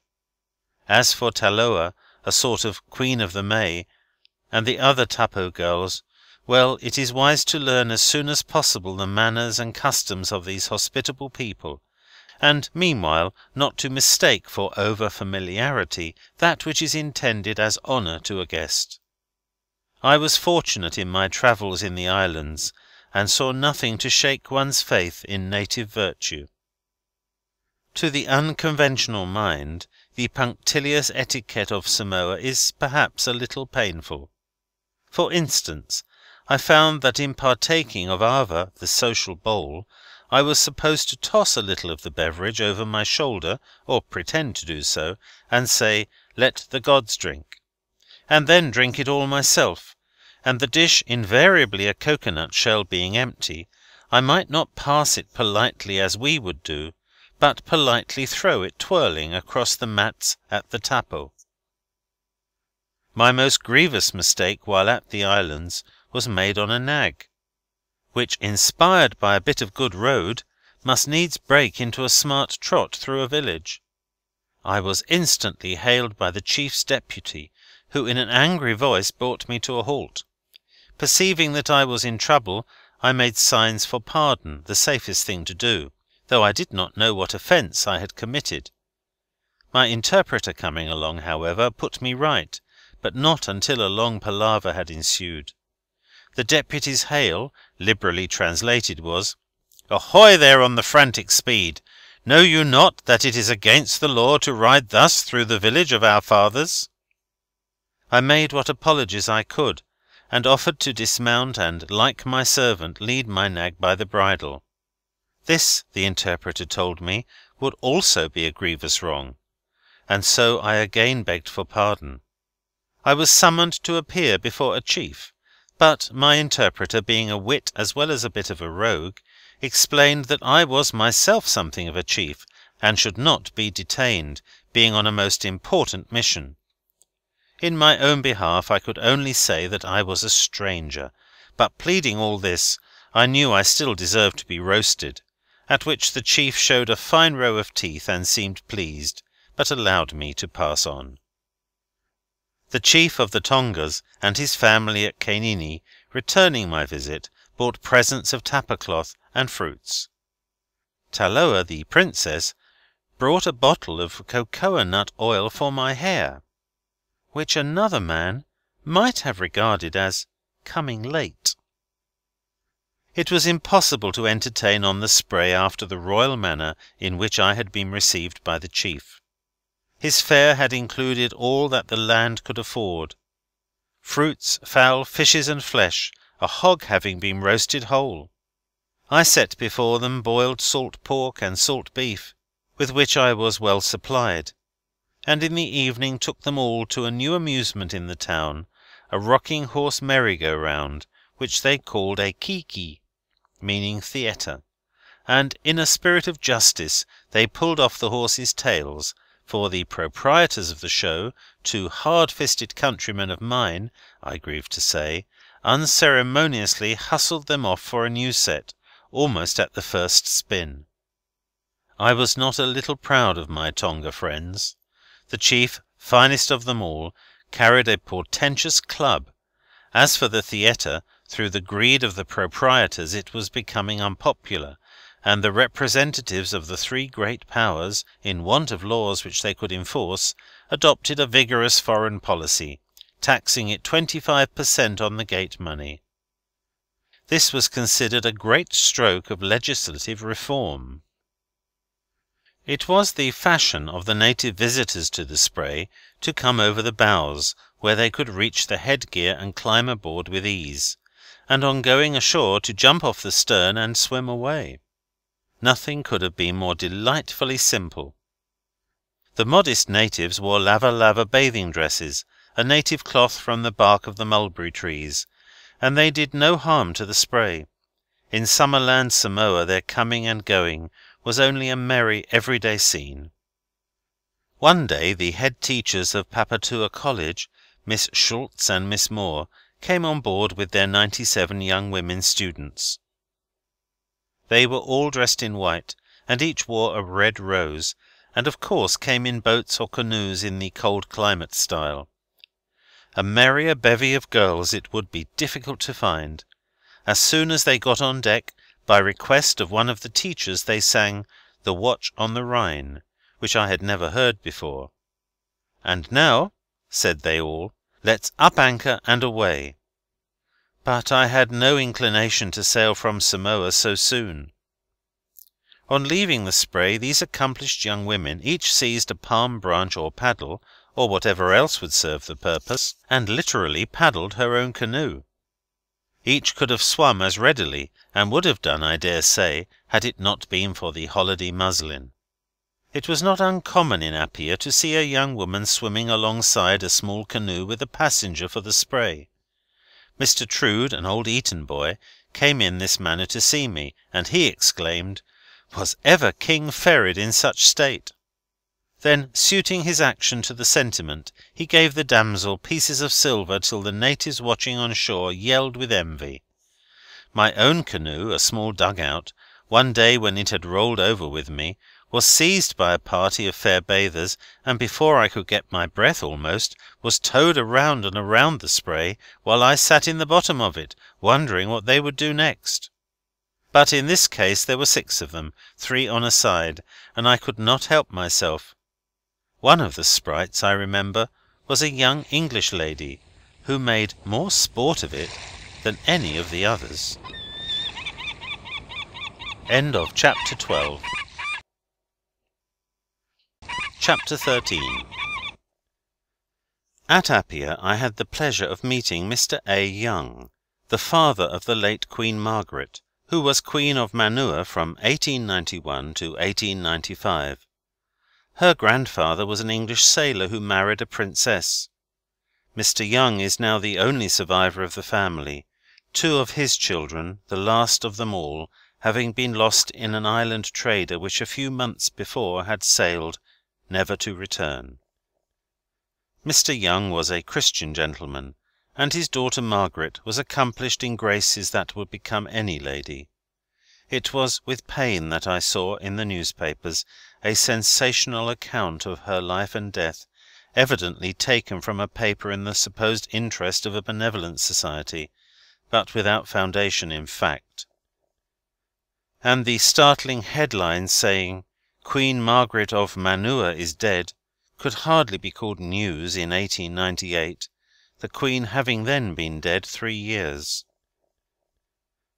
While hobnobbing, as it were, with royalty, I called on the King himself, the late Malietoa.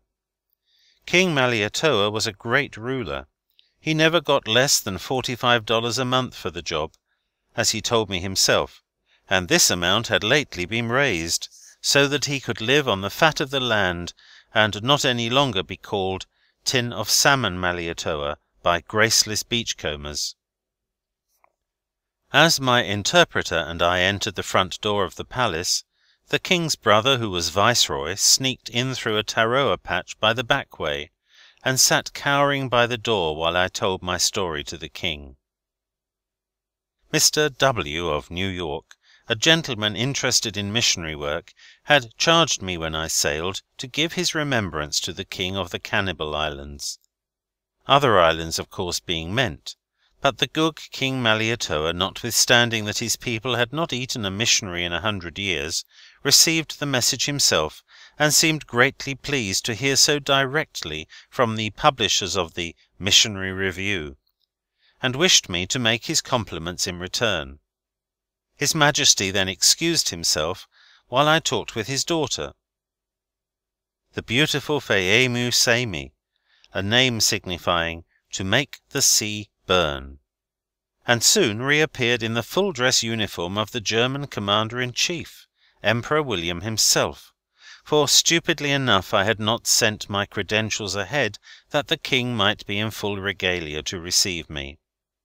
Calling a few days later to say good-bye to Phaemu Sami, I saw King Malietoa for the last time.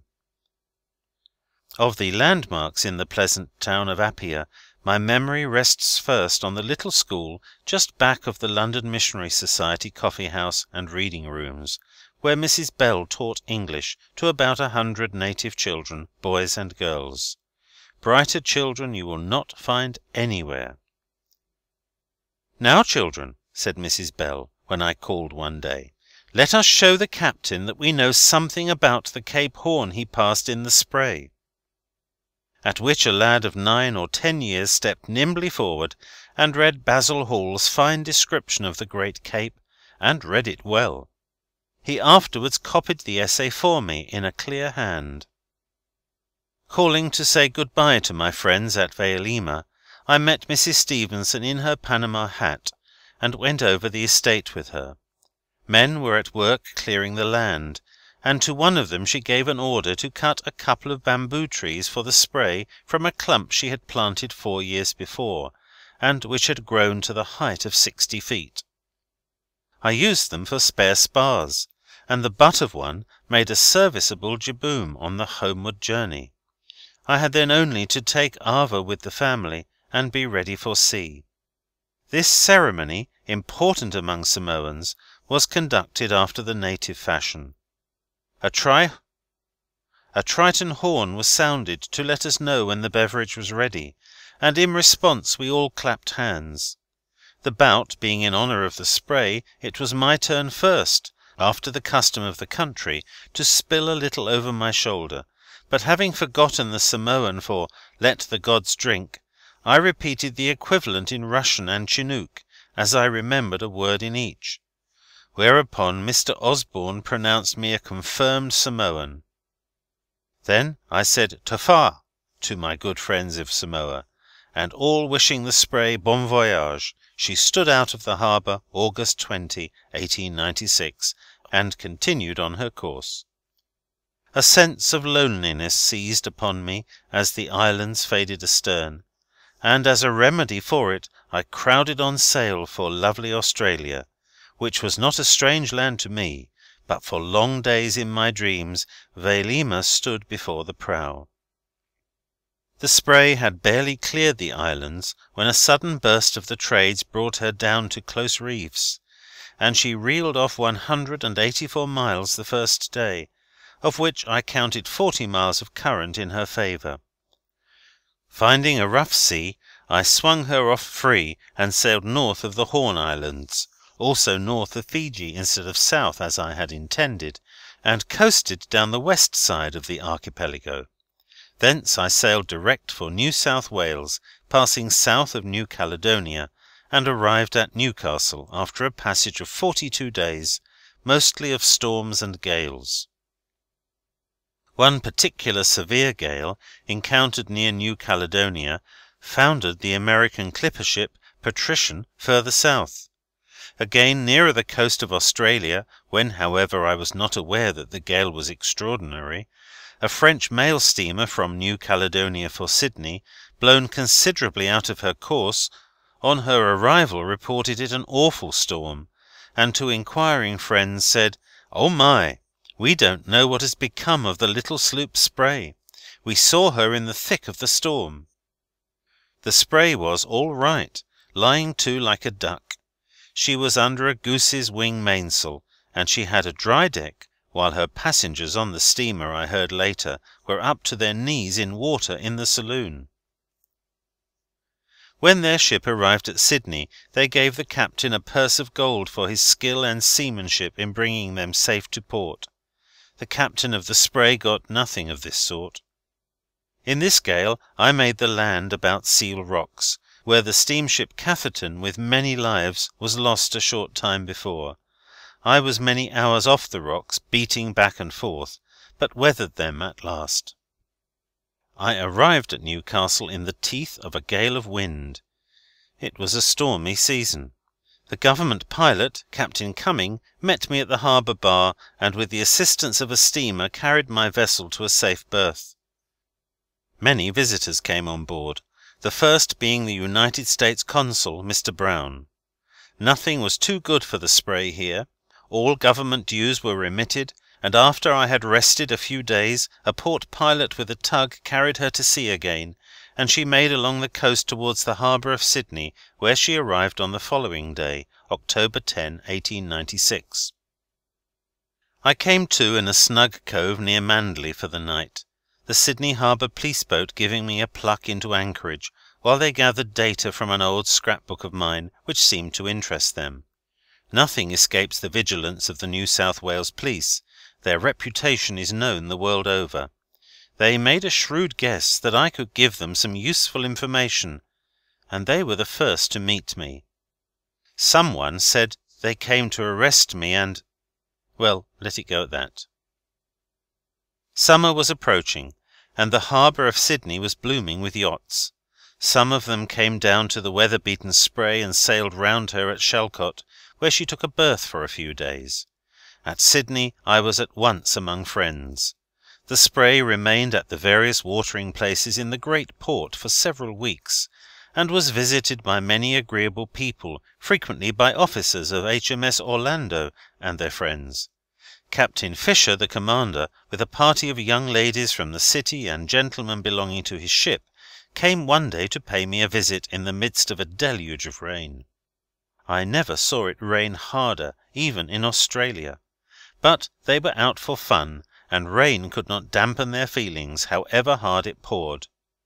But as ill luck would have it, a young gentleman of another party on board, in the full uniform of a very great yacht club, with brass buttons enough to sink him, stepping quickly to get out of the wet, tumbled holus bolus, head and heels, into a barrel of water I had been coopering, and being a short man was soon out of sight, and nearly drowned before he was rescued. It was the nearest to a casualty on the Spray in her whole course, so far as I know. The young man, having come on board with compliments, made the mishap most embarrassing. It had been decided by his club that the Spray could not be officially recognized, for the reason that she brought no letters from yacht clubs in America. And so I say it seemed all the more embarrassing and strange that I should have caught at least one of the members in a barrel, and two when I was not fishing for yachtsmen. The typical Sydney boat is a handy sloop of great beam and enormous sail-carrying power, but a capsize is not uncommon, for they carry sail like Vikings. In Sydney I saw all manner of craft, from the smart steam launch and sailing cutter to the smallest sloop and canoe pleasuring on the bay. Everybody owned a boat. If a boy in Australia has not the means to buy him a boat, he builds one, and it is usually not one to be ashamed of. The Spray shed her Joseph's coat, the Fuego mainsail in Sydney, and wearing a new suit, the handsome present of Commodore Foy, she was flagship of the Johnston Bay Flying Squadron when the circumnavigators of Sydney Harbour sailed in their annual regatta. They recognized the Spray as belonging to a club of her own, and with more Australian sentiment than fastidiousness, gave her credit for her record. Time flew fast those days in Australia, and it was December 6, 1896, when the Spray sailed from Sydney. My intention was now to sail round Cape Leeuwin, direct for Mauritius on my way home, and so I coasted along towards Bass Strait in that direction. There was little to report on this part of the voyage, except changeable winds, busters, and rough seas. The 12th of December, however, was an exceptional day, with a fine coast wind north-east. The Spray early in the morning passed Twofold Bay, and later Cape Bundoro in a smooth sea with land close aboard. The lighthouse on the cape dipped a flag to the Spray's flag, and children on the balconies of a cottage near the shore waved handkerchiefs as she passed by. There were only a few people all told on the shore, but the scene was a happy one. I saw festoons of evergreen in token of Christmas near at hand. I saluted the merrymakers, wishing them a Merry Christmas, and could hear them say, "I wish you the same." From Cape Bundoro I passed by Cliff Island in Bass Strait, and exchanged signals with the lightkeepers while the Spray worked up under the island. The wind howled that day, while the sea broke over their rocky home. A few days later, December 17, the Spray came in close under Wilson's Promontory, again seeking shelter. The keeper of the light at that station, Mr. J. Clark, came on board and gave me directions for Waterloo Bay, about 3 miles to leeward, for which I bore up at once, finding good anchorage there in a sandy cove protected from all westerly and northerly winds. Anchored here was the ketch Secret, a fisherman, and the Mary of Sydney, a steam ferry boat fitted for whaling. The captain of the Mary was a genius, and an Australian genius at that, and smart. His crew, from a sawmill up the coast, had not one of them seen a live whale when they shipped, but they were boatmen after an Australian's own heart, and the captain had told them that to kill a whale was no more than to kill a rabbit. They believed him, and that settled it. As luck would have it, the very first one they saw on their cruise, although an ugly humpback, was a dead whale in no time. Captain Young, the master of the Mary, killing the monster at a single thrust of a harpoon. It was taken in tow for Sydney, where they put it on exhibition. Nothing but whales interested the crew of the gallant Mary, and they spent most of their time here, gathering fuel along shore for a cruise on the grounds off Tasmania. Whenever the word whale was mentioned in the hearing of these men, their eyes glistened with excitement. We spent 3 days in the quiet cove, listening to the wind outside. Meanwhile Captain Young and I explored the shores, visited abandoned miners' pits, and prospected for gold ourselves. Our vessels, parting company the morning they sailed, stood away like sea-birds, each on its own course. The wind for a few days was moderate, and with unusual luck of fine weather, the Spray made Melbourne Heads on the 22nd of December, and taken in tow by the steam tug Racer, was brought into port. Christmas Day was spent at a berth in the River Yarrow, but I lost little time in shifting to St. Kilda, where I spent nearly a month. The Spray paid no port charges in Australia or anywhere else on the voyage, except at Pernambuco, till she poked her nose into the Custom House at Melbourne, where she was charged tonnage dues. in this instance 6d. a ton on the gross. The collector extracted 6 shillings and sixpence, taking off nothing for the fraction under 13 tons, her exact gross being 12.70 tons. I squared the matter by charging people 6d. each for coming on board, and when this business got dull, I caught a shark and charged them 6d. each to look at that. The shark was 12 feet 6 inches in length, and carried a progeny of 26, not one of them less than 2 feet in length. A slit of a knife let them out in a canoe full of water, which, changed constantly, kept them alive one whole day. In less than an hour from the time I heard of the ugly brute, it was on deck and on exhibition, with rather more than the amount of the Spray's tonnage dues already collected. Then I hired a good Irishman, Tom Howard by name, who knew all about sharks, both on the land and in the sea, and could talk about them, to answer questions and lecture. When I found that I could not keep abreast of the questions, I turned the responsibility over to him. Returning from the bank, where I had been to deposit money early in the day, I found Howard in the midst of a very excited crowd, telling imaginary habits of the fish. It was a good show, the people wished to see it, and it was my wish that they should, but owing to his over-stimulated enthusiasm, I was obliged to let Howard resign. The income from the show and the proceeds of the tallow I had gathered in the Strait of Magellan, the last of which I had disposed of to a German soap boiler at Samoa, put me in ample funds. January 24, 1897, found the Spray again in tow of the tug Racer, leaving Hobson's Bay after a pleasant time in Melbourne and St. Kilda, which had been protracted by a succession of south-west winds that seemed never ending.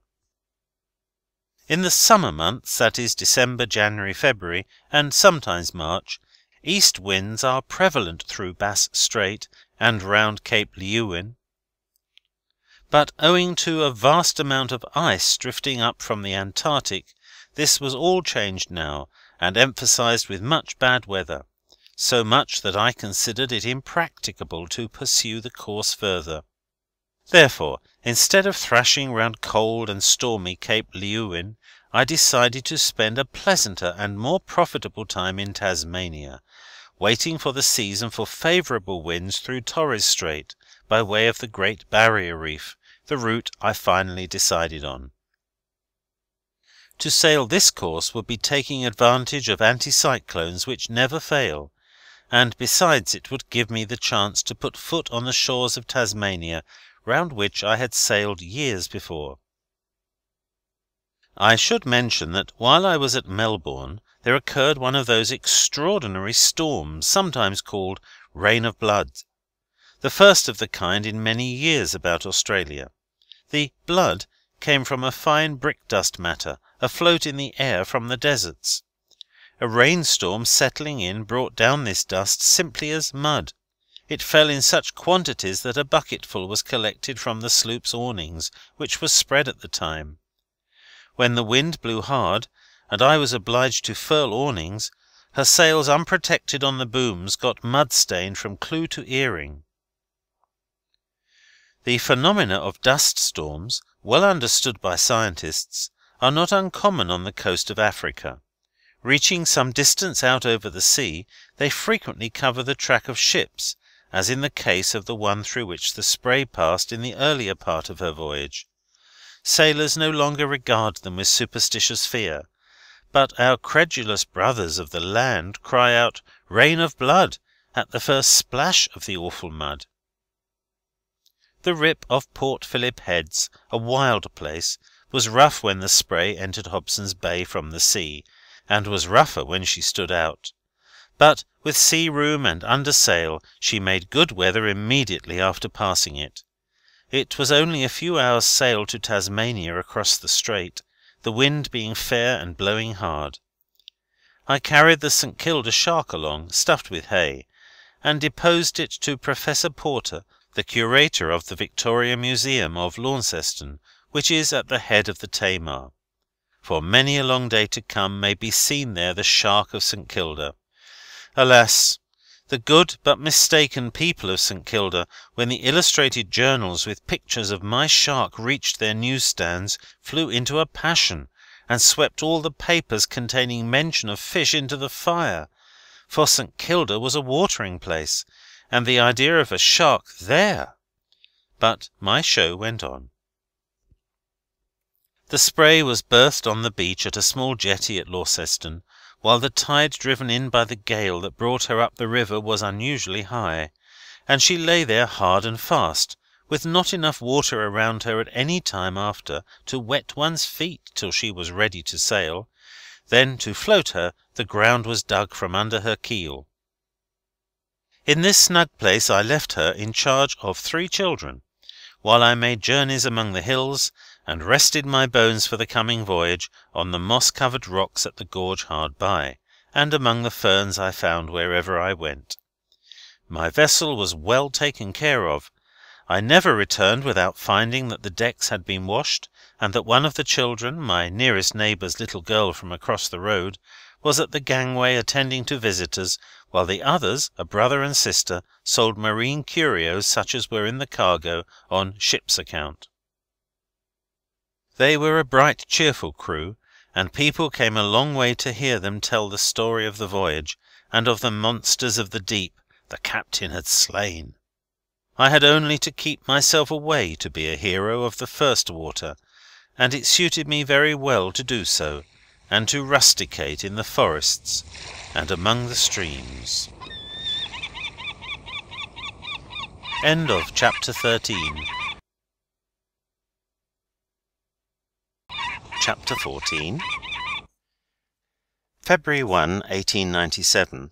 On returning to my vessel, I found waiting for me the letter of sympathy which I subjoin.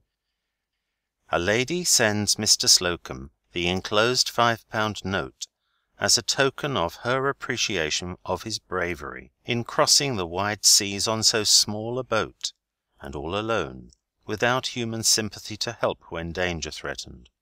All success to you. To this day I do not know who wrote it, or to whom I am indebted for the generous gift it contained. I could not refuse a thing so kindly meant, but promised myself to pass it on with interest at the first opportunity, and this I did before leaving Australia. The season of fair weather around the north of Australia being yet a long way off, I sailed to other ports in Tasmania, where it is fine the year round. The first of these being Beauty Point, near which are Beaconsfield and the great Tasmanian gold mine, which I visited in turn.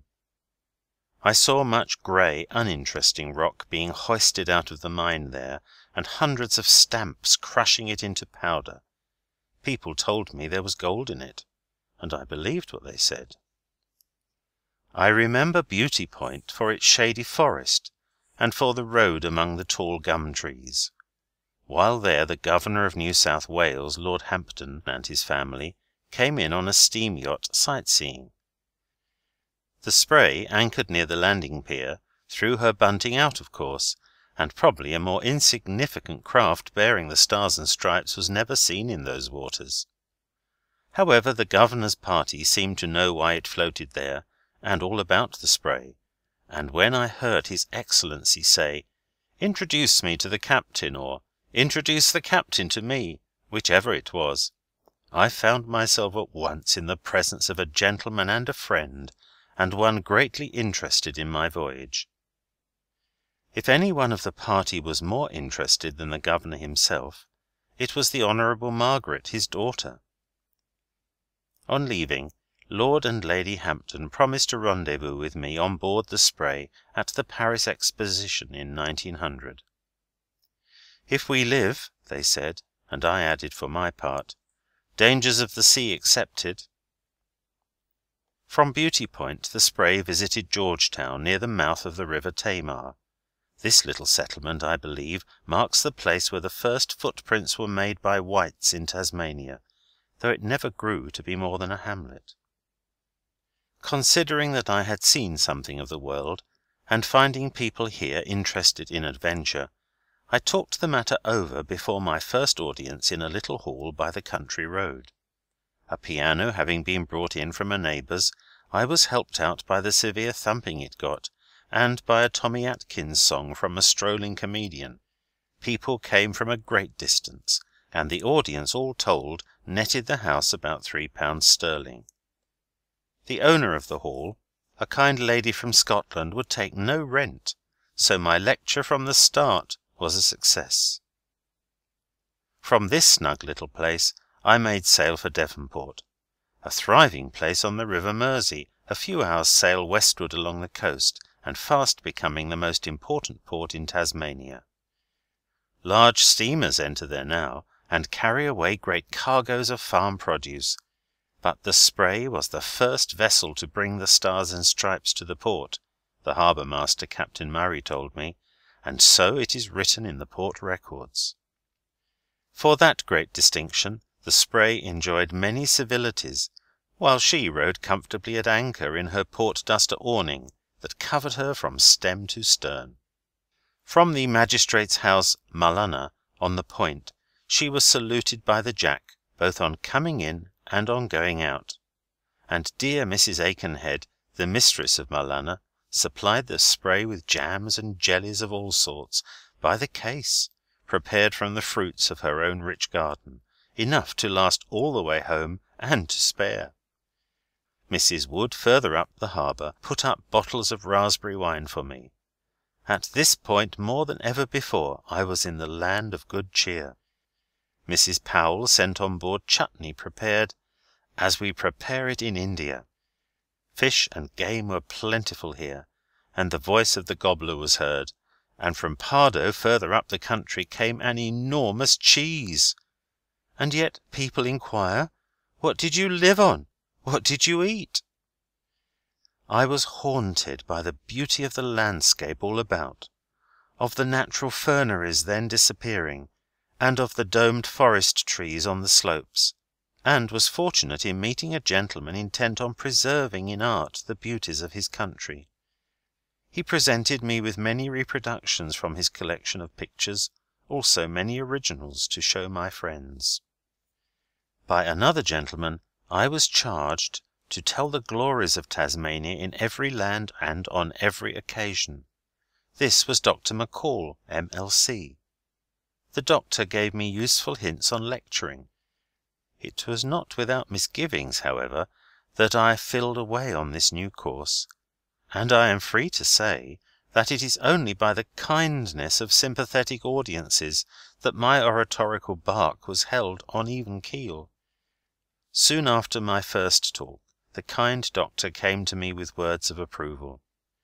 As in many other of my enterprises, I had gone about it at once and without second thought. Man, said he, great nervousness is only a sign of brain, and the more brain a man has, the longer it takes him to get over the affliction. But, he added reflectively, you will get over it. However, in my own behalf, I think it only fair to say that I am not yet entirely cured. The Spray was hauled out on the marine railway at Devonport, and examined carefully top and bottom, but was found absolutely free from the destructive teredo, and sound in all respects.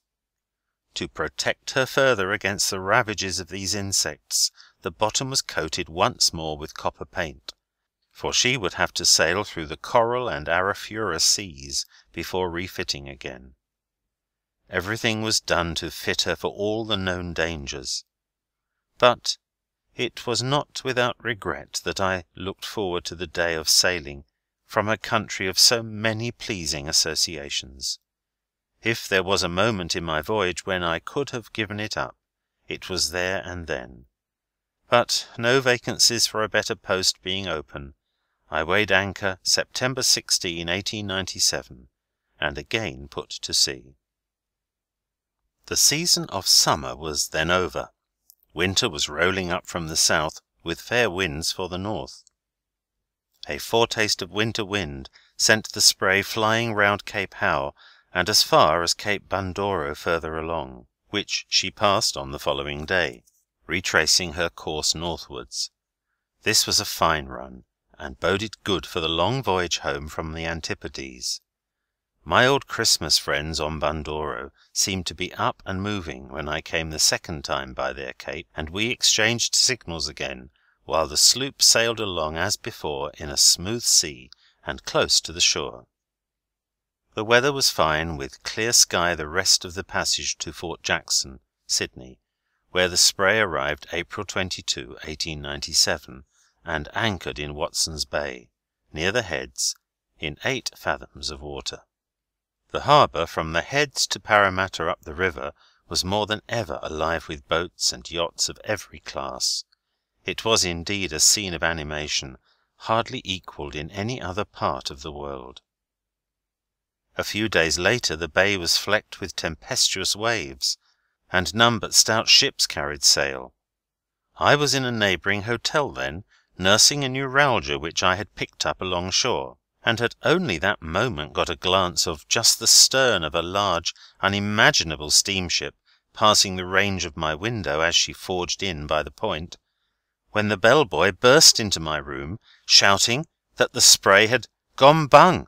I tumbled out quickly, to learn that bung meant that a large steamship had run into her, and that it was the one of which I saw the stern, the other end of her having hit the Spray. It turned out, however, that no damage was done, beyond the loss of an anchor and chain, which from the shock of the collision had parted at the hawse. I had nothing at all to complain of, though, in the end, for the captain, after he clubbed his ship, took the Spray in tow up the harbour, clear of all dangers, and sent her back again in charge of an officer and 3 men to her anchorage in the bay, with a polite note saying he would repair any damages done. But what yawing she made of it when she came with a stranger at the helm! Her old friend the pilot of the Pinta would not have been guilty of such lubberly work. But to my great delight they got her into a berth, and the neuralgia left me then, or was forgotten.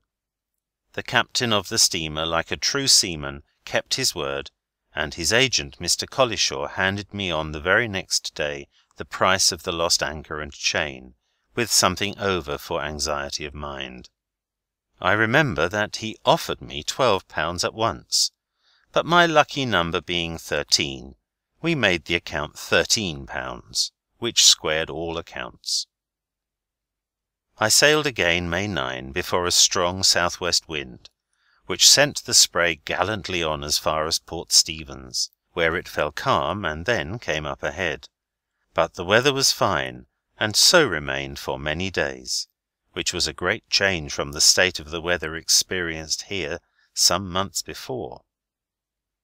Having a full set of Admiralty sheet charts of the coast and Barrier Reef, I felt easy in mind. Captain Fisher, R.N., who had steamed through the Barrier passages in HMS Orlando, advised me from the first to take this route, and I did not regret coming back to it now. The wind, for a few days, after passing Port Stephens, Seal Rocks, and Cape Hawke, was light and dead ahead. But these points are photographed on my memory from the trial of beating round them some months before when bound the other way. But now, with a good stock of books on board, I fell to reading day and night, leaving this pleasant occupation merely to trim sails or tack, or to lie down and rest, while the Spray nibbled up the miles. I tried to compare my state with that of old circumnavigators, who sailed exactly over the route which I took from Cape Verde Islands, or further back, to this point and beyond. But there was no comparison so far as I had got. Their hardships and romantic escapes, those of them who escaped death and worse sufferings, did not enter into my experience, sailing all alone around the world. For me is left to tell only of pleasant experiences, till finally my adventures are prosy and tame. I had just finished reading some of the most interesting of the old voyages in Woebegone's ships, and was already near Port Macquarie on my own cruise, when I made out, May 13, a modern dandy craft in distress, anchored on the coast. Standing in for her, I found that she was the cutter yacht Akbar, which had sailed from Watson's Bay about 3 days ahead of the Spray, and that she had run at once into trouble. Footnote: Akbar was not her registered name, which need not be told. No wonder she did so. It was a case of babes in the wood, or butterflies at sea. Her owner, on his maiden voyage, was all duck trousers. The captain, distinguished for the enormous yachtsman's cap he wore, was a Murrumbidgee whaler before he took command of the Akbar, and the navigating officer, poor fellow, was almost as deaf as a post, and nearly as stiff and immovable as a post in the ground. Footnote: the Murrumbidgee is a small river winding among the mountains of Australia, and would be the last place in which to look for a whale. These 3 jolly tars comprised the crew. None of them knew more about the sea or about a vessel than a newly born babe knows about another world. They were bound for New Guinea, so they said. Perhaps it was as well that 3 tender feet, so tender as those, never reached that destination. The owner, whom I had met before he sailed, wanted to race the poor old Spray to Thursday Island en route. I declined the challenge naturally, on the ground of the unfairness of 3 young yachtsmen in a clipper against an old sailor all alone in a craft of coarse build. Besides that, I would not on any account race in the Coral Sea. "Spray ahoy!" they all hailed now. "What's the weather going to be? Is it a-going to blow? And don't you think we better go back to refit?" I thought, if you ever get back, don't refit. But I said, "Give me the end of a rope, and I'll tow you into yon port further along. And on your lives," I urged, "do not go back round Cape Hawke, for it's winter to the south of it." They proposed making for Newcastle under jury sails, for their mainsail had been blown to ribbons, even the jigger had been blown away, and her rigging flew at loose ends. The Akbar, in a word, was a wreck. "Up anchor!" I shouted. "Up anchor, and let me tow you into Fort Macquarie, 12 miles north of this." "No," cried the owner. "We'll go back to Newcastle. We missed Newcastle on the way coming. We didn't see the light, and it was not thick either." This he shouted very loudly, ostensibly for my hearing, but closer even than necessary, I thought, to the ear of the navigating officer. Again I tried to persuade them to be towed into the port of refuge so near at hand. It would have cost them only the trouble of weighing their anchor and passing me a rope. Of this I assured them, but they declined even this, in sheer ignorance of a rational course. "What is your depth of water?" I asked. "Don't know. We lost our lead. All the chain is out. We sounded with our anchor."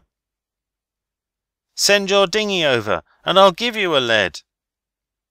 "We lost our dinghy too," they cried. "God is good, else you would have lost yourselves," and "Farewell," was all I could say. The trifling service proffered by the Spray would have saved their vessel. "Report us," they cried as I stood on. "Report us with sails blown away, and that we don't care a dash, and are not afraid. Then there is no hope for you." And again, "Farewell." I promised I would report them, and I did so at the first opportunity, and out of humane reasons I do so again. On the following day I spoke the steamship Sherman bound down the coast, and reported the yacht in distress, and that it would be an act of humanity to tow her somewhere away from her exposed position on an open coast. That she did not get a tow from the steamer was from no lack of funds to pay the bill, for the owner, lately heir to a few £100, had the money with him. The proposed voyage to New Guinea was to look that island over with a view to its purchase. It was about 18 days before I heard of the Akbar again, which was on the 31st of May, when I reached Cooktown on the Endeavour River, where I found this news. May 31. The yacht Akbar from Sydney to New Guinea. 3 hands on board, lost at Crescent Head. The crew saved. So it took them several days to lose the yacht, after all. After speaking the distressed Akbar and the Sherman, the voyage of many days was uneventful save in the pleasant incident on May 16 of a chat by signal with the people on South Solitary Island, a dreary stone heap in the ocean just off the coast of New South Wales, in latitude 30 degrees 12 minutes south. "What vessel is that?" they asked, as the sloop came abreast of their island. For answer I tried them with the stars and stripes at the peak. Down came their signals at once, and up went the British ensign instead, which they dipped heartily. I understood from this that they made out my vessel and knew all about her, for they asked no more questions. They didn't even ask if the voyage would pay, but they threw out this friendly message, "Wishing you a pleasant voyage," which at that very moment I was having. May 19, the Spray, passing the Tweed River, was signalled from Danger Point, where those on shore seemed most anxious about the state of my health, for they asked if all hands were well, to which I could say yes. On the following day the Spray rounded Great Sandy Cape, and, what is a notable event in every voyage, picked up the trade winds, and these winds followed her now for many thousands of miles, never ceasing to blow from a moderate gale to a mild summer breeze, except at rare intervals. From the pitch of the Cape was a noble light seen 27 miles. Passing from this to Lady Elliot Light, which stands on an island as a sentinel at the gateway of the Barrier Reef, the Spray was at once in the fairway leading north. Poets have sung of Beacon Light and of Pharos, but did ever poet behold a great light flash up before his path on a dark night in the midst of a coral sea? If so, he knew the meaning of his song. The Spray had sailed for hours in suspense, evidently stemming a current. Almost mad with doubt, I grasped the helm to throw her head offshore, when, blazing out of the sea, was the light ahead. "Excalibur!" cried all hands, and rejoiced, and sailed on.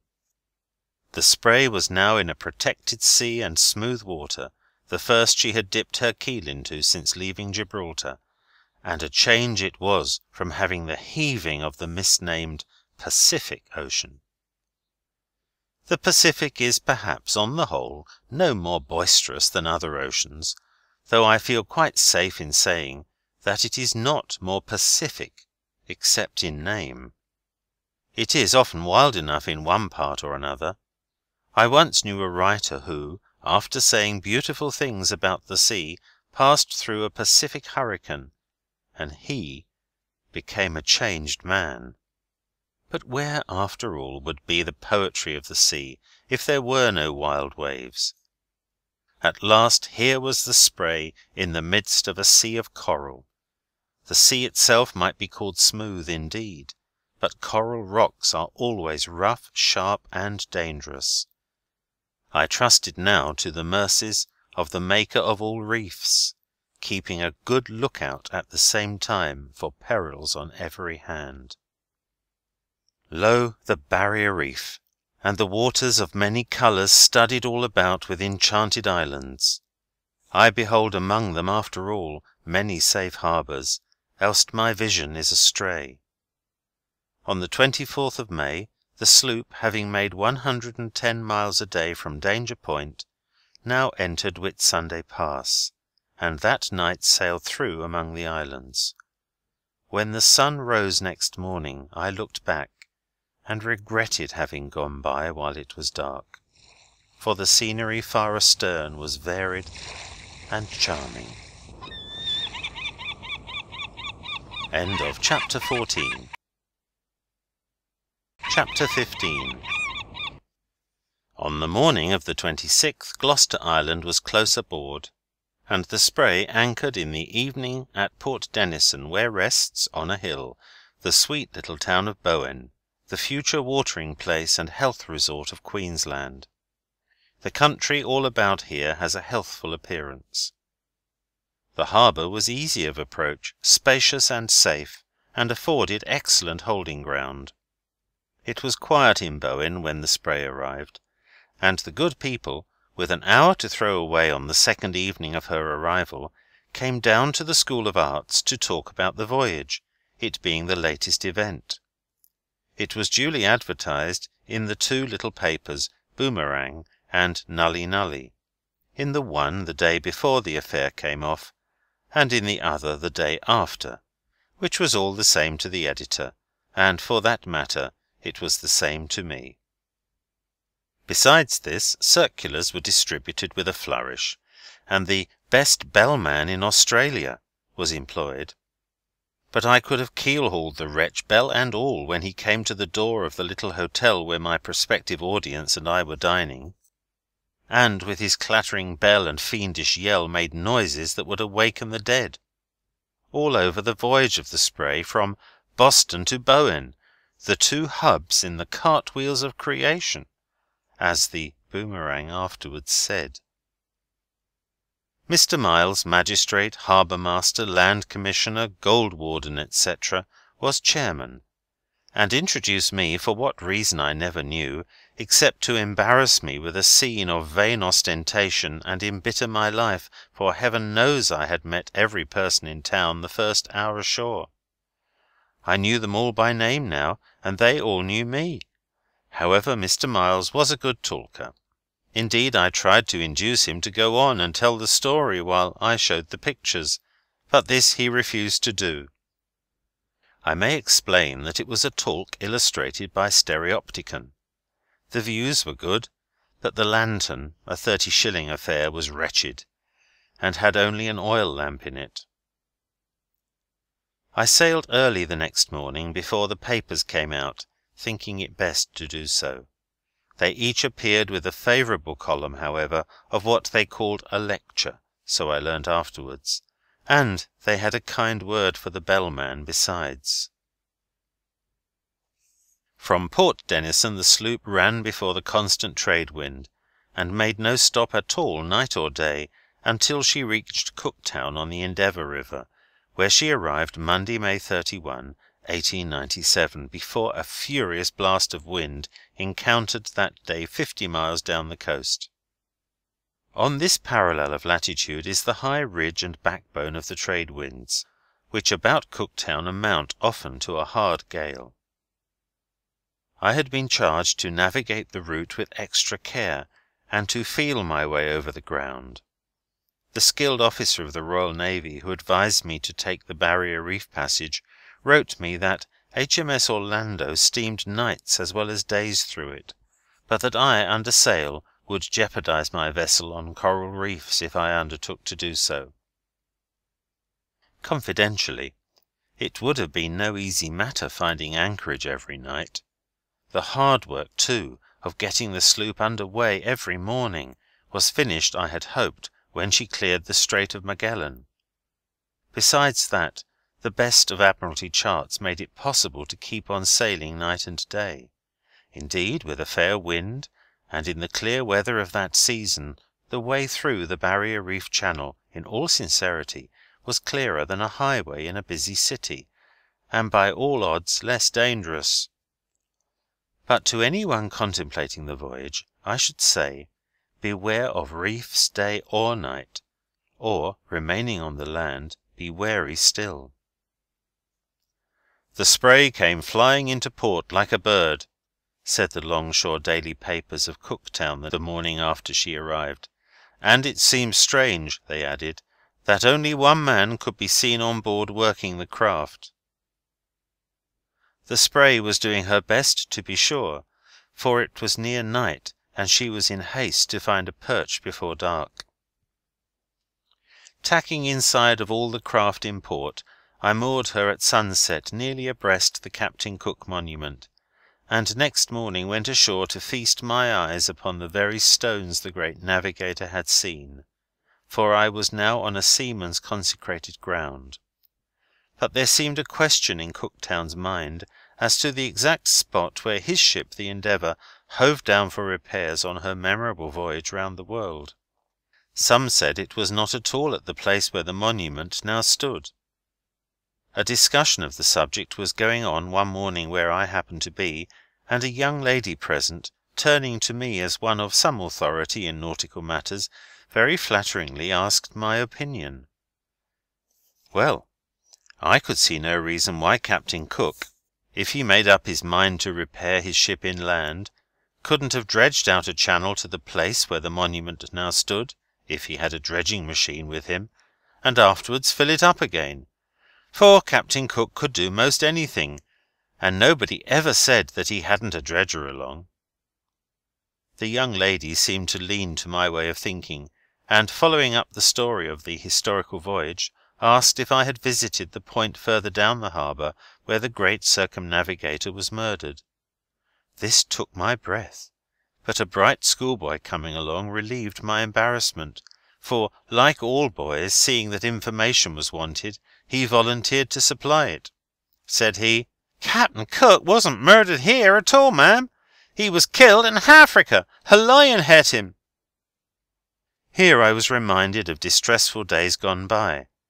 I think it was in 1866 that the old steamship Souchez, from Batavia for Sydney, put in at Cooktown for scurvy grass, as I always thought, and incidentally to land mails. On her sick list was my fevered self, and so I didn't see the place till I came back on the Spray 31 years later. And now I saw coming into port the physical wrecks of miners from New Guinea, destitute and dying. Many had died on the way and had been buried at sea. He would have been a hardened wretch who could look on and not try to do something for them. The sympathy of all went out to these sufferers, but the little town was already straitened from a long run on its benevolence. I thought of the matter of the lady's gift to me at Tasmania, which I had promised myself I would keep only as a loan, but found now to my embarrassment that I had invested the money. However, the good Cooktown people wished to hear a story of the sea, and how the crew of the Spray fared when illness got aboard of her. Accordingly, the little Presbyterian church on the hill was opened for a congregation. Everybody talked, and they made a roaring success of it. Judge Chester, the magistrate, was at the head of the game, and so it was bound to succeed. He it was who annexed the island of New Guinea to Great Britain. "While I was about it," said he, "I annexed the bloomin' lot of it." There was a ring in the statement pleasant to the ear of an old voyager. However, the Germans made such a row over the judge's mainsail haul that they got a share in the venture. Well, I was now indebted to the miners of Cooktown for the great privilege of adding a mite to the worthy cause, and to Judge Chester all the town was indebted for a general good time. The matter standing so, I sailed on June 6, 1897, heading away for the north as before. Arrived at a very inviting anchorage about sundown the 7th, I came to for the night abreast the Claremont lightship. This was the only time throughout the passage of the Barrier Reef Channel that the Spray anchored, except at Fort Denison and at Endeavour River. On the very night following this, however, the 8th, I regretted keenly for an instant that I had not anchored before dark, as I might have done easily under the lee of a coral reef. It happened in this way. The Spray had just passed M Reef lightship, and left the light dipping astern, when, going at full speed with sheets off, she hit the M Reef itself on the north end, where I expected to see a beacon. She swung off quickly on her heel, however, and with one more bound on a swell, cut across the shoal point so quickly that I hardly knew how it was done. The beacon wasn't there. At least, I didn't see it. I hadn't time to look for it after she struck, and certainly it didn't much matter then whether I saw it or not. But this gave her a fine departure for Cape Greenville, the next point ahead. I saw the ugly boulders under the sloop's keel as she flashed over them, and I made a mental note of it that the letter M, for which the reef was named, was the 13th one in our alphabet, and that 13, as noted years before, was still my lucky number. The natives of Cape Greenville are notoriously bad, and I was advised to give them the go-by. Accordingly, from M Reef I steered outside of the adjacent islands, to be on the safe side. Skipping along now, the Spray passed Home Island off the pitch of the cape soon after midnight, and squared away on a westerly course. A short time later she fell in with a steamer bound south, groping her way in the dark, and making the night dismal with her own black smoke. From Home Island I made for Sunday Island, and bringing that abeam, shortened sail, not wishing to make Bird Island further along before daylight, the wind being still fresh and the islands being low, with dangers about them. Wednesday, June 9, 1897, at daylight, Bird Island was dead ahead, distant 2½ miles, which I considered near enough. A strong current was pressing the sloop forward. I did not shorten sail too soon in the night. The first and only Australian canoe seen on the voyage was encountered here, standing from the mainland, with a rag of sail set, bound for this island. A long slim fish that leapt on board in the night was found on deck this morning. I had it for breakfast. The spry chap was no larger than a herring, which it represented in every respect, except that it was 3 times as long, but that was so much the better, for I am rather fond of fresh herring anyway. A great number of fisher birds were about this day, which was one of the pleasantest on God's earth. The Spray, dancing over the waves, entered Albany Pass as the sun drew low in the west over the hills of Australia. At 7:30 p.m. the Spray, now through the pass, came to anchor in a cove in the mainland near a pearl fisherman called the Tarawa, which was at anchor, her captain from the deck of his vessel directing me to a berth. This done, he at once came on board to clasp hands. The Tarawa was a Californian, and Captain Jones, her master, was an American. On the following morning Captain Jones brought on board 2 pairs of exquisite pearl shells, the most perfect ones I ever saw. They were probably the best he had, for Jones was the heart-yarn of a sailor. He assured me that if I would remain a few hours longer, some friends from Somerset near by would pay us all a visit, and one of the crew sorting shells on deck guessed they would. The mate guessed so too. The friends came, as even the second mate and cook had guessed they would. They were Mr. Jardine, stockman, famous throughout the land, and his family. Mrs. Jardine was the niece of King Malietoa, and cousin to the beautiful Famusami, to make the sea burn, who visited the Spray at Apia. Mr. Jardine was himself a fine specimen of a Scotsman. With his little family about him, he was content to live in this remote place, accumulating the comforts of life. The fact of the Tarawa having been built in America accounted for the crew, Boy Jim and all, being such good guessers. Strangely enough, though, Captain Jones himself, the only American aboard, was never heard to guess at all.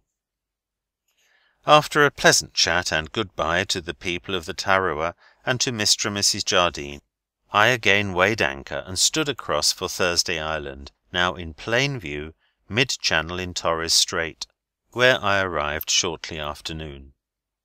Here the Spray remained over until June 24. Being the only American representative in port, this tarry was imperative, for on the 22nd was the Queen's Diamond Jubilee. The 2 days over were, as sailors say, for coming up. Meanwhile, I spent pleasant days about the island. Mr. Douglas, resident magistrate, invited me on a cruise in his steamer one day among the islands in Torres Strait. This being a scientific expedition in charge of Professor Mason Bailey, botanist, we rambled over Friday and Saturday Islands, where I got a glimpse of botany. Miss Bailey, the Professor's daughter, accompanied the expedition, and told me of many indigenous plants, with long names. The 22nd was a great day on Thursday Island, for then we had not only the Jubilee, but a Jubilee with a grand corroboree in it. Mr. Douglas, having brought some 400 native warriors and their wives and children across from the mainland to give the celebration the true native touch, for when they do a thing on Thursday Island, they do it with a roar. The corroboree was, at any rate, a howling success. It took place at night, and the performers, painted in fantastic colours, danced or leapt about before a blazing fire. Some were rigged and painted like birds and beasts, in which the emu and kangaroo were well represented. One fellow leapt like a frog. Some had the human skeleton painted on their bodies, while they jumped about threateningly, spear in hand, ready to strike down some imaginary enemy. The kangaroo hopped and danced with natural ease and grace, making a fine figure.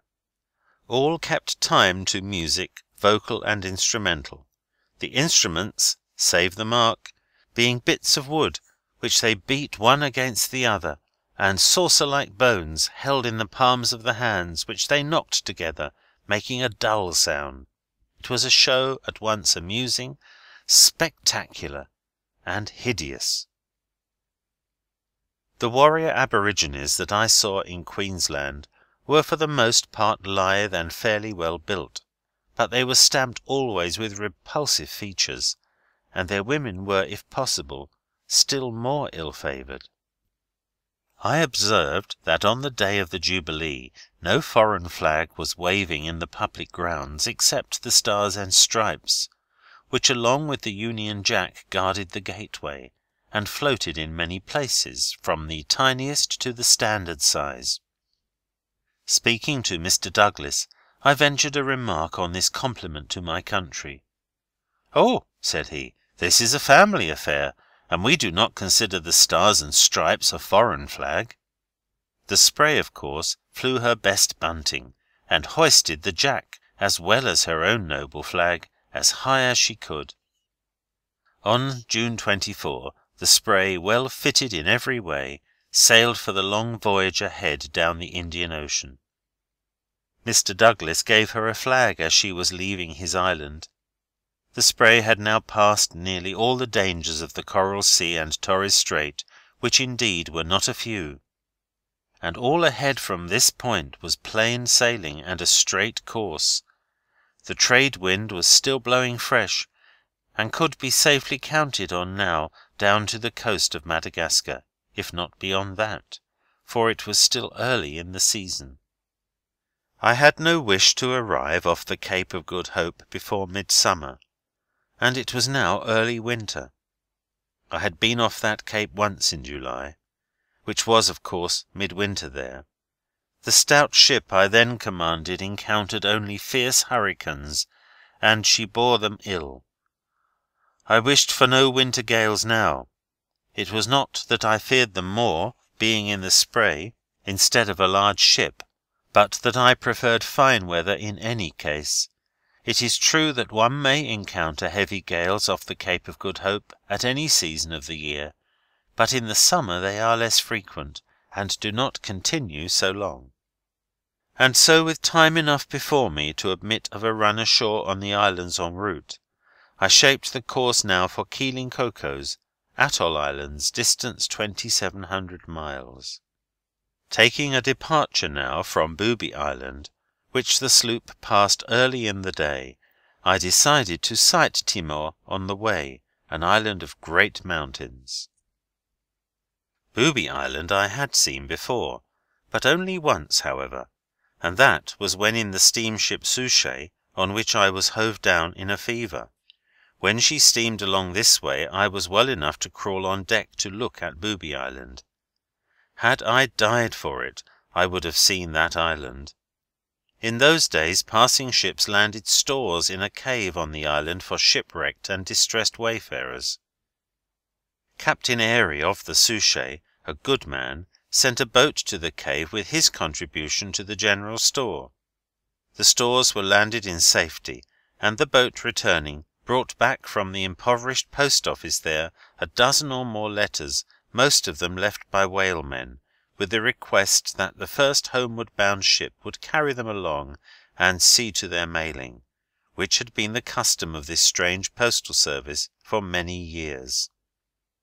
Some of the letters brought back by our boat were directed to New Bedford, and some to Fairhaven, Massachusetts. There is a light to-day on Booby Island, and regular packet communication with the rest of the world, and the beautiful uncertainty of the fate of letters left there is a thing of the past. I made no call at the little island, but standing close in, exchanged signals with the keeper of the light. Sailing on, the sloop was at once in the Arafura Sea, where for days she sailed in water milky white and green and purple. It was my good fortune to enter the sea on the last quarter of the moon, the advantage being that in the dark nights I witnessed the phosphorescent light effect at night in its greatest splendour. The sea, where the sloop disturbed it, seemed all ablaze, so that by its light I could see the smallest articles on deck, and her wake was a path of fire. On the 25th of June the sloop was already clear of all the shoals and dangers, and was sailing on a smooth sea as steadily as before, but with speed somewhat slackened. I got out the flying jib made at Juan Fernandez, and set it as a spinnaker from the stoutest bamboo that Mrs. Stevenson had given me at Samoa. The spinnaker pulled like a sodger, and the bamboo holding its own, the spray mended her pace. Several pigeons, flying across to-day from Australia towards the islands, bent their course over the spray. Smaller birds were seen flying in the opposite direction. In the part of the Afura that I came to first, where it was shallow, sea snakes writhed about on the surface and tumbled over and over in the waves. As the sloop sailed further on, where the sea became deep, they disappeared. In the ocean, where the water is blue, not one was ever seen. In the days of serene weather there was not much to do but to read and take rest on the spray, to make up as much as possible for the rough time off Cape Horn, which was not yet forgotten, and to forestall the Cape of Good Hope by a store of ease. My sea journal was now much the same from day to day. Something like this of June 26 and 27, for example. June 26, in the morning. It is a bit squally. Later in the day blowing a steady breeze. On the log at noon is 130 miles. Subtract correction for slip 10 miles. Total 120 miles. Add correction for current 10 miles. Total 130 miles. Latitude by observation at noon 10 degrees 23 minutes south. Longitude as per mark on the chart. Now there wasn't much brainwork in that log, I'm sure. June 27 makes a better showing when all is told. First of all to-day was a flying fish on deck, fried it in butter. 133 miles on the log. For slip, off, and for current, on, as per guess, about equal. Let it go at that. Latitude by observation at noon, 10 degrees 25 minutes south. For several days now the Spray sailed west on the parallel of 10 degrees 25 minutes south, as true as a hair. If she deviated at all from that through the day or night, and this may have happened, she was back, strangely enough, at noon at the same latitude. But the greatest science was in reckoning the longitude. My tin clock and only timepiece had by this time lost its minute hand, but after I boiled her she told the hours, and that was near enough on a long stretch. On the 22nd of June the great island of Timor was in view away to the nor'ard. On the following day I saw Dana Island not far off, and a breeze came up from the land at night, fragrant of the spices or what not of the coast. On the 11th, with all sail set and with the spinnaker still aboard, Christmas Island, about noon, came into view one point on the starboard bow. Before night it was abeam and distant 2½ miles. The surface of the island appeared evenly rounded from the sea to a considerable height in the centre. In outline it was as smooth as a fish, and a long ocean swell, rolling up, broke against the sides, where it lay like a monster asleep, motionless on the sea. It seemed to have the proportions of a whale, and as the sloop sailed along its side to the part where the head would be, there was a nostril even, which was a blow-hole through a ledge of rock, where every wave that dashed threw up a shaft of water, lifelike and real. It had been a long time since I last saw this island, but I remember my temporary admiration for the captain of the ship I was then in, the Tanjore, when he sang out one morning from the quarter-deck, well aft, "Go aloft there, one of ye, with a pair of eyes, and see Christmas Island." Sure enough, there the island was, in sight from the royal yard. Captain M. had thus made a great hit, and he never got over it. The chief mate, terror of us ordinaries in the ship, walking never to windward of the captain, now took himself very humbly to leeward altogether. When we arrived at Hong Kong there was a letter in the ship's mail for me. I was in the boat with the captain some hours while he had it. But do you suppose he could hand a letter to a seaman? No, indeed, not even to an ordinary seaman. When we got to the ship, he gave it to the first mate. The first mate gave it to the second mate, and he laid it, minchingly, on the capstan head, where I could get it. End of chapter 15. Chapter 16.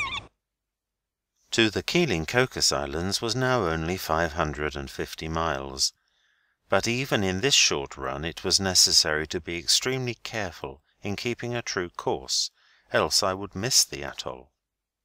On the 12th, some 100 miles southwest of Christmas Island, I saw anti-cloud trades flying up from the southwest very high over the regular winds, which weakened now for a few days, while a swell, heavier than usual, set in also from the southwest. A winter gale was going on in the direction of the Cape of Good Hope. Accordingly I steered higher to windward, allowing 20 miles a day while this went on for change of current. And it was not too much, for on that course I made the Keeling Islands right ahead. The first unmistakable sign of the land was a visit one morning from a white tern that fluttered very knowingly about the vessel, and then took itself off westward with a business-like air in its wings. The tern is called by the islanders the pilot of Keeling Cocos. Farther on I came among a large number of birds, fishing and fighting over whatever they caught. My reckoning was up, and springing aloft I saw from halfway up the mast cocoanut trees standing out of the water ahead. I expected to see this. Still, it thrilled me as an electric shock might have done. I slid down the mast, trembling under the strangest sensations, and not being able to resist the impulse, I sat on deck and gave way to my emotions. To folks in a parlour on shore this may seem weak indeed, but I am telling the story of a voyage alone. I didn't touch the helm, for with the current and heave of the sea the sloop found herself at the end of the run absolutely in the fairway of the channel. You couldn't have beaten it in the Navy. Then I trimmed her sails by the wind, took the helm, and flogged her up the couple of miles or so abreast the harbour landing, where I cast anchor at 3:30 p.m., July 17, 1897, 23 days from Thursday Island. The distance run was 2,700 miles as the crow flies. This would have been a fair Atlantic voyage. It was a delightful sail. During those 23 days I had not spent altogether more than 3 hours at the helm, including the time occupied in beating into Keeling Harbour. I just lashed the helm and let her go. Whether the wind was abeam or dead aft, it was all the same, she always sailed on her course. No part of the voyage up to this point, taking it by and large, had been so finished as this. Footnote: Mr. Andrew J. Leach, reporting July 21st, 1897, through Governor Kinnersley of Singapore to Joseph Chamberlain, Colonial Secretary, said concerning the Iphigenia's visit to the atoll: "As we left the ocean depths of deepest blue and entered the coral circle, the contrast was most remarkable. The brilliant colours of the water, transparent to a depth of over 30 feet, now purple, now of the deepest sky blue, and now green, with the white crests of the waves flashing under a brilliant sun. The encircling palm-clad islands, the gaps between them which were to the south undiscernible, the white sand shores and the whiter gaps where breakers appeared, and lastly the lagoon itself, 7 or 8 miles across from north to south, and 5 to 6 from east to west, presented a sight never to be forgotten. After some little delay, Mr. Sidney Ross, the elder son of Mr. George Ross, came off to meet us, and soon after, accompanied by the doctor and another officer, we went ashore." Footnote continues: "On reaching the landing stage, we found hauled up for cleaning, etc., the Spray of Boston, a yawl of 12.7 tons gross, the property of Captain Joshua Slocum. He arrived at the island on the 17th of July, 23 days out from Thursday Island. This extraordinary solitary traveller left Boston some 2 years ago, single-handed, crossed to Gibraltar, sailed down to Cape Horn, passed through the Strait of Magellan to the Society Islands, thence to Australia and through the Torres Strait to Thursday Island." End of footnote. The Keeling Cocos Islands, according to Admiral Fitzroy, R.N., lie between the latitudes of 11 degrees 50 minutes and 12 degrees 12 minutes south, and the longitudes of 96 degrees 51 minutes and 96 degrees 58 minutes east. They were discovered in 1608 to 1609 by Captain William Keeling, then in the service of the East India Company. The southern group consists of 7 or 8 islands and islets on the atoll, which is the skeleton of what some day, according to the history of coral reefs, will be a continuous island. North Keeling has no harbour, is seldom visited, and is of no importance. The South Keelings are a strange little world, with a romantic history all their own. They have been visited occasionally by the floating spar of some hurricane-swept ship, or by a tree that has drifted all the way from Australia, or by an ill-starred ship cast away, and finally by man. Even a rock once drifted to Keeling, held fast among the roots of a tree. After the discovery of the islands by Captain Keeling, their first notable visitor was Captain John Clunies Ross, who in 1814 touched in the ship Borneo on a voyage to India. Captain Ross returned 2 years later with his wife and family, and his mother-in-law, Mrs. Dymoke, and 8 sailor artisans, to take possession of the islands, but found there already one Alexander Hare, who meanwhile had marked the little atoll as a sort of Eden for a seraglio of Malay women, which he moved over from the coast of Africa. It was Ross's own brother, oddly enough, who freighted Hare and his crowd of women to the islands, not knowing of Captain John's plans to occupy the little world. And so Hare was there with his outfit, as if he had come to stay. On his previous visit, however, Ross had nailed the English Jack to a mast on Horsburgh Island, one of the group. After 2 years, shreds of it still fluttered in the wind, and his sailors, nothing loath, began at once the invasion of the new kingdom to take possession of it, women and all. The force of 40 women, with only 1 man to command them, was not equal to driving 8 sturdy sailors back into the sea. Footnote: in the accounts given in Findlay's Sailing Directory of some of the events there is a chronological discrepancy. I follow the accounts gathered from the old captain's grandsons and from records on the spot. End of footnote. From this time on, Hare had a hard time of it. He and Ross did not get on well as neighbours. The islands were too small and too near for characters so widely different. Hare had oceans of money, and might have lived well in London, but he had been governor of a wild colony in Borneo, and could not confine himself to the tame life that prosy civilization affords. And so he hung on to the atoll with his 40 women, retreating little by little before Ross and his sturdy crew, till at last he found himself and his harem on the little island known to this day as Prison Island, where, like Bluebeard, he confined his wives in a castle. The channel between the islands was narrow, the water was not deep, and the 8 Scotch sailors wore long boots. Hare was now dismayed. He tried to compromise with rum and other luxuries, but these things only made matters worse.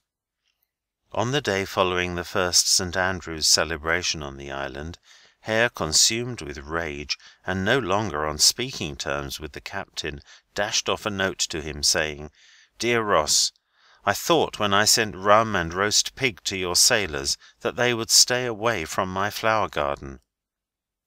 In reply to which the captain, burning with indignation, shouted from the centre of the island where he stood, "Ahoy there, on Prison Island! You, Hare, don't you know that rum and roast pig are not a sailor's heaven?" Hare said afterwards that one might have heard the captain's roar across to Java.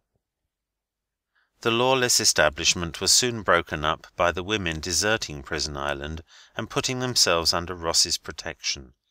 Hare then went to Batavia, where he met his death. My first impression on landing was that the crime of infanticide had not reached the islands of Keeling-Cocos. "The children have all come to welcome you," explained Mr. Ross, "and they mustered at the jetty by hundreds, of all ages and sizes. The people of this country were all rather shy, but, young or old, they never passed one or saw one passing their door without a salutation. In their musical voices they would say, 'Are you walking? Hallan, hallan!' 'Will you come along?' one would answer. For a long time after I arrived, the children regarded the one-man ship with suspicion and fear. A native man had been blown away to sea many years before, and they hinted to one another that he might have been changed from black to white and returned in the sloop. For some time every movement I made was closely watched. They were particularly interested in what I ate. One day, after I had been boot-topping the sloop with a composition of coal tar and other stuff, and while I was taking my dinner with the luxury of blackberry jam, I heard a commotion, and then a yell and a stampede, and the children ran away, yelling, "The captain is eating coal tar! The captain is eating coal tar!" But they soon found out that this same coal tar was very good to eat, and that I had brought a quantity of it. One day, when I was spreading a sea biscuit thick with it for a wide-awake youngster, I heard them whisper, "Shut, shut!" meaning that a shark had bitten my hand, which they observed was lame. Thenceforth they regarded me as a hero, and I had not fingers enough for the little bright-eyed tots that wanted to cling to them and follow me about. Before this, when I held out my hand and said, "Come," they would shy off for the nearest house, and say, "Ding jing, it's cold," or "Ujan, it's going to rain." But it was now accepted that I was not the returned spirit of the lost black, and I had plenty of friends about the island, rain or shine. One day after this, when I tried to haul the sloop, and found her fast in the sand, the children all clapped their hands and cried that a pting, or crab, was holding her by the keel; and little Ophelia, 10 or 12 years of age, wrote in the Spray's logbook: 100 men with might and main on the windlace hove, yea ho! The cable only came in twain, the ship she would not go. For child, to tell the strangest thing, the keel was held by a great pting. This being so or not, it was decided that the Mohammedan priest, Sama the Imam, for a pot of jam, should ask Mohammed to bless the voyage and make the crab let go the sloop's keel, which it did, if it had hold, and she floated on the very next tide. On the 22nd of July arrived HMS Iphigenia with Mr. Justice Andrew L. Leach and court officers on board, on a circuit of inspection among the Strait settlements of which Keeling Cocos was a dependency, to hear complaints and try cases by law, if any there were to try. They found the Spray hauled ashore and tied to a coconut tree. But at the Keeling Islands there had not been a grievance to complain of since the day that Hare migrated, for the Rosses have always treated the islanders as their own family. If there is a paradise on earth, it is Keeling. There was not a case for a lawyer, but something had to be done, for here were 2 ships in port, a great man of war and the Spray. Instead of a lawsuit, a dance was got up, and all the officers who could leave their ship came ashore. Everybody on the island came, old and young, and the governor's great hall was filled with people. All that could get on their feet danced, while the babies lay in heaps in the corners of the room, content to look on. My little friend Ophelia danced with the judge. For music, 2 fiddles screeched over and over again the good old tune, "We won't go home till morning," and we did not. The women in the Keelings do not do all the drudgery, as in many places visited on the voyage. It would cheer the heart of a Fuegian woman to see the Keeling Lord of Creation up a coconut tree. Besides cleverly climbing the trees, the men of Keeling build exquisitely modelled canoes. By far the best workmanship in boat building I saw on the voyages was here. Many finished mechanics dwelt under the palms at Keeling, and the hum of the bandsaw and the ring of the anvil were heard from morning till night. The first Scotch settlers left there the strength of northern blood, and the inheritance of steady habits. No benevolent society has ever done so much for the islanders as the noble Captain Ross and his sons, who have followed his example of industry and thrift. Admiral Fitzroy of the Beagle, who visited here where many things are reversed, spoke of "these singular though small islands, where crabs eat coconuts, fish eat coral, dogs catch fish, men ride on turtles, and shells are dangerous man-traps," adding that the greater part of the sea-fowl roost on branches, and many rats make their nests in the tops of palm-trees. My vessel being refitted, I decided to load her with the famous mammoth Tradactus shell of Keeling, found in the bayou near by, and right here within sight of the village I came near losing the crew of the Spray.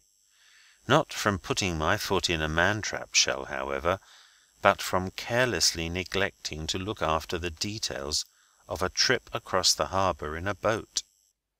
I had sailed over oceans. I have since completed a course over them all, and sailed round the whole world without so nearly meeting a fatality as on that trip across a lagoon, where I trusted all to someone else, and he, weak mortal that he was, perhaps trusted all to me. However that may be, I found myself with a thoughtless African negro in a rickety bateau that was fitted with a rotten sail, and this blew away in mid-channel in a squall that sent us drifting helplessly to sea, where we should have been incontinently lost. With the whole ocean before us to leeward, I was dismayed to see, while we drifted, that there was not a paddle or an oar in the boat. There was an anchor, to be sure, but not enough rope to tie a cat, and we were already in deep water. By great good fortune, however, there was a pole. Plying this as a paddle with the utmost energy, and by the merest accidental flaw in the wind to favour us, the trap of the boat was worked into shoal water, where we could touch bottom and push her ashore. With Africa, the nearest coast, to leeward 3,000 miles away, with not so much as a drop of water in the boat, and a lean and hungry negro, well, cast the lot as one might, the crew of the Spray in a little while would have been hard to find. It is needless to say that I took no more such chances. The Tridacna were afterwards procured in a safe boat, 30 of them taking the place of 3 tons of cement ballast, which I threw overboard to make room and give buoyancy.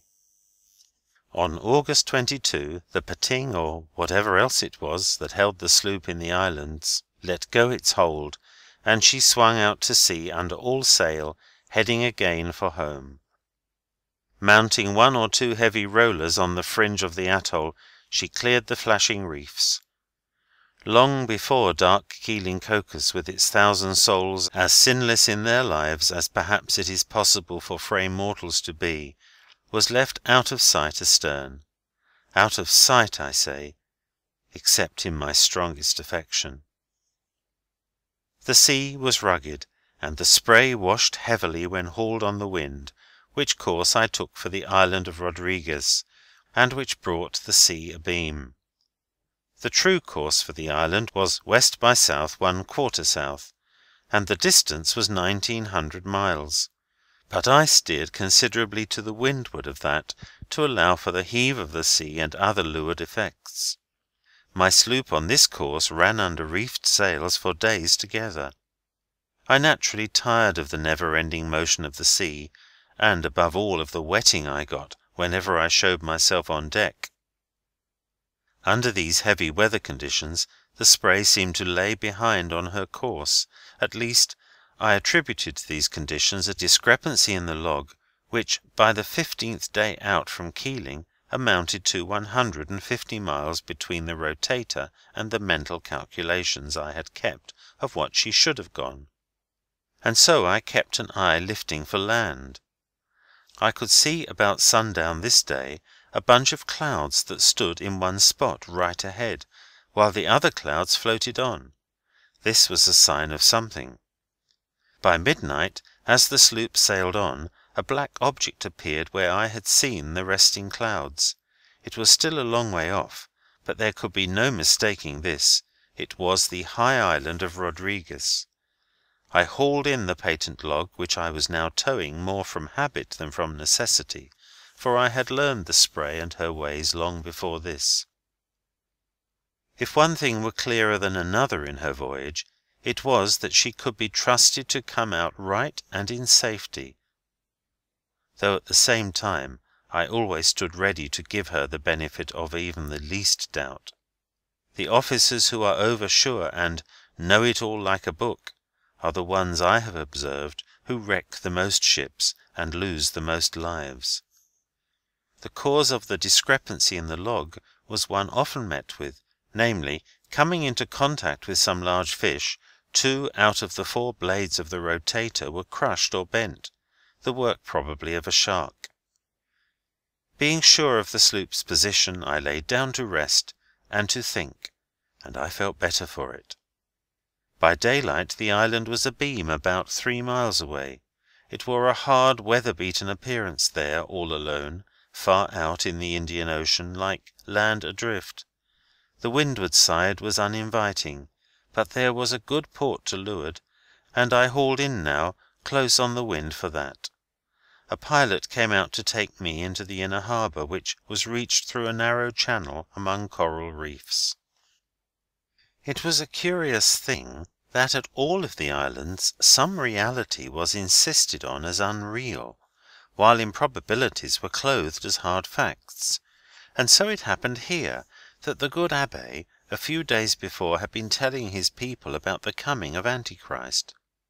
And when they saw the Spray sail into the harbour, all feather white before a gale of wind, and run all standing upon the beach, and with only one man aboard, they cried, "May the Lord help us! It is he, and he has come in a boat!" Which I say would have been the most improbable way of his coming. Nevertheless, the news went flying through the place. The governor of the island, Mr. Roberts, came down immediately to see what it was all about, for the little town was in a great commotion. One elderly woman, when she heard of my advent, made for her house and locked herself in. When she heard that I was actually coming up the street, she barricaded her doors and did not come out while I was on the island, a period of 8 days. Governor Roberts and his family did not share the fears of their people, but came on board at the jetty where the sloop was berthed, and their example induced others to come also. The governor's young boys took charge of the Spray's dinghy at once, and my visit cost His Excellency, besides great hospitality to me, the building of a boat for them like the one belonging to the Spray. My first day in this land of promise was to me like a fairy tale. For many days I had studied the charts, and counted the time of my arrival at this spot as one might his entrance to the islands of the blessed, looking upon it as the terminus of the last long run, made irksome by the want of many things with which, from this time on, I could keep well supplied.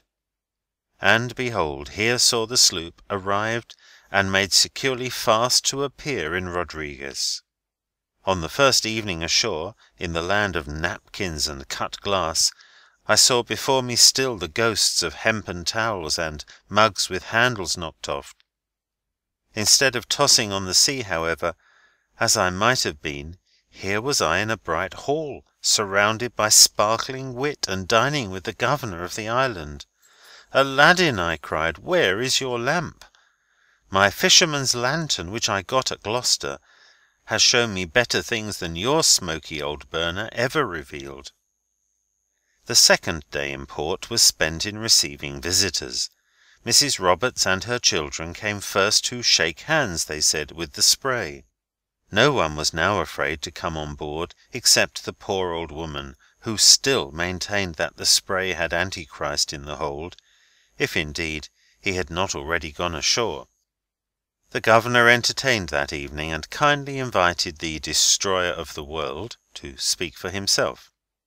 This he did, elaborating most effusively on the dangers of the sea, which, after the manner of many of our frailest mortals, he would have had smooth had he made it.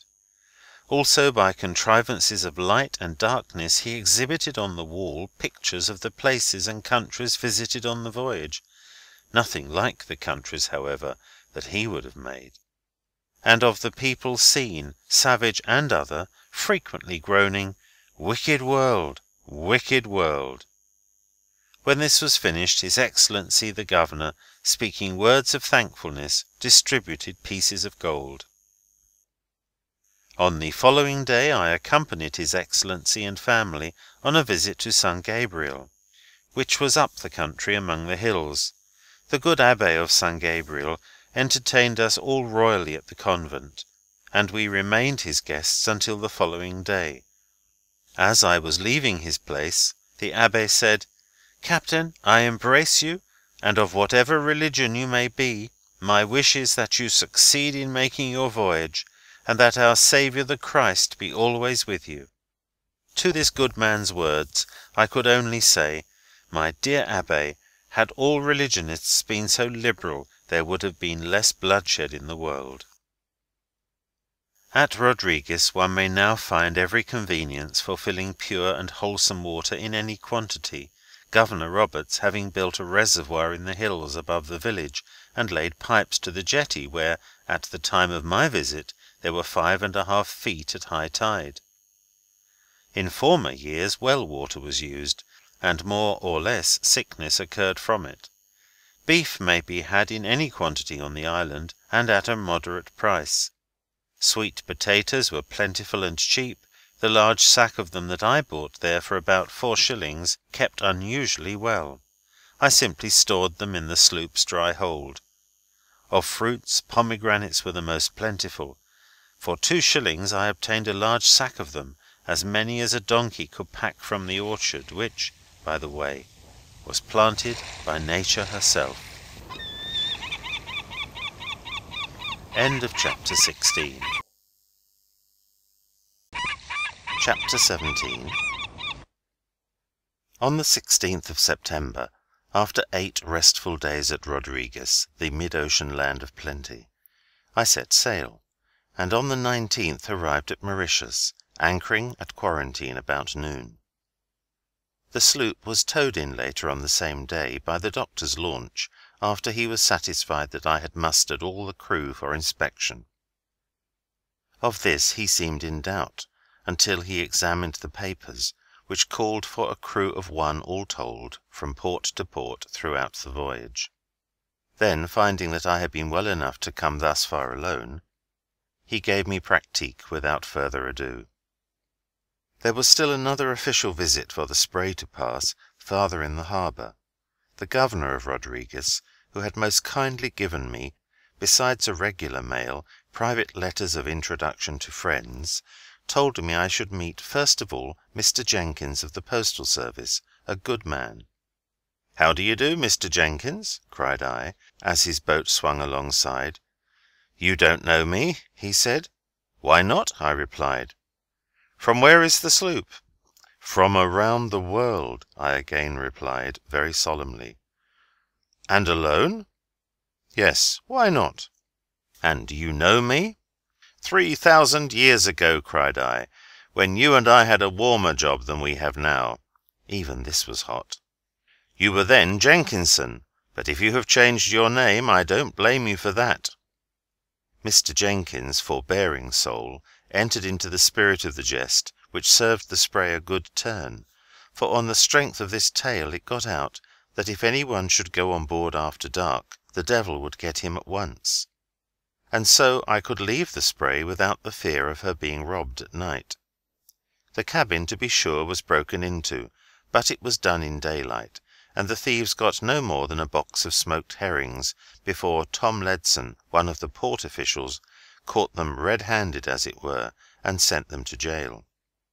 This was discouraging to pilferers, for they feared Ledson more than they feared Satan himself. Even Mahmoud Haji Ayoub, who was the day watchman on board, till an empty box fell over in the cabin and frightened him out of his wits, could not be hired to watch nights, or even till the sun went down. "Sahib," he cried, "there is no need of it." And what he said was perfectly true. At Mauritius, where I drew a long breath, the Spray rested her wings, it being the season of fine weather. The hardships of the voyage, if there had been any, were now computed by officers of experience as 9/10 finished. And yet somehow I could not forget that the United States was still a long way off. The kind people of Mauritius, to make me richer and happier, rigged up the opera house, which they had named the ship Pantai. Footnote: Guinea hen. All decks and no bottom was this ship, but she was as stiff as a church. They gave me free use of it while I talked over the Spray's adventures. His Honour the Mayor introduced me to His Excellency the Governor from the poop deck of the Pantai. In this way I was also introduced again to our good Consul, General John P. Campbell, who had already introduced me to His Excellency. I was becoming well acquainted, and was in for it now to sail the voyage over again. How I got through the story I hardly know. It was a hot night, and I could have choked the tailor who made the coat I wore for this occasion. The kind governor saw that I had done my part trying to rig like a man ashore, and he invited me to Government House at Reduit, where I found myself among friends. It was winter still off stormy Cape of Good Hope, but the storms might whistle there. I determined to see it out in the milder Mauritius, visiting Rose Hill, Curipepe, and other places on the island. I spent a day with the elder Mr. Roberts, father of Governor Roberts of Rodriguez, and with his friends, the very reverend fathers O'Loughlin and McCarthy. Returning to the Spray by way of the great flower conservatory near Mocha, the proprietor, having only that morning discovered a new and hardy plant, to my great honour named it Slocum, which, he said, Latinized it at once, saving him some trouble on the twist of a word. And the good botanist seemed pleased that I had come. How different things are in different countries! In Boston, Massachusetts, at that time, a gentleman, so I was told, paid $30,000 to have a flower named after his wife, and it was not a big flower either, while Slocum, which came without the asking, was bigger than a mangel wurzel.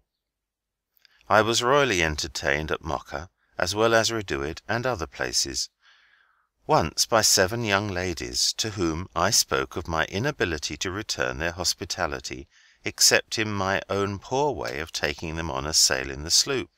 "The very thing, the very thing!" they all cried. "Then please name the time," I said, as meek as Moses. "Tomorrow," they all cried.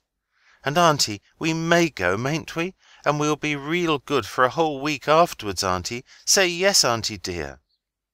All this after saying tomorrow, for girls in Mauritius are, after all, the same as our girls in America, and their dear aunt said, "Me too," about the same as any really good aunt might say in my own country. I was then in a quandary, it having recurred to me that on the very tomorrow I was to dine with the harbour master, Captain Wilson. However, I said to myself, the Spray will run out quickly into rough seas, these young ladies will have mal de mer and a good time, and I'll get in early enough to be at the dinner after all. But not a bit of it. We sailed almost out of sight of Mauritius, and they just stood up and laughed at seas tumbling aboard, while I was at the helm making the worst weather of it I could, and spinning yarns to the aunt about sea serpents and whales. But she, dear lady, when I had finished with stories of monsters, only hinted at a basket of provisions they had brought along, enough to last a week, for I had told them about my wretched steward. The more the Spray tried to make these young ladies seasick, the more they all clapped hands and said how lovely it is, and how beautifully she skims over the sea, and how beautiful our island appears from the distance. And they still cried, "Go on!" We were 15 miles or more at sea before they ceased the eager cry, "Go on!" Then the sloop swung round. I was still hoping to be back at Port Louis in time to keep my appointment. The Spray reached the island quickly, and flew along the coast fast enough, but I made a mistake in steering along the coast on the way home, for as we came abreast of Tombo Bay it enchanted my crew. "Oh, let's anchor here!" they cried. To this no sailor in the world would have said nay. The sloop came to anchor 10 minutes later, as they wished, and a young man on the cliff abreast, waving his hat, cried, "Vive le Spray!" My passengers said, "Auntie, mayn't we have a swim in the surf along the shore?" Just then the harbour master's launch hove in sight, coming out to meet us, but it was too late to get the sloop into Port Louis that night. The launch was in time, however, to land my fair crew for a swim. But they were determined not to desert the ship. Meanwhile I prepared a roof for the night on deck with the sails, and a Bengali manservant arranged the evening meal. That night the Spray rode in Tombo Bay with her precious freight. Next morning, bright and early, even before the stars were gone, I awoke to hear praying on deck. The port officer's launch reappeared later in the morning, this time with Captain Wilson himself on board, to try his luck at getting the Spray into port, for he had heard of our predicament. It was worth something to hear a friend tell afterwards how earnestly the good harbour master of Mauritius said, "I'll find the Spray and get her into port." A merry crew he discovered on her. They could hoist sails like old tars, and could trim them too. They could tell all about the ship's hoods, and one should have seen them clap a bonnet on the jib. like the deepest of deep-water sailors, they could heave the lead, and, as I hoped to see Mauritius again, any of them could have put the ship in stays. No ship ever had a fairer crew. The voyage was the event of Port Louis. Such a thing as young ladies sailing about the harbour even was almost unheard of before. While at Mauritius, the Spray was tendered the use of the military dock free of charge, and was thoroughly refitted by the port authorities. My sincere gratitude is also due other friends for many things needful for the voyage put on board, including bags of sugar from some of the famous old plantations. The favourable season now set in, and thus well equipped, on the 26th of October the Spray put to sea. As I sailed before a light wind, the island receded slowly, and on the following day I could still see the Puce Mountain near Mocha.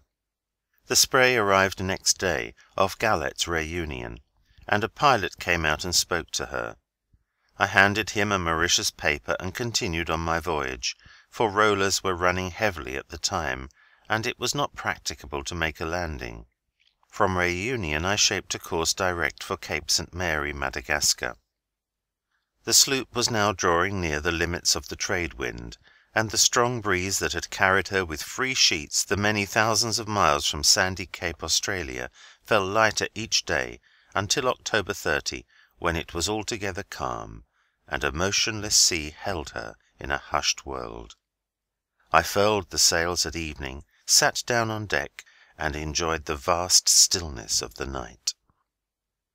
October 31, a light east-north-east breeze sprang up, and the sloop passed Cape St. Mary about noon.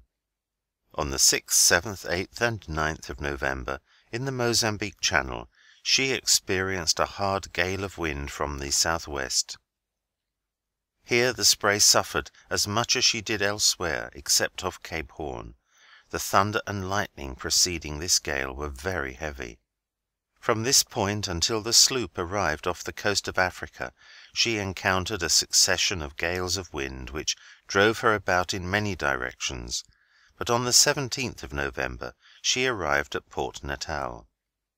This delightful place is the commercial centre of the Garden Colony, Durban itself, the city, being the continuation of a garden. The signalman from the Bluff station reported the Spray 15 miles off. The wind was freshening, and when she was within 8 miles he said, "The Spray is shortening sail. The mainsail was reefed and set in 10 minutes.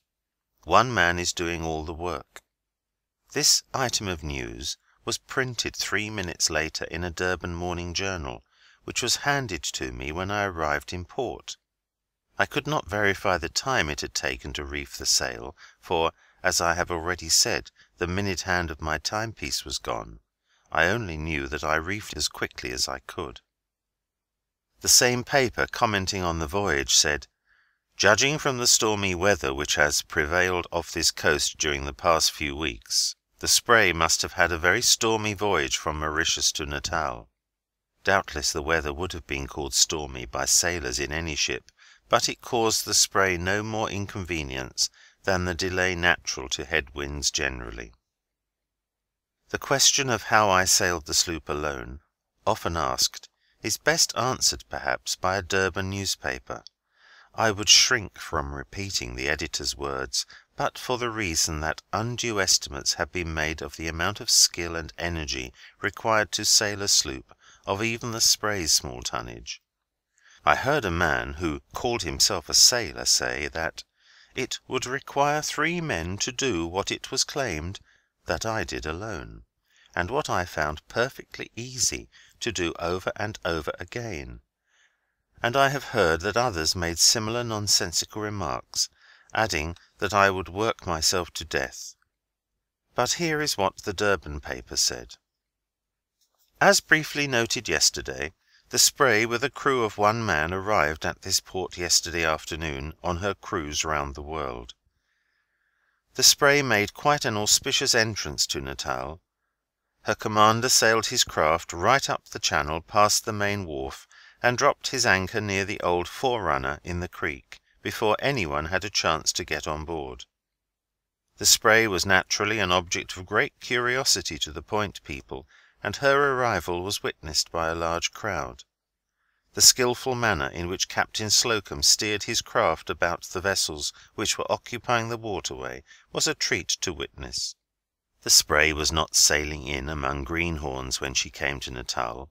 When she arrived off the port, the pilot ship, a fine able steam tug, came out to meet her, and led the way in across the bar, for it was blowing a smart gale, and was too rough for the sloop to be towed with safety. The trick of going in I learned by watching the steamer. It was simply to keep on the windward side of the channel, and take the combers end on. I found that Durban supported 2 yacht clubs, both of them full of enterprise. I met all the members of both clubs, and sailed in the crack yacht Florence of the Royal Natal, with Captain Spradbrow and the Right Honourable Harry Escombe, Premier of the colony. The yacht's centreboard ploughed furrows through the mud banks, which, according to Mr. Escombe, Spradbrow afterwards planted with potatoes. The Florence, however, won races while she tilled the skipper's land. After our sail on the Florence, Mr. Escombe offered to sail the Spray round the Cape of Good Hope for me, and hinted at his famous cribbage board to while away the hours. Spradbrow in retort warned me of it. Said he, "You would be played out of the sloop before you could round the Cape." By others it was not thought probable that the Premier of Natal would play cribbage off the Cape of Good Hope to win even the Spray. It was a matter of no small pride to me in South Africa to find that American humour was never at a discount, and one of the best American stories I ever heard was told by the Premier. At Hotel Royal one day, dining with Colonel Sanderson, MP, his son, and Lieutenant Tipping, I met Mr. Stanley. The great explorer was just from Pretoria, and had already as good as flayed President Kruger with his trenchant pen. But that did not signify, for everybody has a whack at Umpool, and no one in the world seems to stand the joke better than he, not even the Sultan of Turkey himself. The Colonel introduced me to the explorer, and I hauled close to the wind to go slow, for Mr. Stanley was a nautical man once himself, on the Nyanza, I think, and of course my desire was to appear in the best light before a man of his experience.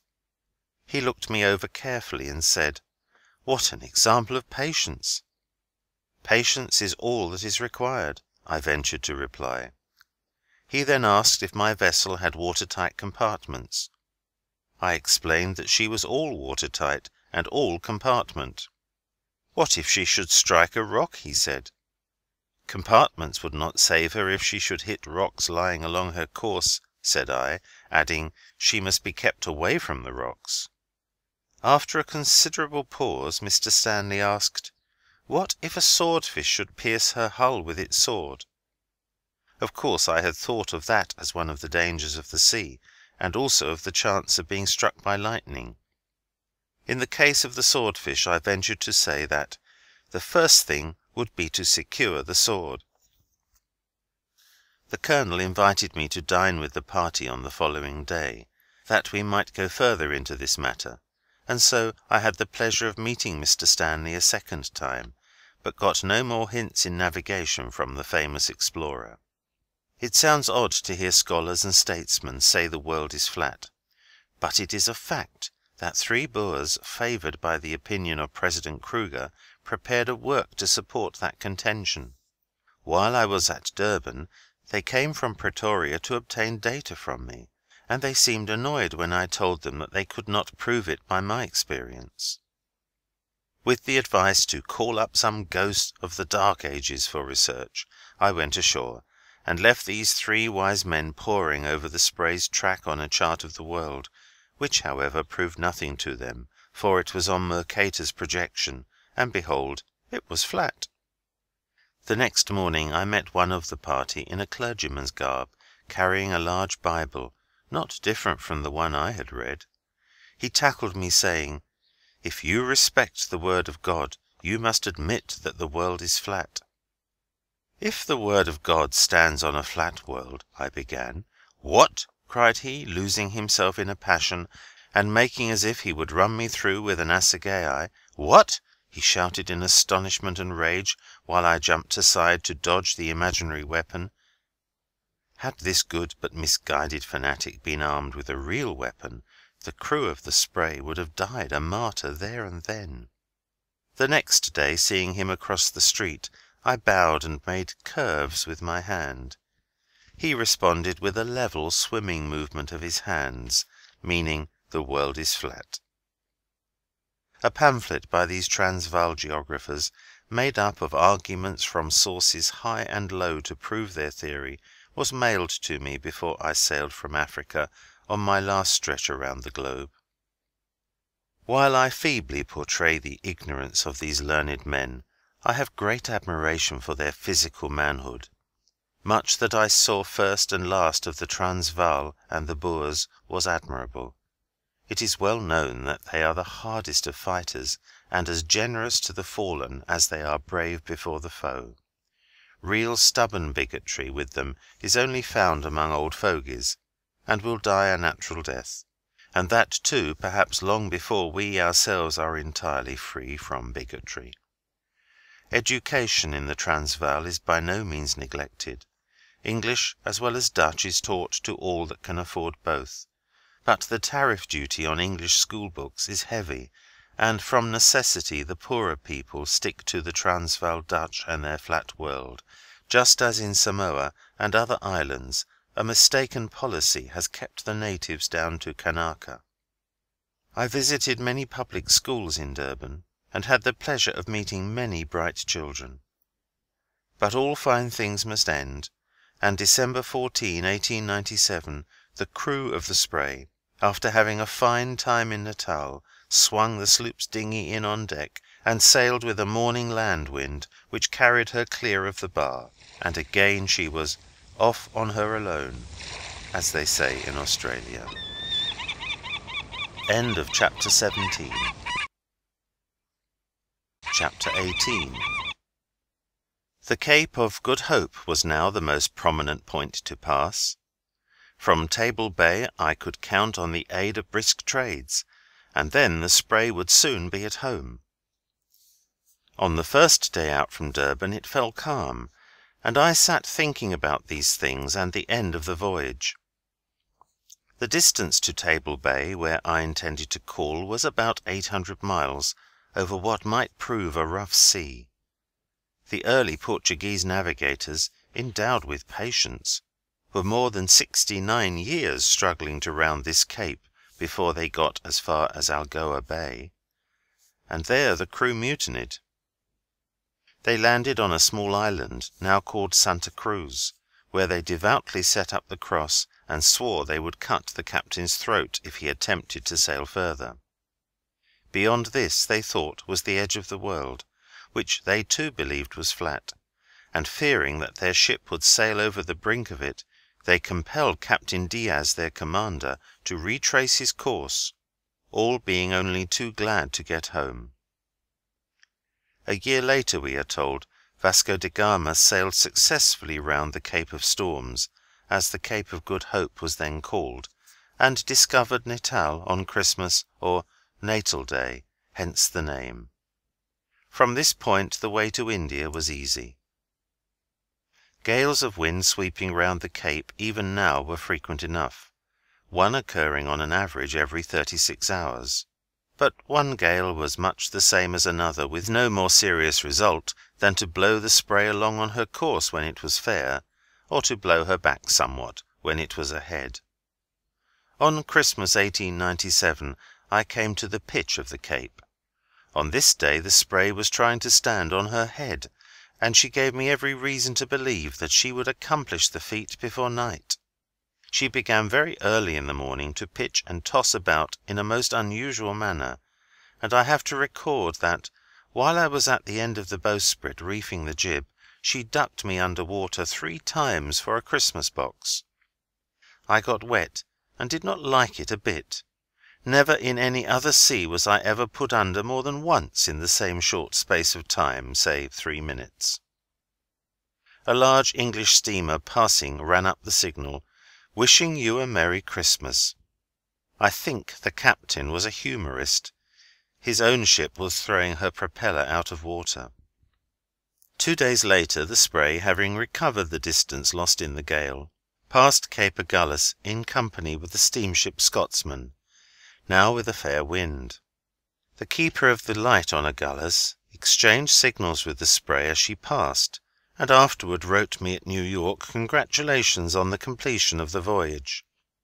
He seemed to think the incident of 2 ships of so widely differing types passing his cape together worthy of a place on canvas, and he went about having the picture made.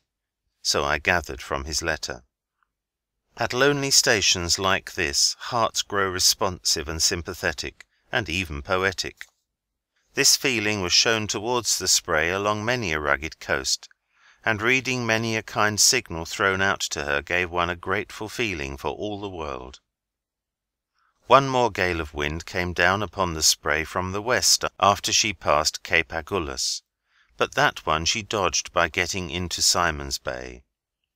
When it moderated she beat round the Cape of Good Hope, where, they say, the Flying Dutchman is still sailing. The voyage then seemed as good as finished. From this time on I knew that all, or nearly all, would be plain sailing. Here I crossed the dividing line of weather. To the north it was clear and settled, while south it was humid and squally, with, often enough, as I have said, a treacherous gale. From the recent hard weather the Spray ran into a calm under Table Mountain, where she lay quietly till the generous sun rose over the land and drew a breeze in from the sea.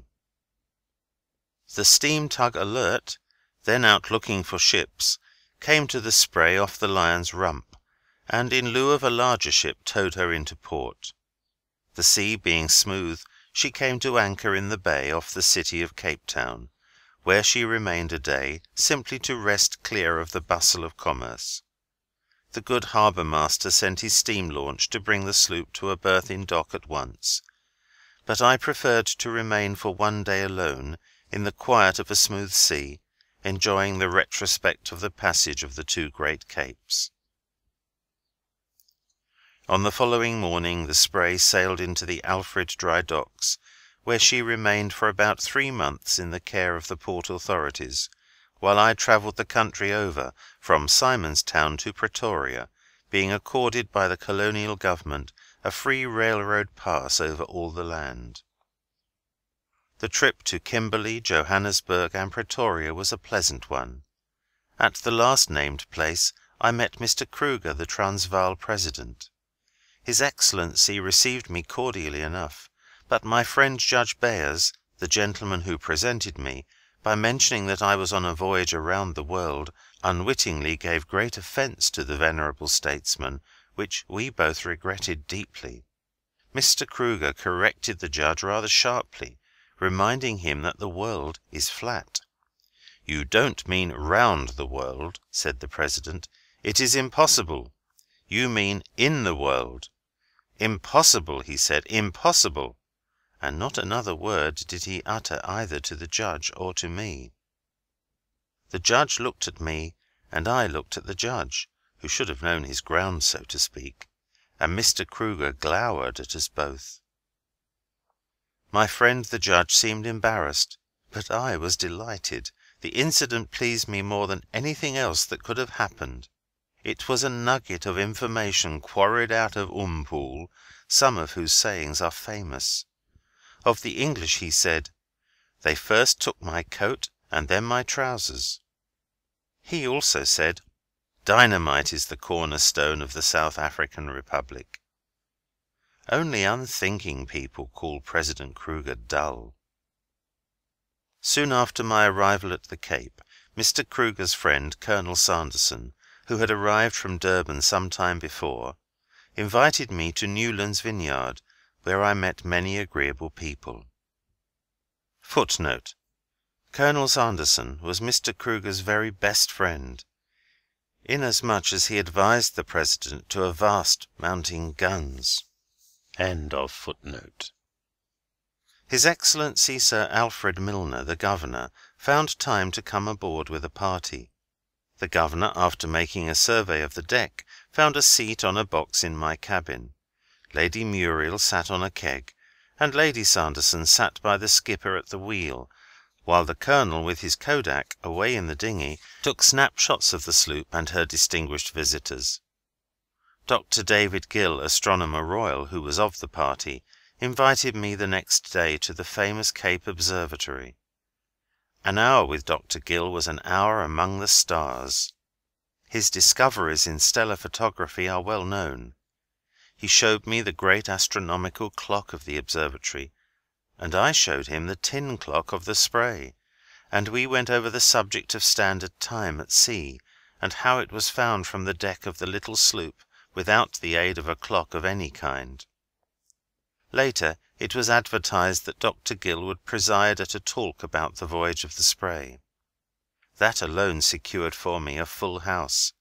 The hall was packed, and many were not able to get in. This success brought me sufficient money for all my needs in port and for the homeward voyage. After visiting Kimberley and Pretoria, and finding the Spray all right in the docks, I returned to Worcester and Wellington, towns famous for colleges and seminaries, past coming in, still travelling as the guest of the colony. The ladies of all these institutions of learning wished to know how one might sail round the world alone, which I thought augured of sailing mistresses in the future, instead of sailing masters. It will come to that yet if we menfolk keep on saying we can't. On the plains of Africa I passed through hundreds of miles of rich but still barren lands, save for scrub bushes on which herds of sheep were browsing. The bushes grew about the length of a sheep apart, and they, I thought, were rather long of body, but there was still room for all.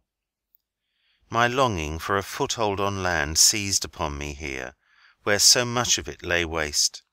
But instead of remaining to plant forests and reclaim vegetation, I returned again to the Spray at the Alfred Docks, where I found her waiting for me, with everything in order exactly as I had left her. I have often been asked how it was that my vessel and all appurtenances were not stolen in the various ports where I left her for days together without a watchman in charge. This is just how it was. The Spray seldom fell among thieves. At the Keeling Islands, at Rodriguez, and at many such places, a wisp of cocoa-nut fibre in the door-latch, to indicate that the owner was away, secured the goods against even a longing glance. But when I came to a great island nearer home, stout locks were needed. The first night in port, things which I had always left uncovered disappeared, as if the deck on which they were stowed had been swept by a sea. A pleasant visit from Admiral Sir Harry Rawson of the Royal Navy and his family brought to an end the Spray's social relations with the Cape of Good Hope. The Admiral, then commanding the South African squadron, and now in command of the great Channel fleet, evinced the greatest interest in the diminutive Spray and her behaviour off Cape Horn, where he was not an entire stranger. I have to admit that I was delighted with the trend of Admiral Rawson's questions, and that I profited by some of his suggestions, notwithstanding the wide difference in our respective commands. On March 26, 1898, the Spray sailed from South Africa, the land of distances and pure air, where she had spent a pleasant and profitable time. The steam tug Tigra towed her to sea from her wonted berth at the Alfred Docks, giving her a good offing. The light morning breeze, which scantily filled her sails when the tug let go the tow-line, soon died away altogether, and left her riding over a heavy swell, in full view of Table Mountain and the high peaks of the Cape of Good Hope. For a while the grand scenery served to relieve the monotony. One of the old circumnavigators, Sir Francis Drake, I think, when he first saw this magnificent pile, sang, "'Tis the fairest thing and the grandest cape I've seen in the whole circumference of the earth." The view was certainly fine, but one has no wish to linger long to look in a calm at anything, and I was glad to note finally the short heaving sea precursor of the wind which followed on the second day. Seals, playing about the spray all day before the breeze came, looked with large eyes when, at evening, she sat no longer like a lazy bird with folded wings. They parted company now, and the spray soon sailed the highest peaks of the mountains out of sight, and the world changed from a mere panoramic view to the light of a homeward-bound voyage. Porpoises and dolphins, and such other fishes as did not mind making 150 miles a day, were her companions now for several days. The wind was from the southeast. This suited the spray well, and she ran along steadily at her best speed, while I dipped into the new books given me at the Cape, reading day and night. March 30 was for me a fast day in honour of them. I read on, oblivious of hunger or wind or sea, thinking that all was going well, when suddenly a comber rolled over the stern and slopped saucily into the cabin, wetting the very book I was reading. Evidently it was time to put in a reef, that she might not wallow on her course. March 31. The fair south-east wind had come to stay. The spray was running under a single-reefed mainsail, a whole jib, and a flying jib besides, set on the Vailima bamboo, while I was reading Stevenson's delightful Inland Voyage. The sloop was again doing her work smoothly, hardly rolling at all, but just leaping along among the white horses, 1,000 gambolling porpoises keeping her company on all sides. She was again among her old friends the flying fish, interesting denizens of the sea. Shooting out of the waves like arrows, and with outstretched wings, they sailed on the wind in graceful curves, then falling till again they touched the crest of the waves to wet their delicate wings and renew the flight. They made merry the livelong day. One of the joyful sights on the ocean of a bright day is the continual flight of these interesting fish. One could not be lonely in a sea like this. Moreover, the reading of delightful adventures enhanced the scene. I was now in the spray and on the Oise, in the Arethusa at one and the same time. And so the spray reeled off the miles, showing a good run every day till April 11, which came almost before I knew it. Very early that morning I was awakened by that rare bird the booby, with its harsh quack, which I recognized at once as a call to go on deck. It was as much as to say, "Skipper, there's land in sight." I tumbled out quickly, and sure enough, away ahead in the dim twilight, about 20 miles off, was St. Helena.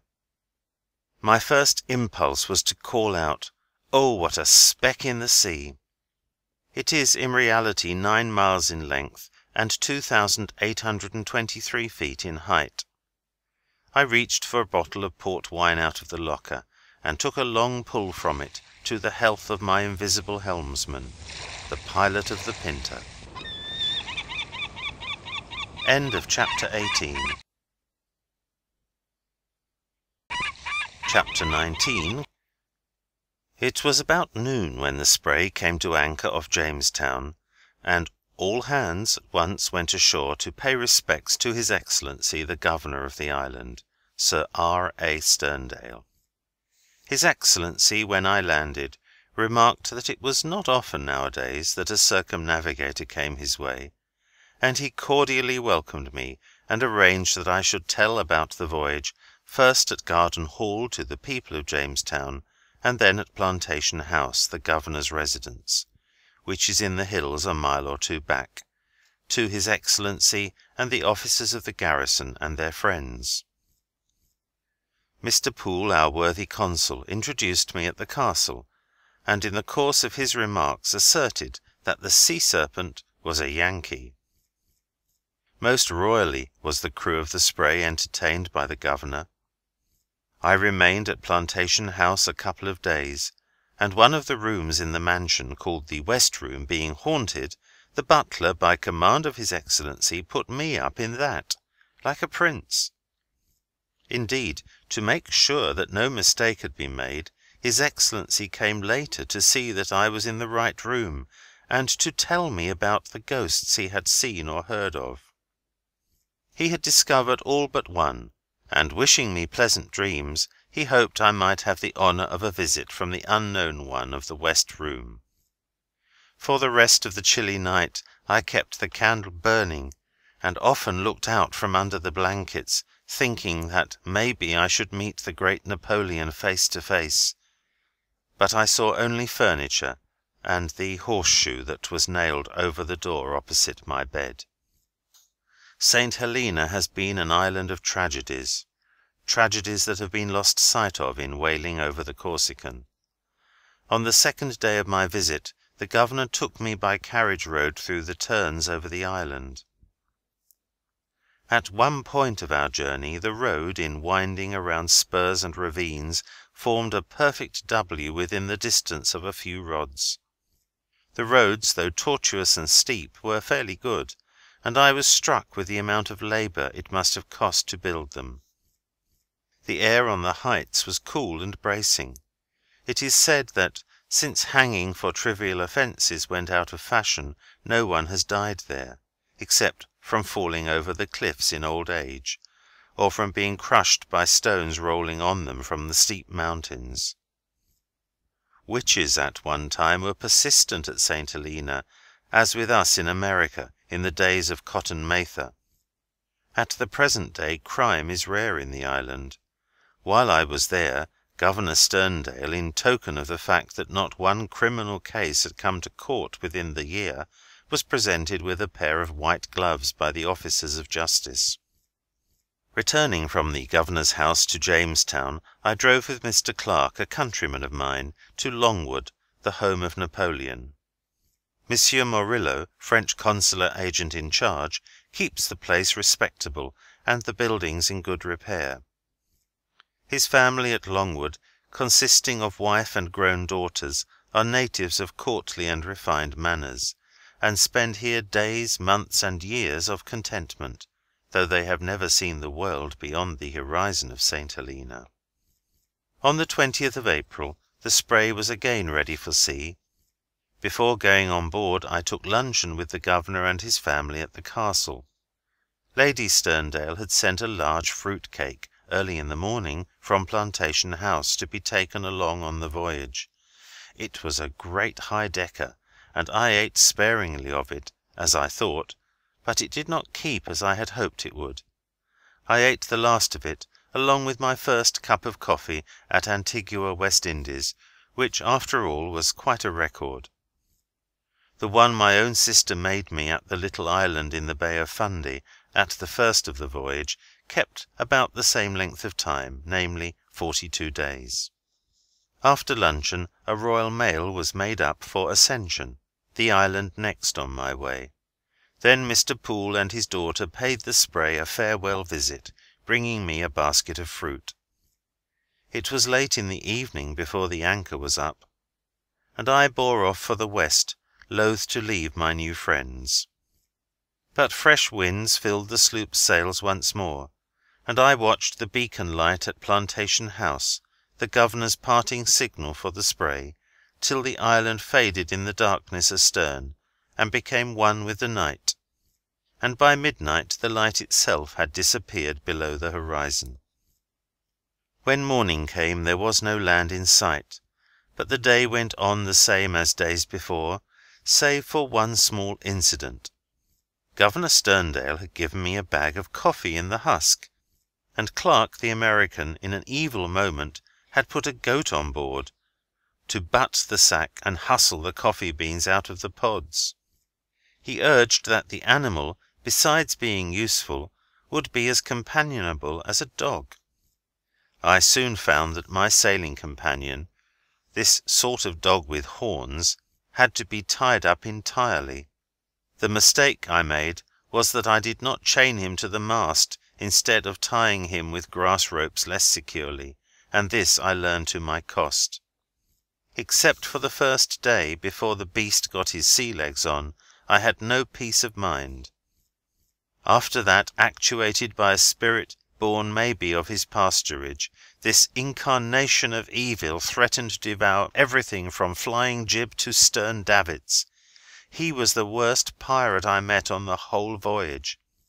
He began depredations by eating my chart of the West Indies in the cabin one day while I was about my work for'ard, thinking that the critter was securely tied on deck by the pumps. Alas, there was not a rope in the sloop proof against that goat's awful teeth. It was clear from the very first that I was having no luck with animals on board. There was the tree crab from the Keeling Islands. No sooner had it got a claw through its prison box than my sea jacket hanging within reach was torn to ribbons. Encouraged by this success, it smashed the box open and escaped into my cabin, tearing up things generally, and finally threatening my life in the dark. I had hoped to bring the creature home alive, but this did not prove feasible. Now the goat devoured my straw hat, and so when I arrived in port I had nothing to wear ashore on my head. This last unkind stroke decided his fate. On the 27th of April the Spray arrived at Ascension, which was garrisoned by a man-of-war crew, and the boatswain of the island came on board. As he stepped out of his boat, the mutinous goat climbed into it, and defied boatswain and crew. I hired them to land the wretch at once, which they were only too willing to do, and there he fell into the hands of a most excellent Scotchman, with the chances that he would never get away. I was destined to sail once more into the depths of solitude, but these experiences had no bad effect upon me. On the contrary, a spirit of charity and even benevolence grew stronger in my nature through the meditation of these supreme hours on the sea. In the loneliness of the dreary country about Cape Horn, I found myself in no mood to make one life less in the world, except in self-defence. And as I sailed, this trait of the hermit character grew, till the mention of killing food animals was revolting to me. However well I may have enjoyed a chicken stew afterwards at Samoa, a new self rebelled at the thought suggested there of carrying chickens to be slain for my table on the voyage, and Mrs. Stevenson, hearing my protest, agreed with me that to kill the companions of my voyage and eat them would be indeed next to murder and cannibalism. As to pet animals, there was no room for a noble large dog on the Spray on so long a voyage, and a small cur was for many years associated in my mind with hydrophobia. I witnessed once the death of a sterling young German from that dreadful disease, and about the same time heard of the death, also by hydrophobia, of the young gentleman who had just written a line of insurance in his company's books for me. I have seen the whole crew of a ship scamper up the rigging to avoid a dog racing about the decks in a fit. It would never do, I thought, for the crew of the Spray to take a canine risk, and with these just prejudices indelibly stamped on my mind, I have, I am afraid, answered impatiently too often the query, "Why didn't you have a dog?" with, "I and the dog wouldn't have been very long in the same boat in any sense." A cat would have been a harmless animal, I dare say, but there was nothing for Puss to do on board, and she is an unsociable animal at best. True, a rat got into my vessel at the Keeling Cocos Islands, and another at Rodriguez, along with a centipede stowed away in the hold, but one of them I drove out of the ship, and the other I caught. This is how it was. For the first one, with infinite pains, I made a trap, looking to its capture and destruction, but the wily rodent, not to be deluded, took the hint, and got ashore the day the thing was completed. It is, according to tradition, a most reassuring sign to find rats coming to a ship, and I had a mind to abide the knowing one of Rodriguez, but a breach of discipline decided the matter against him. While I slept one night, my ship sailing on, he undertook to walk over me, beginning at the crown of my head, concerning which I am always sensitive. I slept lightly. Before his impertinence had got him even to my nose, I cried "Rat!" had him by the tail, and threw him out of the companionway into the sea. As for the centipede, I was not aware of its presence till the wretched insect, all feet and venom, beginning, like the rat, at my head, wakened me by a sharp bite on the scalp. This also was more than I could tolerate. After a few applications of kerosene, the poisonous bite, painful at first, gave no further inconvenience. From this on, for a time, no living thing disturbed my solitude. No insect even was present in my vessel, except the spider and his wife, from Boston, now with a family of young spiders. Nothing, I say, till sailing down the last stretch of the Indian Ocean, where mosquitoes came by hundreds from rain-water poured out of the heavens. Simply a barrel of rain-water stood on deck 5 days, I think, in the sun. Then music began. I knew the sound at once. It was the same as heard from Alaska to New Orleans. Again at Cape Town, while dining out one day, I was taken with the sound of a cricket, and Mr. Branscombe, my host, volunteered to capture a pair of them for me. They were sent on board next day in a box labelled Pluto and Scamp. Stowing them away in the binnacle in their own snug box, I left them there without food till I got to sea, a few days. I had never heard of a cricket eating anything. It seems that Pluto was a cannibal, for only the wings of poor Scamp were visible when I opened the lid, and they lay broken on the floor of the prison box. Even with Pluto it had gone hard, for he lay on his back stark and stiff, never to chirrup again. Ascension Island, where the goat was marooned, is called the Stone Frigate R.N., and is rated tender to the South African Squadron. It lies in 7 degrees 55 minutes south latitude, and 14 degrees 25 minutes west longitude, being in the very heart of the southeast trade winds, and about 840 miles from the coast of Liberia. It is a mass of volcanic matter, thrown up from the bed of the ocean to the height of 2,818 feet at the highest point above sea level. It is a strategic point, and belonged to Great Britain before it got cold. In the limited but rich soil at the top of the island, among the clouds, vegetation has taken root, and a little scientific farming is carried on under the supervision of a gentleman from Canada. Also a few cattle and sheep are pastured there for the garrison mess. Water storage is made on a large scale. In a word, this heap of cinders and lava rock is stored and fortified, and would stand a siege. Very soon after the spray arrived, I received a note from Captain Blaxland, the commander of the island, conveying his thanks for the Royal Mail brought from St. Helena, and inviting me to luncheon with him and his wife and sisters at headquarters not far away. It is hardly necessary to say that I availed myself of the captain's hospitality at once.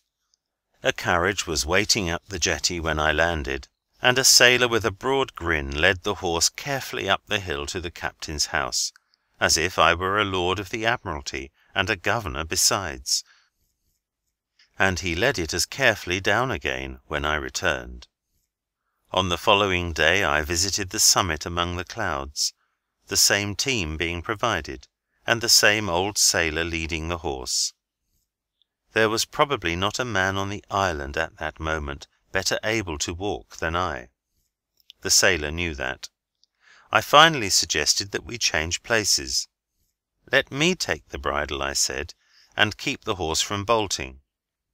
"Great stone frigate!" he exclaimed, as he burst into a laugh. "This here hoss wouldn't bolt no faster than a turtle. If I didn't tow him hard, we'd never get into port." I walked most of the way over the steep grades, whereupon my guide, every inch a sailor, became my friend. Arriving at the summit of the island, I met Mr. Shank, the farmer from Canada, and his sister, living very cosily in a house among the rocks, as snug as cronies and as safe. He showed me over the farm, taking me through a tunnel which led from one field to the other, divided by an inaccessible spur of mountain.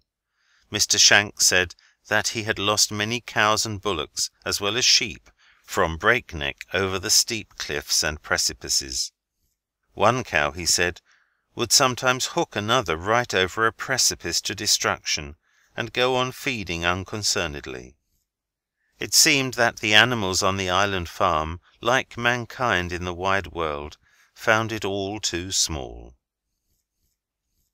On the 26th of April, while I was ashore, rollers came in which rendered launching a boat impossible. However, the sloop being securely moored to a buoy in deep water outside of all breakers, she was safe, while I, in the best of quarters, listened to well-told stories among the officers of the stone frigate. On the evening of the 29th, the sea having gone down, I went on board and made preparations to start again on my voyage early next day, the boatswain of the island and his crew giving me a hearty handshake as I embarked at the jetty. For reasons of scientific interest, I invited in mid-ocean the most thorough investigation concerning the crew list of the Spray. Very few had challenged it, and perhaps few ever will do so henceforth. But for the benefit of the few that may, I wished to clench beyond doubt the fact that it was not at all necessary in the expedition of a sloop around the world to have more than one man for the crew, all told, and that the Spray sailed with only one person on board. And so, by appointment, Lieutenant Eagles, the executive officer, in the morning, just as I was ready to sail, fumigated the sloop, rendering it impossible for a person to live concealed below, and proving that only one person was on board when she arrived. A certificate to this effect, besides the official documents from many consulates, health offices, and custom houses, will seem to many superfluous, but this story of the voyage may find its way into hands unfamiliar with the business of these offices, and of their ways of seeing that a vessel's papers, and above all her bills of health, are in order.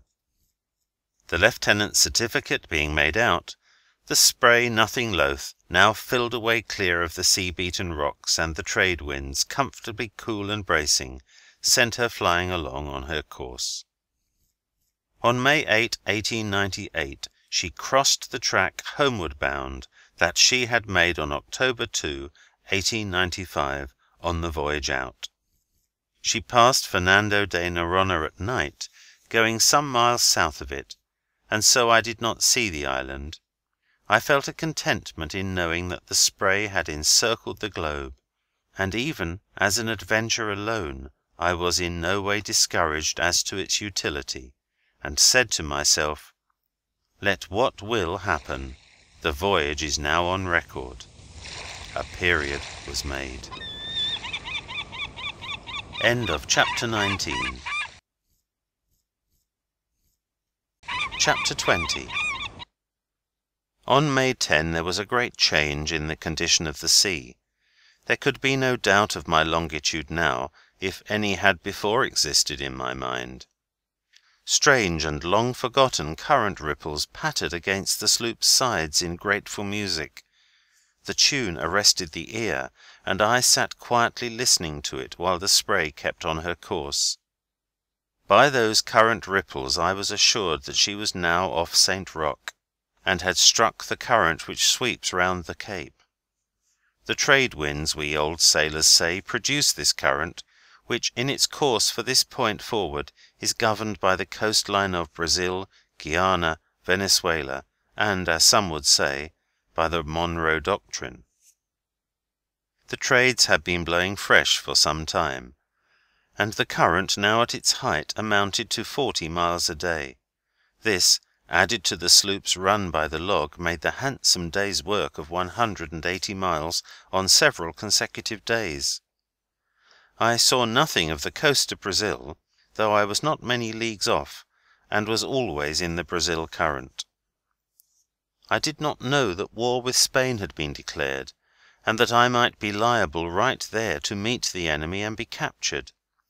Many had told me at Cape Town that, in their opinion, war was inevitable, and they said, "The Spaniard will get you, the Spaniard will get you." To all this I could only say that even so he would not get much. Even in the fever heat over the disaster to the Main I did not think there would be war, but I am no politician. Indeed, I had hardly given the matter a serious thought when, on the 14th of May, just north of the equator and near the longitude of the river Amazon, I first saw a mast with the stars and stripes floating from it, rising astern, as if poked up out of the sea, and then rapidly appearing on the horizon, like a citadel, the Oregon.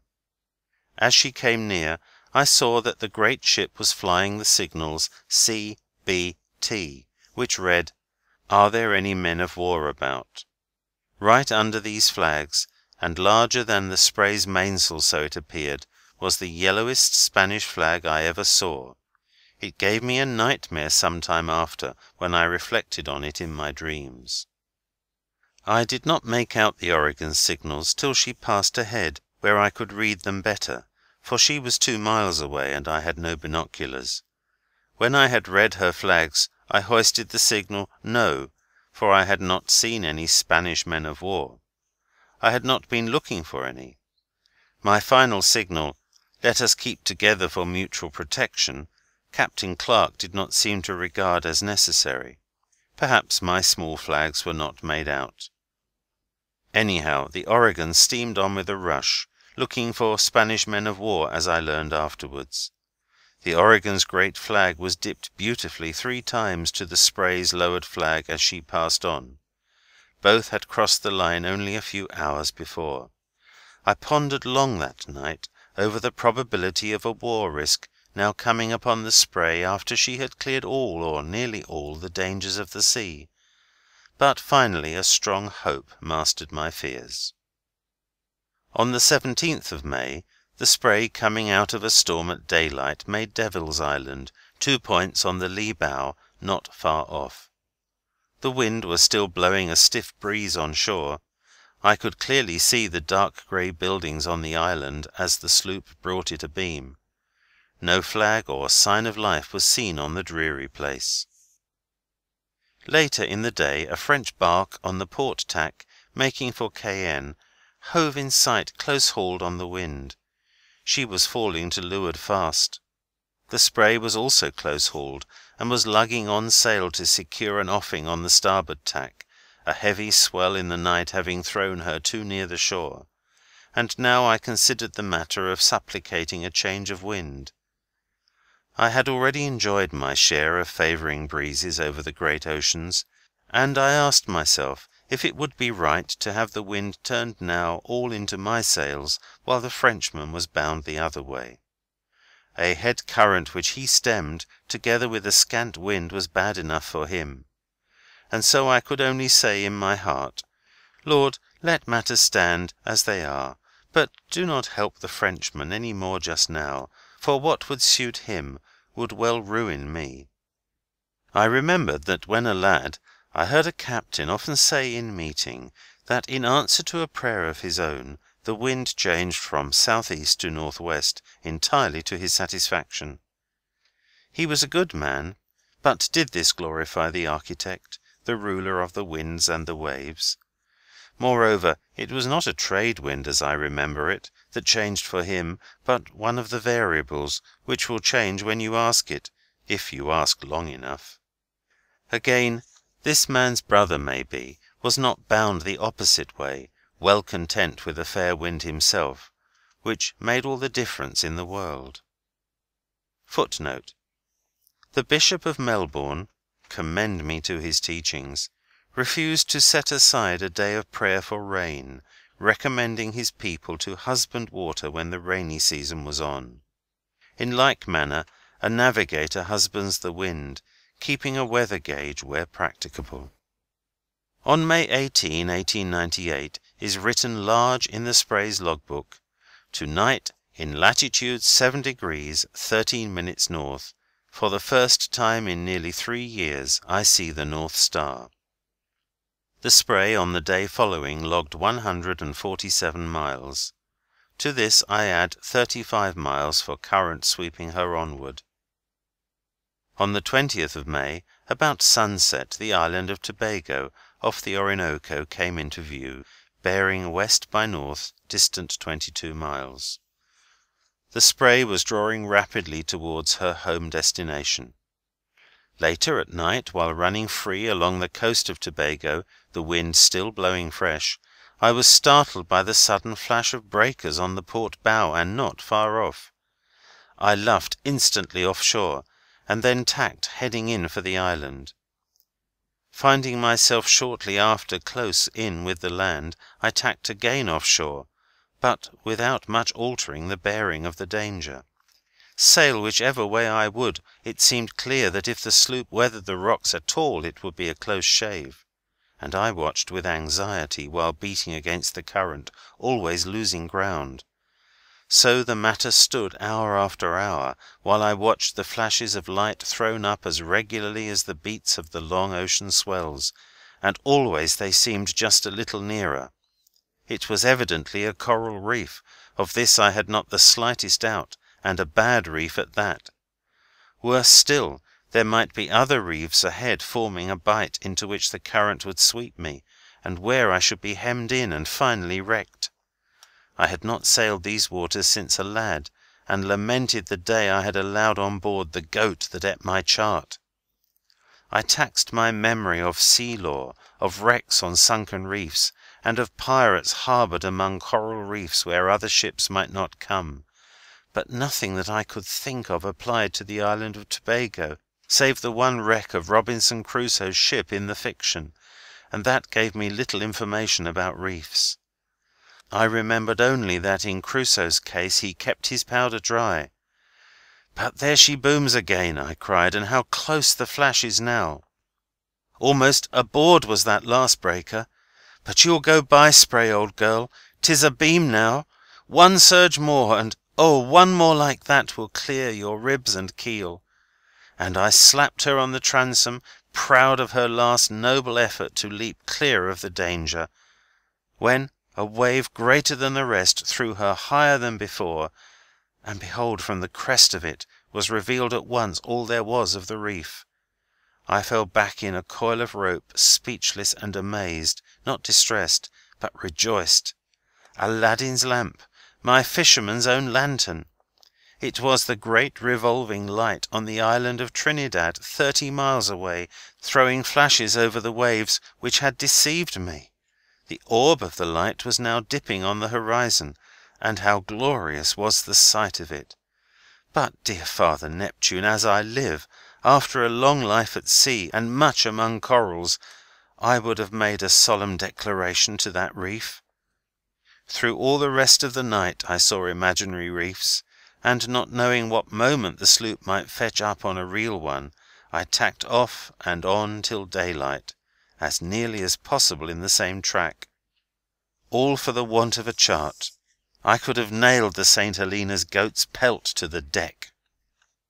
My course was now for Grenada, to which I carried letters from Mauritius. About midnight on the 22nd of May I arrived at the island, and cast anchor in the roads off the town of St. George, entering the inner harbour at daylight on the morning of the 23rd, which made 42 days' sailing from the Cape of Good Hope. It was a good run, and I doffed my cap again to the pilot of the Pinta. Lady Bruce, in a note to the Spray at Point Louis, said Grenada was a lovely island, and she wished the sloop might call there on the voyage home. When the Spray arrived, I found that she had been fully expected. "How so?" I asked. "Oh, we heard that you were at Mauritius," they said, "and from Mauritius, after meeting Sir Charles Bruce, our old governor, we knew you would come to Grenada." This was a charming introduction, and it brought me in contact with people worth knowing. The Spray sailed from Grenada on the 28th of May, and coasted along under the lee of the Antilles, arriving at the island of Dominica on the 30th, where, for the want of knowing better, I cast anchor at the quarantine ground, for I was still without a chart of the islands, not having been able to get one even at Grenada. Here I not only met with further disappointment in the matter, but was threatened with a fine for the mistake I made in the anchorage. There were no ships either at the quarantine or at the commercial roads, and I could not see that it made much difference where I anchored. But a negro chap, a sort of deputy harbour master, coming along, thought it did, and he ordered me to shift to the other anchorage, which in truth I had already investigated and did not like because of the heavier roll there from the sea. And so, instead of springing to the sails at once to shift, I said I would leave outright as soon as I could procure a chart, which I begged he would send and get for me. "But I say you must move before you gets anything at all," he insisted, and raising his voice so that all the people along shore could hear him, he added, "And just now." Then he flew into a towering passion, when they on shore snickered to see the crew of the Spray sitting calmly by the bulwark instead of hoisting sail. "I tell you dis am quarantine," he shouted, very much louder than before. "That's all right, General," I replied. "I want to be quarantined anyhow." "That's right, boss," someone on the beach shouted. "That's right, you'll get quarantined," while others shouted to the Deputy to "make de white trash move along out of dat." They were about equally divided on the island, for and against me. The man who had made so much fuss over the matter gave it up when he found that I wished to be quarantined, and sent for an all-important half-white, who soon came alongside, starched from clew to earring. He stood in the boat as straight up and down as a fathom of pump water, a marvel of importance. "Charts!" cried I, as soon as his shirt collar appeared over the sloop's rail. "Have you any charts?" "No, sir," he replied with much stiffened dignity. "No, sir, charts doesn't grow on dis island." Not doubting the information, I tripped anchor immediately, as I had intended to do from the first, and made all sail for St. John, Antigua, where I arrived on the 1st of June, having sailed with great caution in mid-channel all the way. The Spray, always in good company, now fell in with the port officer's steam launch at the harbour entrance, having on board Sir Francis Fleming, Governor of the Leeward Islands, who, to the delight of all hands, gave the officer in charge instructions to tow my ship into port. On the following day His Excellency and Lady Fleming, along with Captain Burr, R.N., paid me a visit. The courthouse was tendered free to me at Antigua, as was done also at Grenada, and at each place a highly intelligent audience filled the hall to listen to a talk about the seas the Spray had crossed and the countries she had visited. End of chapter 20. Chapter 21. On the 4th of June, 1898, the Spray cleared from the United States Consulate, and her licence to sail single-handed, even round the world, was returned to her for the last time. The United States Consul, Mr. Hunt, before handing the papers to me, wrote on it, as General Roberts had done at Cape Town, a short commentary on the voyage. The document, by regular course, is now lodged in the Treasury Department at Washington, D.C. On June 5, 1898, the Spray sailed for a home port, heading first direct to Cape Hatteras. On the 8th of June she passed under the sun from south to north. The sun's declination on that day was 22 degrees 54 minutes, and the latitude of the Spray was the same just before noon. Many think it is excessively hot right under the sun. It is not necessarily so. As a matter of fact, the thermometer stands at a bearable point whenever there is a breeze and a ripple on the sea, even exactly under the sun. It is often hotter in cities and on sandy shores in higher latitudes. The Spray was booming joyously along for home now, making her usual good time, when of a sudden she struck the horse latitudes, and her sail flapped limp in a calm. I had almost forgotten this calm belt, or had come to regard it as a myth. I now found it real, however, and difficult to cross. This was as it should have been, for, after all the dangers of the sea, the dust storm on the coast of Africa, the rain of blood in Australia, and the war risk when nearing home, a natural experience would have been missing had the calm of the horse latitudes been left out.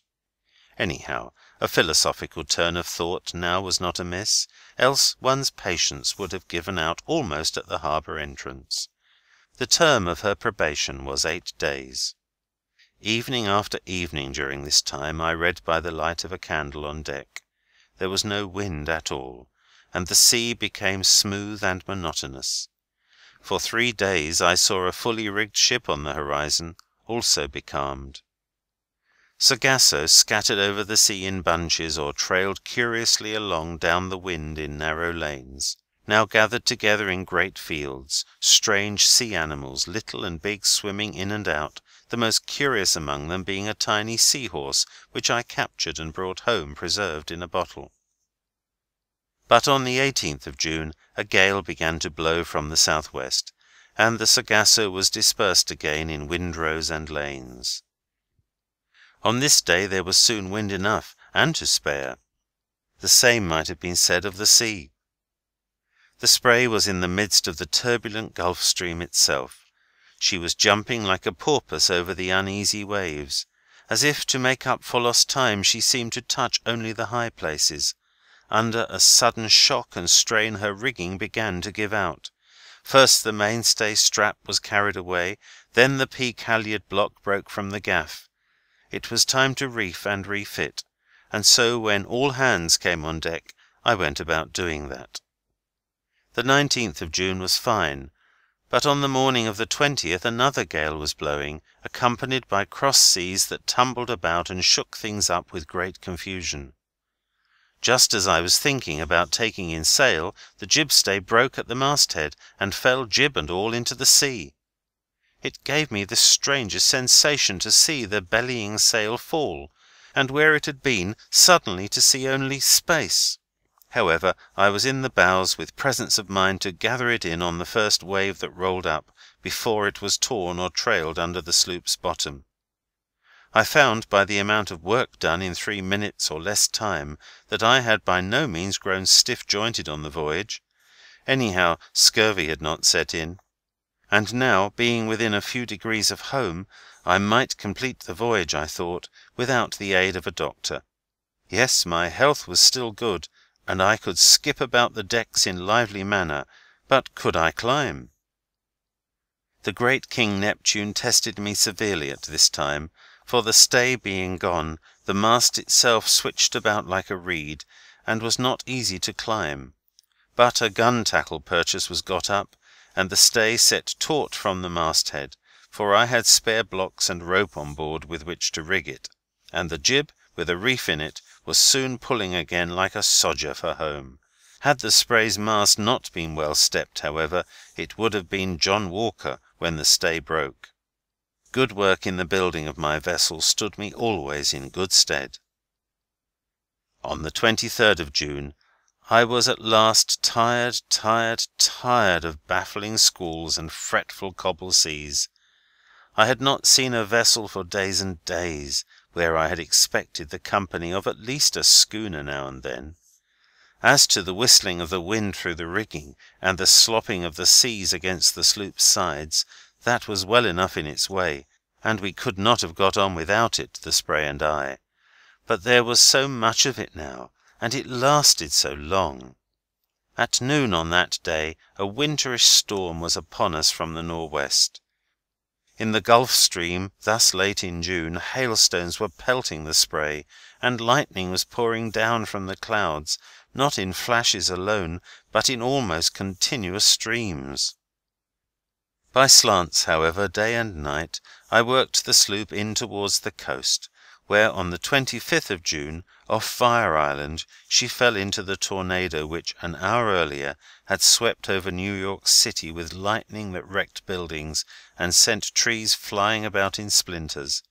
Even ships at docks had parted their moorings and smashed into other ships, doing great damage.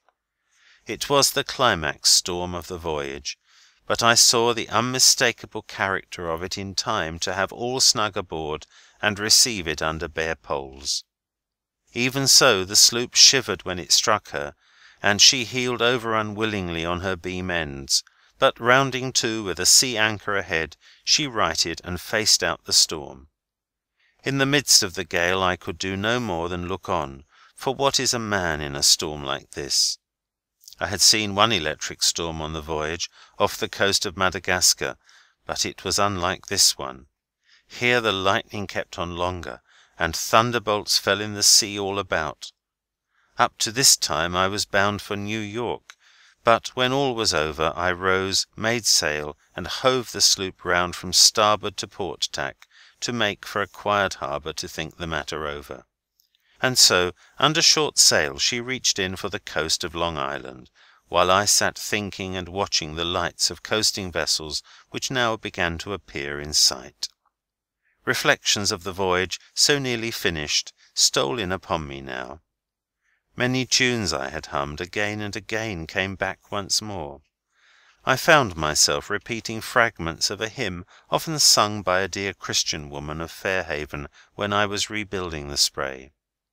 I was to hear once more, and only once, in profound solemnity, the metaphorical hymn, "By waves and wind I'm tossed and driven," and again, "But still my little ship outbraves the blustering winds and stormy waves." After this storm I saw the pilot of the Pinta no more. The experiences of the voyage of the Spray, reaching over 3 years, had been to me like reading a book, and one that was more and more interesting as I turned the pages, till I had come now to the last page of all, and the one more interesting than any of the rest.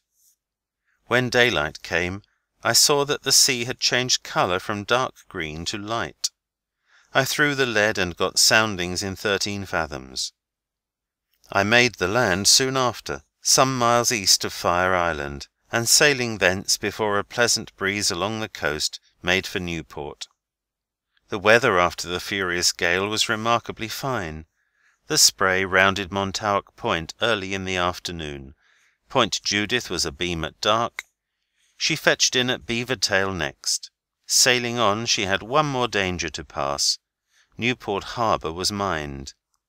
The Spray hugged the rocks along where neither friend nor foe could come if drawing much water, and where she would not disturb the guardship in the channel.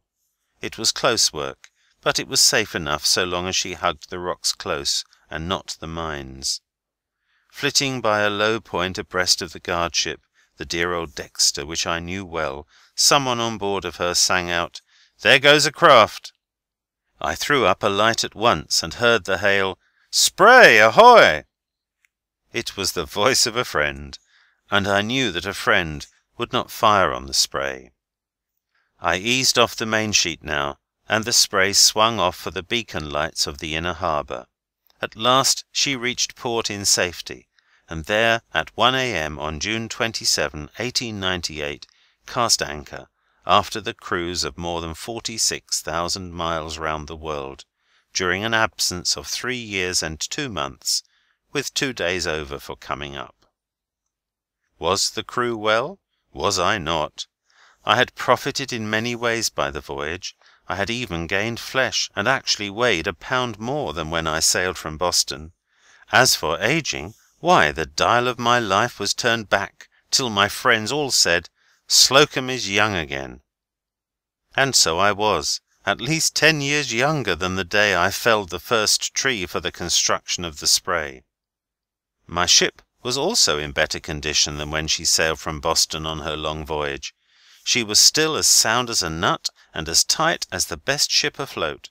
She did not leak a drop, not one drop. The pump, which had been little used before reaching Australia, had not been rigged since that at all. The first name on the Spray's visitors' book in the home port was written by the one who always said, "The Spray will come back." The Spray was not quite satisfied till I sailed her around to her birthplace, Fairhaven, Massachusetts, further along. I had myself a desire to return to the place of the very beginning whence I had, as I have said, renewed my age.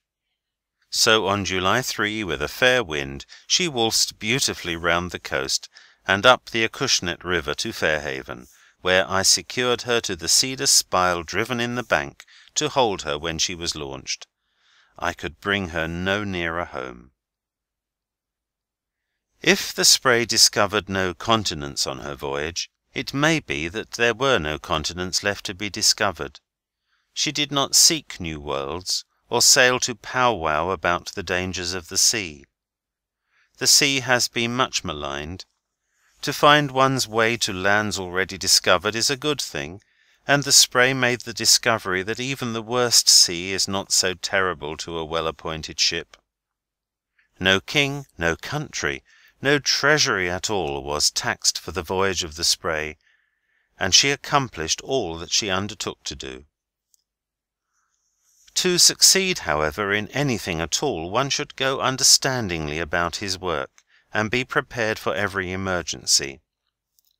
I see, as I look back over my own small achievement, a kit of not too elaborate carpenter's tools, a tin clock, and some carpet tacks, not a great many, to facilitate the enterprise as already mentioned in the story. But above all to be taken into account were some years of schooling, where I studied with diligence Neptune's laws, and these laws I tried to obey when I sailed overseas. It was worth the while. And now, without having wearied my friends, I hope, with detailed scientific accounts, theories, or deductions, I will only say that I have endeavoured to tell just the story of the adventure itself.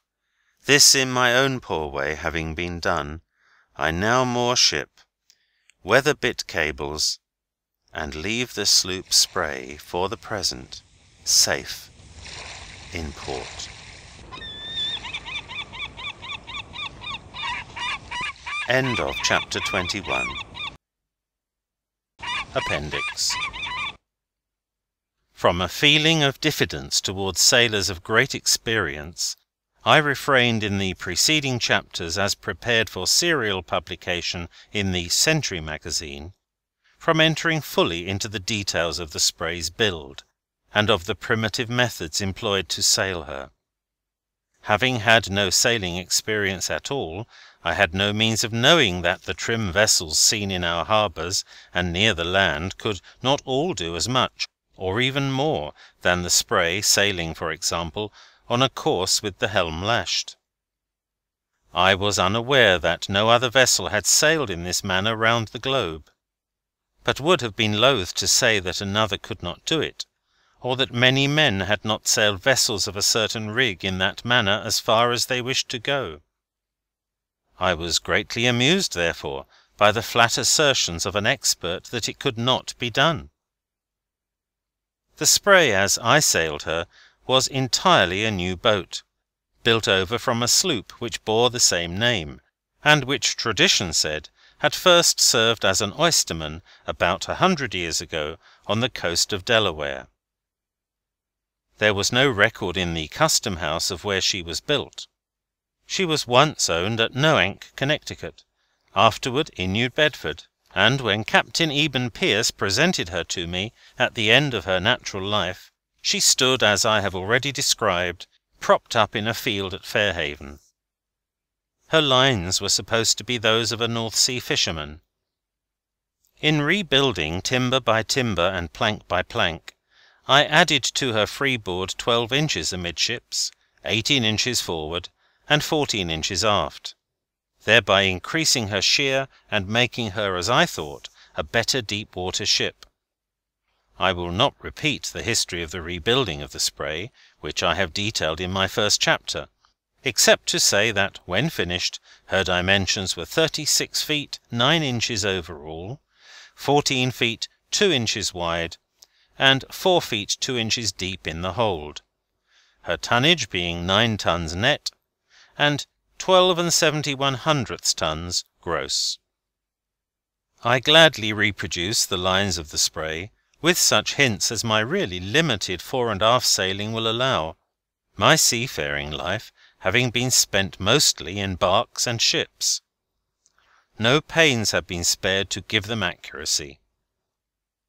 The Spray was taken from New York to Bridgeport, Connecticut, and under the supervision of the Park City Yacht Club was hauled out of water and very carefully measured in every way to secure a satisfactory result. Captain Robbins produced the model. Our young yachtsmen, pleasuring in the lilies of the sea, very naturally will not think favourably of my craft. They have a right to their opinion, while I stick to mine.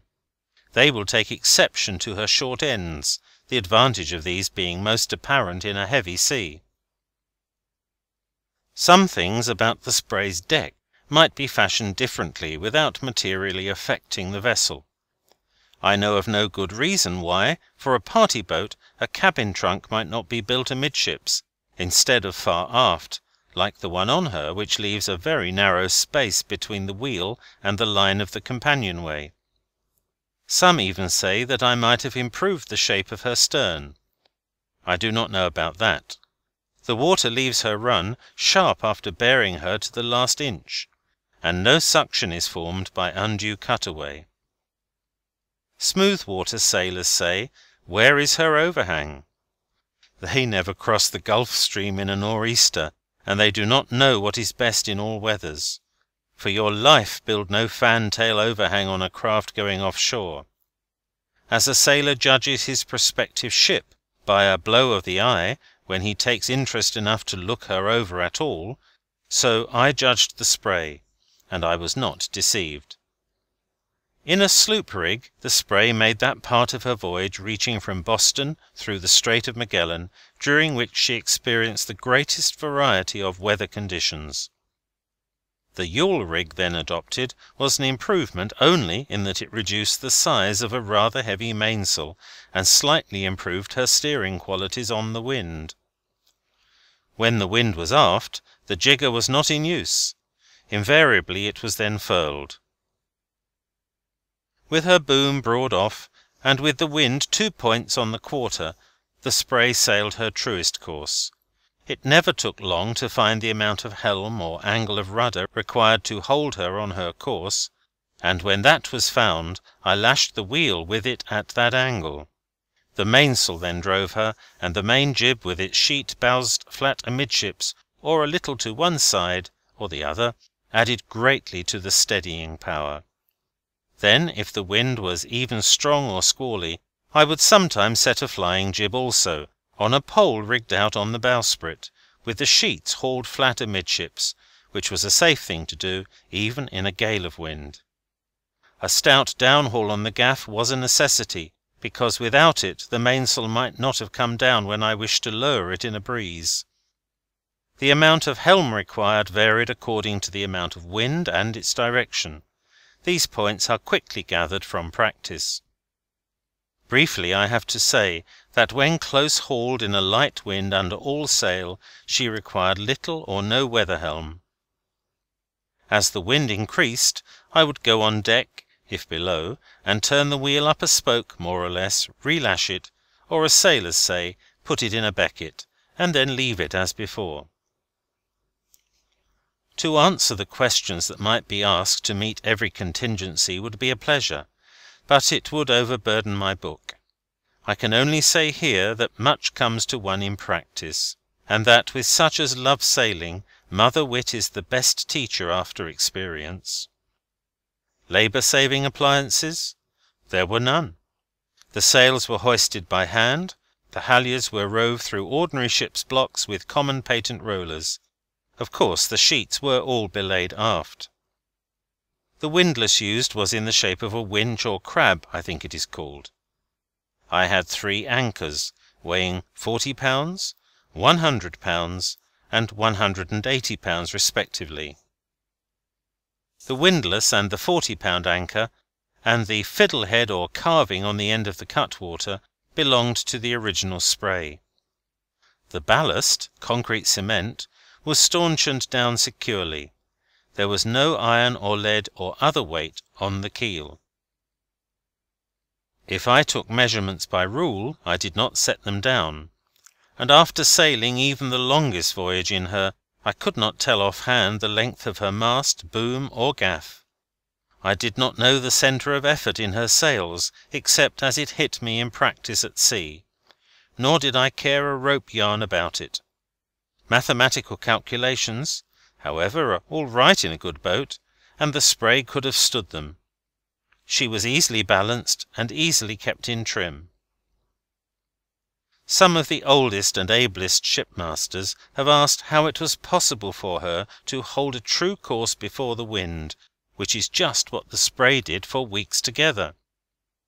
One of these gentlemen, a highly esteemed shipmaster and friend, testified as government expert in a famous murder trial in Boston not long since, that a ship would not hold her course long enough for the steersman to leave the helm to cut the captain's throat.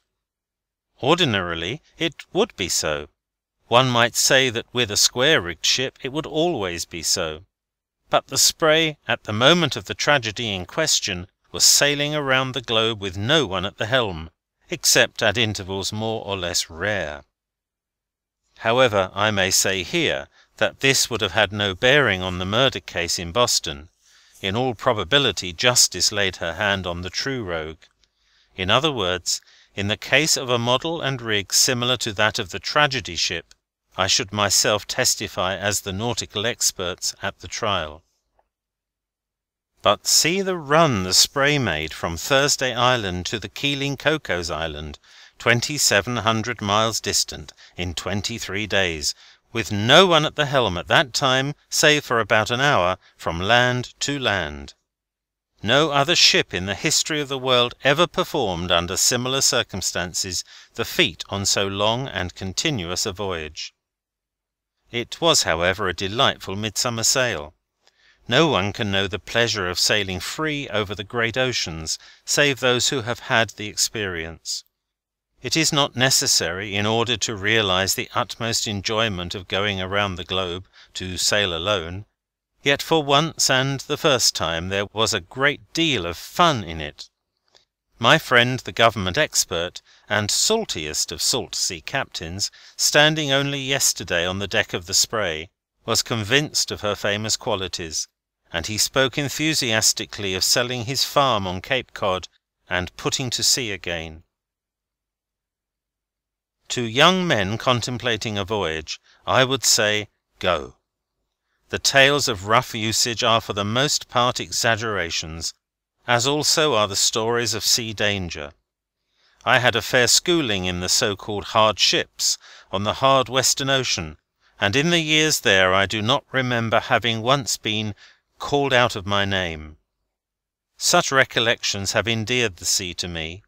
I owe it further to the officers of all the ships I ever sailed in, as boy and man, to say that not one ever lifted so much as a finger to me. I did not live among angels, but among men who could be roused. My wish was, though, to please the officers of my ship wherever I was, and so I got on. Dangers there are, to be sure, on the sea as well as on the land, but the intelligence and skill God gives to man reduce these to a minimum. And here comes in again the skilfully modelled ship, worthy to sail the seas. To face the elements is, to be sure, no light matter when the sea is in its grandest mood. You must then know the sea, and know that you know it, and not forget that it was made to be sailed over. I have given in the plans of the Spray the dimensions of such a ship as I should call seaworthy in all conditions of weather and on all seas. It is only right to say, though, that to ensure a reasonable measure of success, experience should sail with the ship. But in order to be a successful navigator or sailor, it is not necessary to hang a tar bucket round one's neck. On the other hand, much thought concerning the brass buttons one should wear adds nothing to the safety of the ship. I may some day see reason to modify the model of the dear old Spray, but out of my limited experience I strongly recommend her wholesome lines over those of pleasure flyers for safety. Practice in a craft such as the Spray will teach young sailors and fit them for the more important vessels. I myself learned more seamanship, I think, on the Spray than on any other ship I ever sailed.